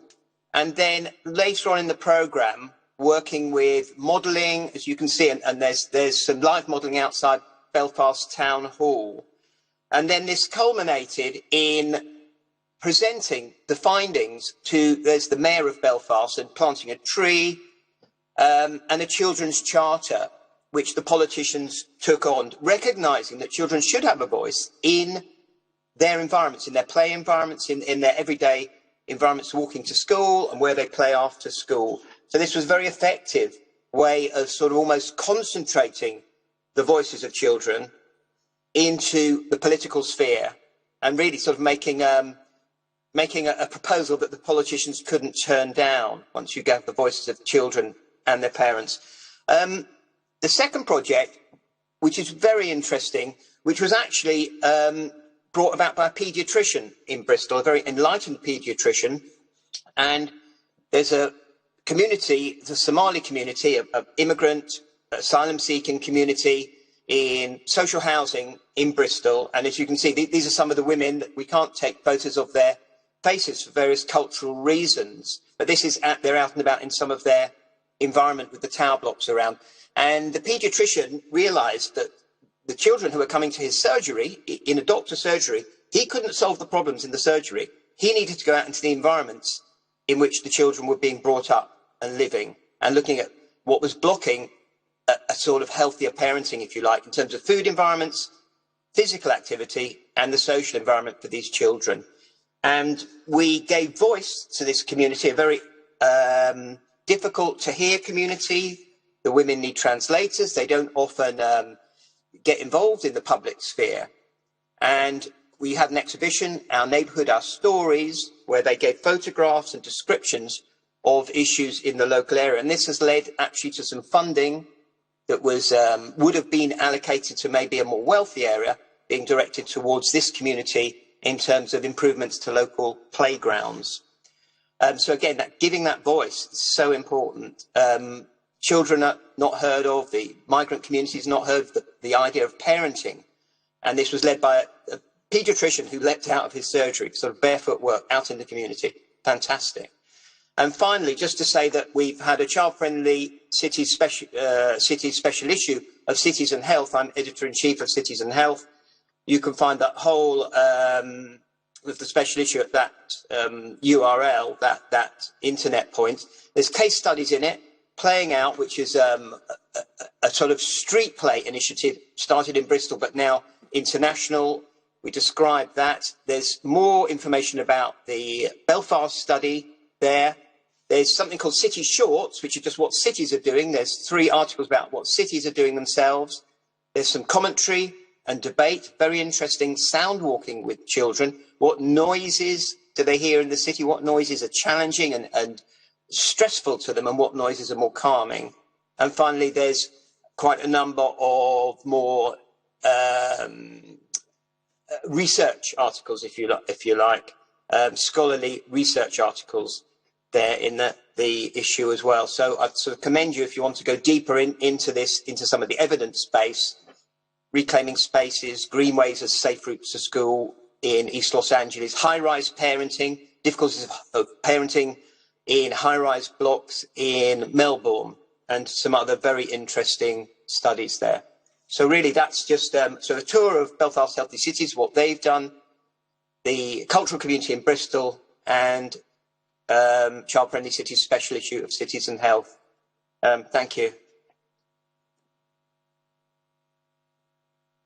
Thank you so much, Marcus. Thank you for your very deep insight and resource. Thank you. That's a great resource. So many interesting articles. I do advise everybody to go there and read it. As Mark said, there is an impact of the urban environment for the kids' health.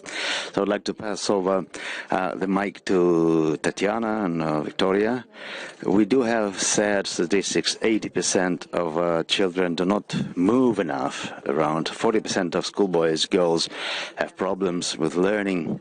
And NRG recently developed an innovative approach to designing playgrounds So please tell us more about this project, so that these new areas and spaces that have been designed considering the physiology with more medical aspects considered, how can they help contribute to resolve this problem? Thank you, Anne. I represent the practical side of the issue. Thank you, colleagues, for this wonderful idea that was voiced. We've been building housing for the last 20 years. We built over 5 million square meters of housing, and in 2019 we've had the research of our audience, target audience, and we saw that 60% of our buyers are families with children, young children.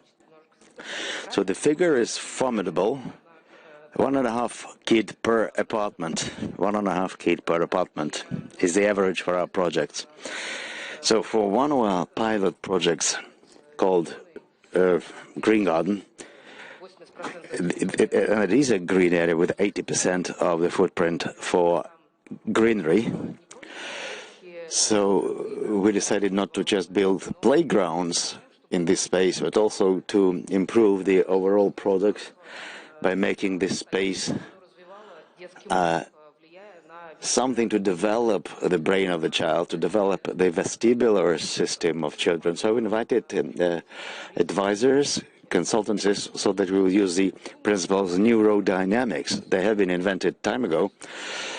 So that resulted in a practical methodology, the technique that could be used by everyone on how to plan your courtyard in a way so that every facility there, sporting facility, will help to develop a certain cognitive function of a child. Oh, here, I'm supposed to be, changing the pages of my presentation, but right here, I will hand it over to Victoria. Just as Anna said, there are problems with the children learning in Russia. This is typical worldwide. The more advanced the country is, more problems and issues children have, both with physical development and cognitive development.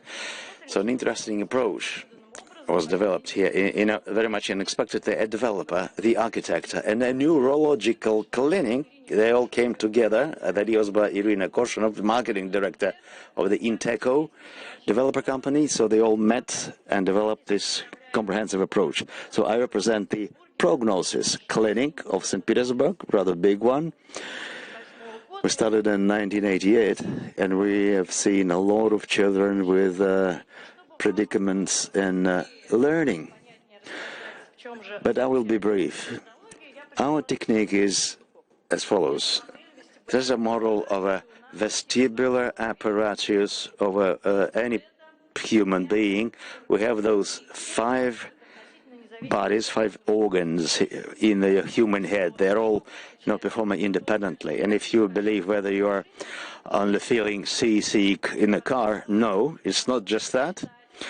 The way the child learns to speak, read and write and effectively move, that all has to do with this vestibular apparatus of a human being. So it all has to do with this organ. So whatever you have on the playground for children is called to develop a certain portion of your vestibular system, like a good recipe for your kitchen. You take good ingredients and you make a good and delightful dish. Well, we didn't invent anything new. Well, we had to improve some existing equipment. So Irina suggested that we bring whatever we do inside in the clinic to bring it out in the open. So the children will be able to do it outdoors, to develop their vestibular system and their cognitive functions right next door to their home using the outdoor equipment.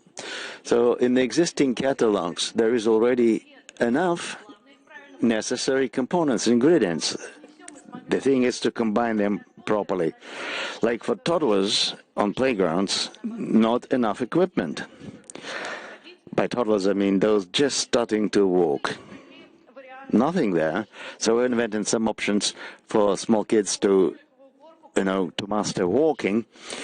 So we invented this roller-equipped little hill, or the balls, suspended balls, which stimulate both the visual perception and the vestibular system. So there's a complex approach for designing a playground, so other developers will not have to invest additional means in order to turn their playgrounds into neurodynamic facility. come and learn our methodology, our techniques, to see how the vestibular system works so that you can select the proper components for your playground. Please consider that every age has a preference for certain types of equipment to develop the sensory perception and the vestibular. The modern playgrounds have to compete with gadgets, with computer games. But it is exactly the vestibular feelings that every child likes. So have no doubts, this vestibular system definitely is linked to the cognitive system. Now, after lockdown, with children having spent several months at home without much movement, we have seen in our patients coming to our hospital, our clinic from all over the world, we have seen a deterioration in the cognitive capability. Good proof of playgrounds being available day to day with certain lockdown elements. Lockdowns could become a tool to develop the brain of a child. So the initiative by this Enteco company was right time, right place. Well, Tatiana has something. Just a few words. This project has a social dimension to it. We would like to make it our competitive advantage, but it's fully accessible. You will have a QR code in the end of presentation. It's not translated into English yet, but it will be. Here, we're approaching the end of discussion. Van Steckestade, the architect, built this in 1860s for the emperor's family, his children. So the principles are still the same. Nicholas I. At that time, it was only accessible by the royal family. Now this project will bring it closer to all the children. Thank you so much, Tatiana and Victoria. Nice presentation. So I thought that with the lockdown over, the grown-ups better train their vestibular system as well, using playgrounds like that. I have a toddler too. Yeah, we have a shortage of equipment like that. Well, parents sometimes want to join in these games, but there's no facility for the grown-ups to exercise, to move around. So the playground should be actually multi-age scaling.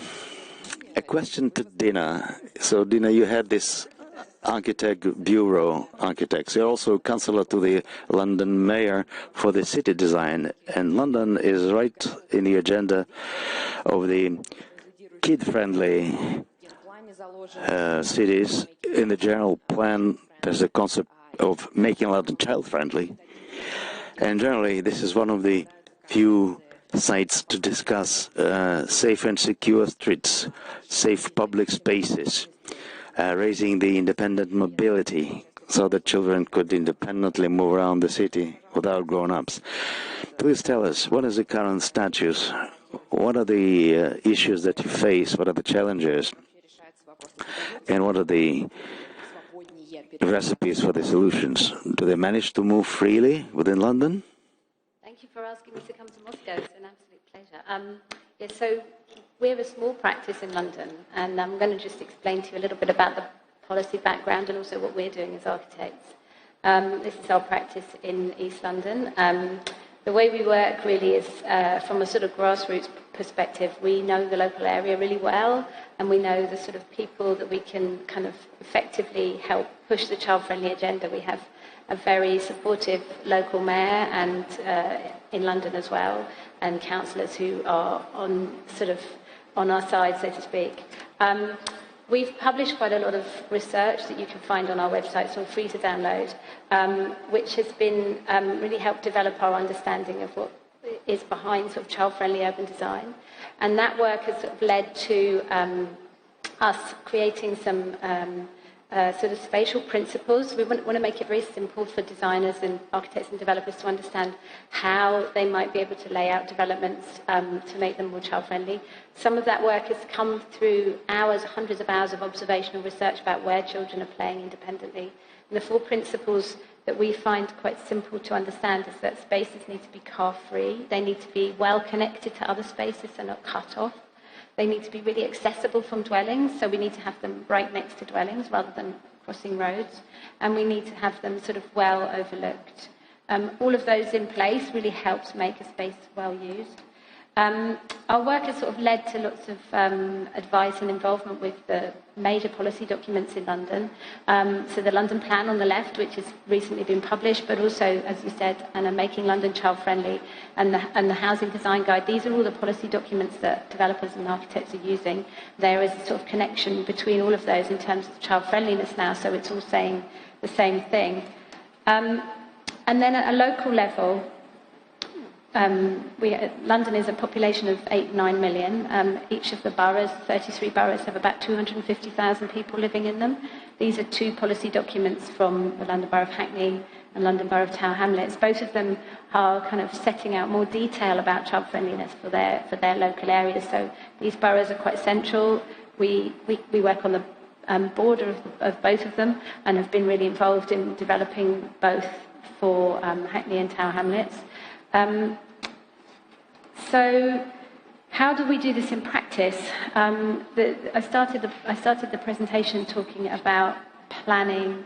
With the first slide, talked about planning, policy, talked about participation and design. And these are all the sort of elements that are part of Making London Child-Friendly. And this is a development here in East London that we've been working on in Tower Hamlets. So that's the document that we need to adhere to, as well as the London Plan. This is 800 homes around a school with new businesses and shops. So it's a big piece of city. And we're working we are architects, and we're working alongside the architectural team. I talked to you a moment ago about the principles about what makes a good space, and these are 2 sort of existing, and then the triangle is the under development, the proposed scheme, and the heat map where we rank according to those 4 principles shows that the new development will have a higher rating for child friendliness. So the red is the warmth in the heat map, which is what we're looking for. So this is a really simple way of showing how we're kind of thinking about the spaces around the area. What we do is, as well as thinking about the design and the layout, is we work with children and young people. So through our work, we've developed a toolkit which we can work on with older children from sort of 11 years up, which is sort of high school age. We can also do a sort of a simpler version for younger children. This website has all the information you need about how you could run the same sessions. It's all free to download. We have 5 sessions here, so you can see they're all laid out from the beginning of the inception of the project right through to sort of near to planning. And what we really do is we focus on lived experience. We need to learn and listen to young people about what it's like to live in their local area. We do this, as I said, with younger children as well, but these photographs show you the teenagers that we've been working with who all live in this neighbourhood, and they know it really well. Some of our work, most of it's been carried on this project through the pandemic, some of it online, but some of it outside in the local area. They're filling in survey forms, and they're using a traffic light system that we have developed, which is about their ranking of space according to whether it's green, amber or red. You can see a bit more about it on our website, but essentially it's a really easy way of thinking about space and time. Green space is a space you feel free to choose to do what you want to do in it, which is what anyone might want to do, and an amber space is somewhere where there might be some rules and regulations, and a red space, it's very restricted. Now, we talk a lot about these kind of simple concepts, and we run through to them creating a manifesto, which then the design team works towards, and these bottom photographs show us presenting the proposals back to them, and they are then critiquing them. And then on the final slide, this is their manifesto that they've created. And then this final slide here is an image that we made for them about one of the spaces that is going to be transformed. This is underneath the busy motorway that's next to their neighbourhood, where at the moment it's a really dark and dangerous space, and actually now we're opening it right up so that they can walk through to a park. And what was really interesting about this image was that we wouldn't have made this if it hadn't been for the input of the young people, because we started to realise that children, and particularly older children, are never really visible in images. We never really put the teenagers in the photographs. And once you start to put them in there, you start to think about what they might want to be doing. They also want to play, they want to climb, they want to be around the younger children, they want to go in the cafes. And actually they gave this space, which you might be able to see on the feedback on the right-hand side, really good scores. Good is green, or okay is yellow, and red is poor. So, you know, they really helped us to sort of shape this community and to make us really think again as architects and developers how we make spaces for them. So I think what I'll finish by saying is that our job is to both listen and learn and to teach them how to get involved, but also to just advocate for them, talk about them, think about them in everything that we're doing. Thank you.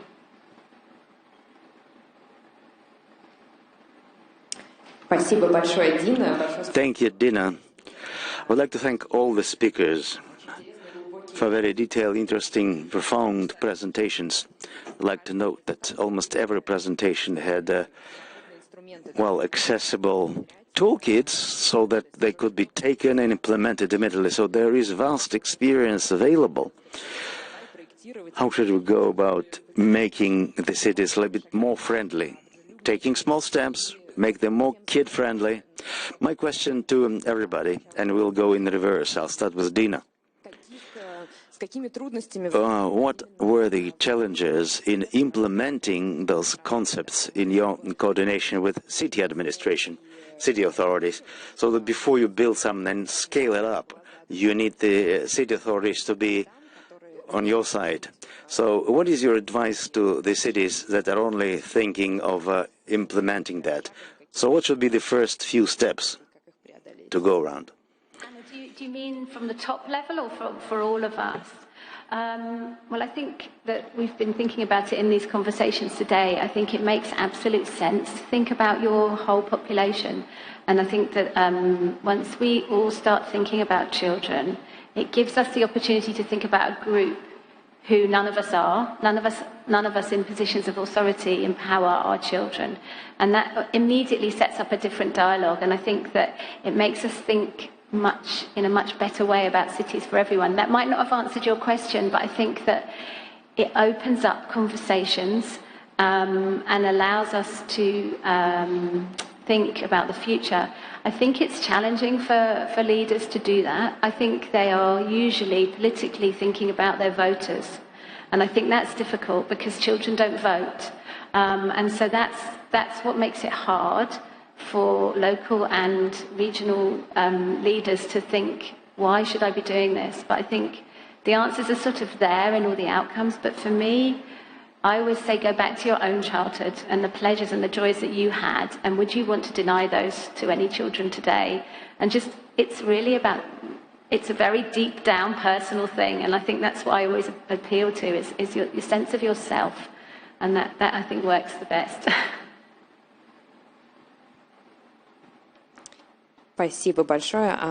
Thank you so much. Tatiana and Victoria, anything to add?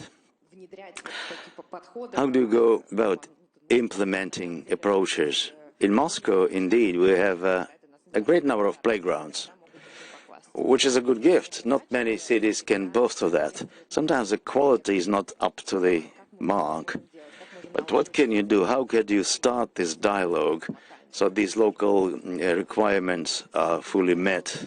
How can we understand what is specifically needed to be done or changed in a district and neighborhood? Okay, so far I haven't seen any major challenges. We are now in a pilot project stage. We're in a development stage for some more projects. And then we now, at this stage, we understand that the cities do not have large free spaces. There are very compact areas. So if the need for scaling it up, we need to think that the new designs for the new housing neighborhoods, there should be different combinations of sporting tools, sporting equipment, so children will be interested in moving to the neighbor's yard and they will also develop their navigation techniques and skills.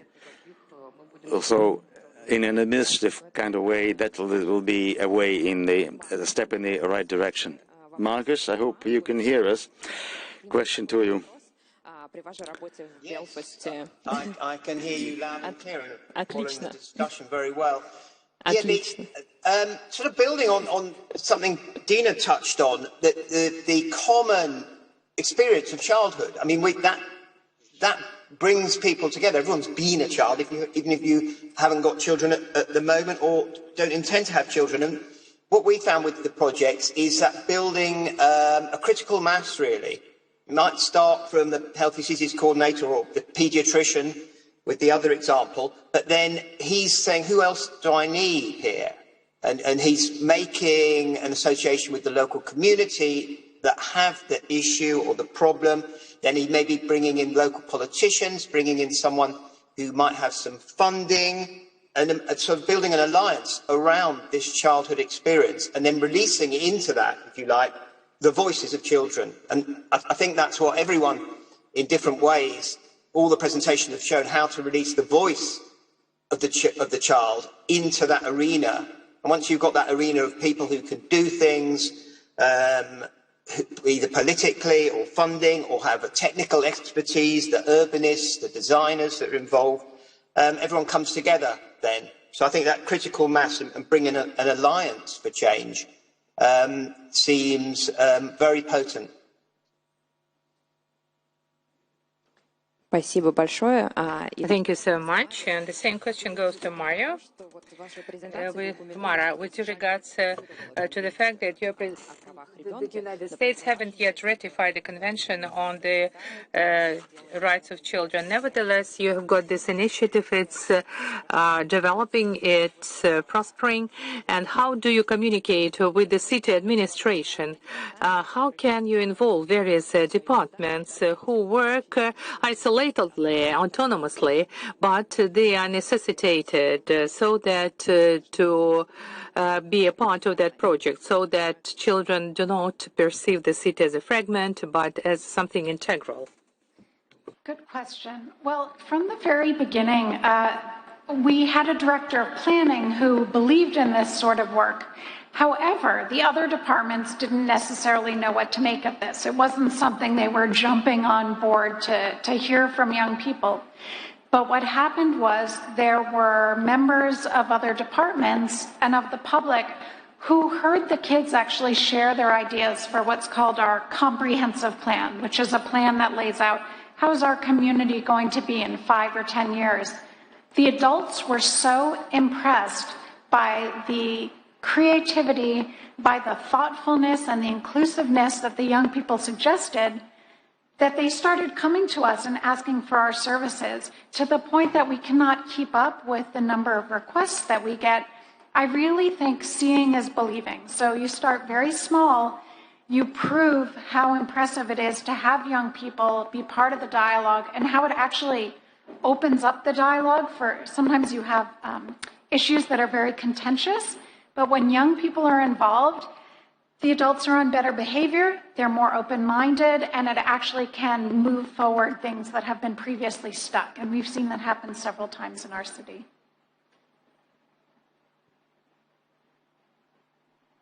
Thank you so much. And I would like to put a question which has been already touched upon, that people were in a lockdown in the midst of pandemic. They couldn't walk anywhere, especially kids. And whenever we just free ourselves from COVID, what needs to be done next? As so far children do not have full access to the infrastructure. They are still online in their studies. Let's start from Dina. Maybe London has some good examples. You have open streets, free streets as a good project. Maybe there are some other cases to indicate, and maybe you have very interesting case studies for us to learn. Yeah, so we have some interesting changes that have been made in London. As you said, we have low traffic neighbourhoods and which have been, closing off cars from cutting through neighbourhoods and keeping them on main roads. That there is contention around that because of the fact that the traffic numbers have risen under COVID, and so people are concerned about there being too much pollution on the main roads. We also have school streets, which are a really good idea, where outside schools we close off the street before school and after school hours, and I think that makes a really big difference. So parents are encouraged not to drop their children off by car, and suddenly that space outside the school is transformed, and the things that come out of that experience are quite profound. So parents are chatting to each other and children are just playing on the street, and it really shows people that kind of need and ability to play will happen everywhere. So you don't have to take them to the park. It can just happen right there. And actually that great moment when you're surrounded by your friends and your parents are chatting with caregivers. So I think that the way in which these places become transformed, also play streets, which are slightly different, where we can close them off with volunteers. And we ran one in the centre of London just before COVID. Obviously, it's been very difficult to think about organising activities for lots of people, organised activities during the pandemic. So we were really kind of waiting for things to get better. Next summer, I think there'll be lots more of these play streets. The one that we organised in the middle of London was to show what the area around the new Museum of London could look like. So suddenly the centre of London transformed by children playing and making a mess and getting water everywhere has really opened people's eyes to a completely different way of thinking about the city. Thank you. My question goes to Victoria and Tatiana. Integra project. You are mostly focused on the yards with the minimal number of cars. And do you keep track as to what is going on in these areas, how citizens are being self-organized? Do you take these self-organization issues and communities into account in your design efforts? Yes, we have to know our neighbors, and you have to communicate with your neighbors. We offer another project. We are talking about children, and let's talk about the things and the trends which are really topical for us now. And in designing of residential areas, I think we have to be aware as to what is going on in terms of cognitive capacities of children. And we are all focused on the mental work of our children. And I've got quite a number of responses when I placed my methodology in the free access. And children started thinking the upbringing and development of their children. How vestibular function is tied up to certain areas, and so we place something into the internet space, and the city may find some way out if we get ourselves locked somewhere. We may even organize some activity with the help of neighbors, with the help of communities. If you have your backyard, which is a closed one, you may also somehow move and be active.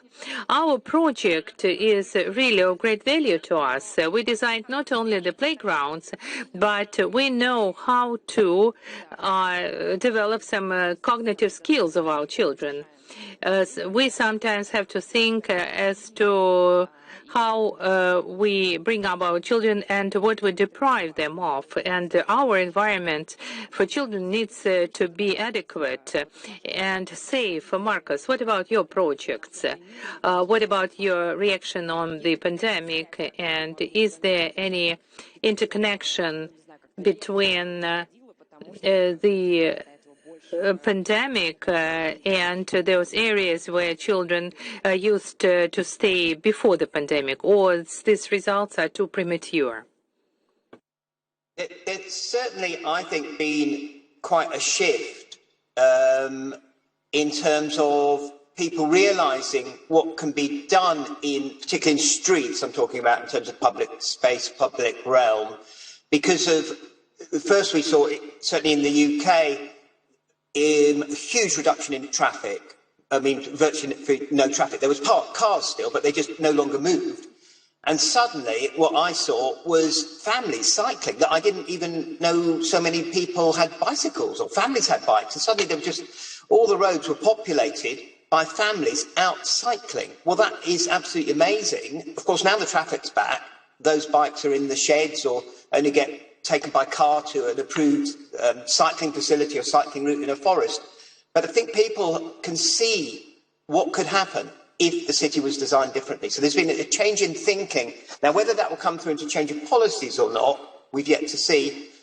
In terms of playing out, which I mentioned, I mean, Bristol used to be called the street party capital of whatever, England, Europe, I don't know. We had a lot of street parties, and the idea was that you could close the street for one day or only a year and have a party. Well, playing out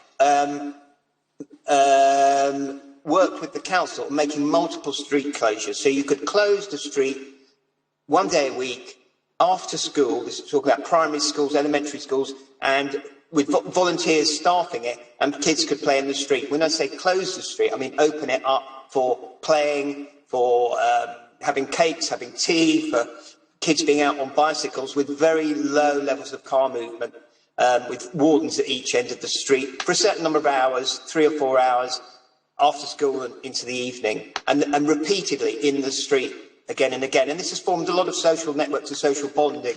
Now, over COVID, that has decreased, that we can do that. But I know Playing Out and other initiatives internationally are sort of waiting to be bigger and better.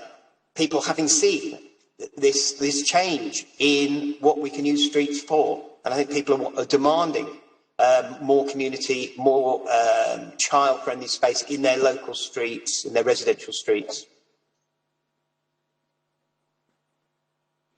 Спасибо большое, Маркус. Thank you, Marcus. You gave a very brief comment, please. Did you organize some trainings amidst the pandemic, specifically for children? Do you mean, did we work still with children? No, I haven't been involved in that. The Playing Out group have been doing stuff on that. I personally haven't been involved in any of that during the pandemic. No, just sort of observing, really, the changes that have been happening. Although I know some streets have had socially distanced. They have been able to have socially distanced Playing Out days in their bubbles with marking actually on the street with paint. Communities just mark with paint themselves, the sort of 2-metre distances, and then families can come out and play in a safe space while other families are playing next to them. So that has happened in the pandemic. Спасибо. Thank you. Next speaker, please. Получалось ли работать вот удаленно? Did you manage to work at the online format in terms of training? Yes. So we shifted very quickly in 1 week to figure out how do we still hear from young people and work with them during COVID times. So there were 2 things that we figured out. One, school went back to being online, and so what we did was we worked with the kids online. We would set up weekly sessions with the kids during school. It helped their teachers immensely, and the teachers said because the kids were working on real-world projects, it actually was what anchored them into their learning. It is what carried the kids through the pandemic and kept them engaged. And many of these kids are kids who don't traditionally do well in school. They said that this meaningful work is what propelled the kids forward in terms of their work. But the other thing is it forced us to take the kids outside and to really do the work outside, which is something that we're hoping to keep beyond just COVID times. So we've actually done a lot of work with our school district, which is the public school authority, to make sure that classrooms can be held outside beyond science and math, but also for English lessons, art, music. And we think they're going to stay out there and it's going to continue. Спасибо большое. Хочу поблагодарить. Thank you. I would like to thank everybody for your very informative discussion. Each presentation had QR codes, links. Please do not hesitate and look through these resources, read them through, and disseminate them. And we do not have to reinvent a wheel. And let's take what is available. All tools are available. They may be adjusted, accommodated, and modified. And we may start changing our cities, making them children-friendly, but also adult-friendly, starting from some minor steps. Thank you for your kind attention.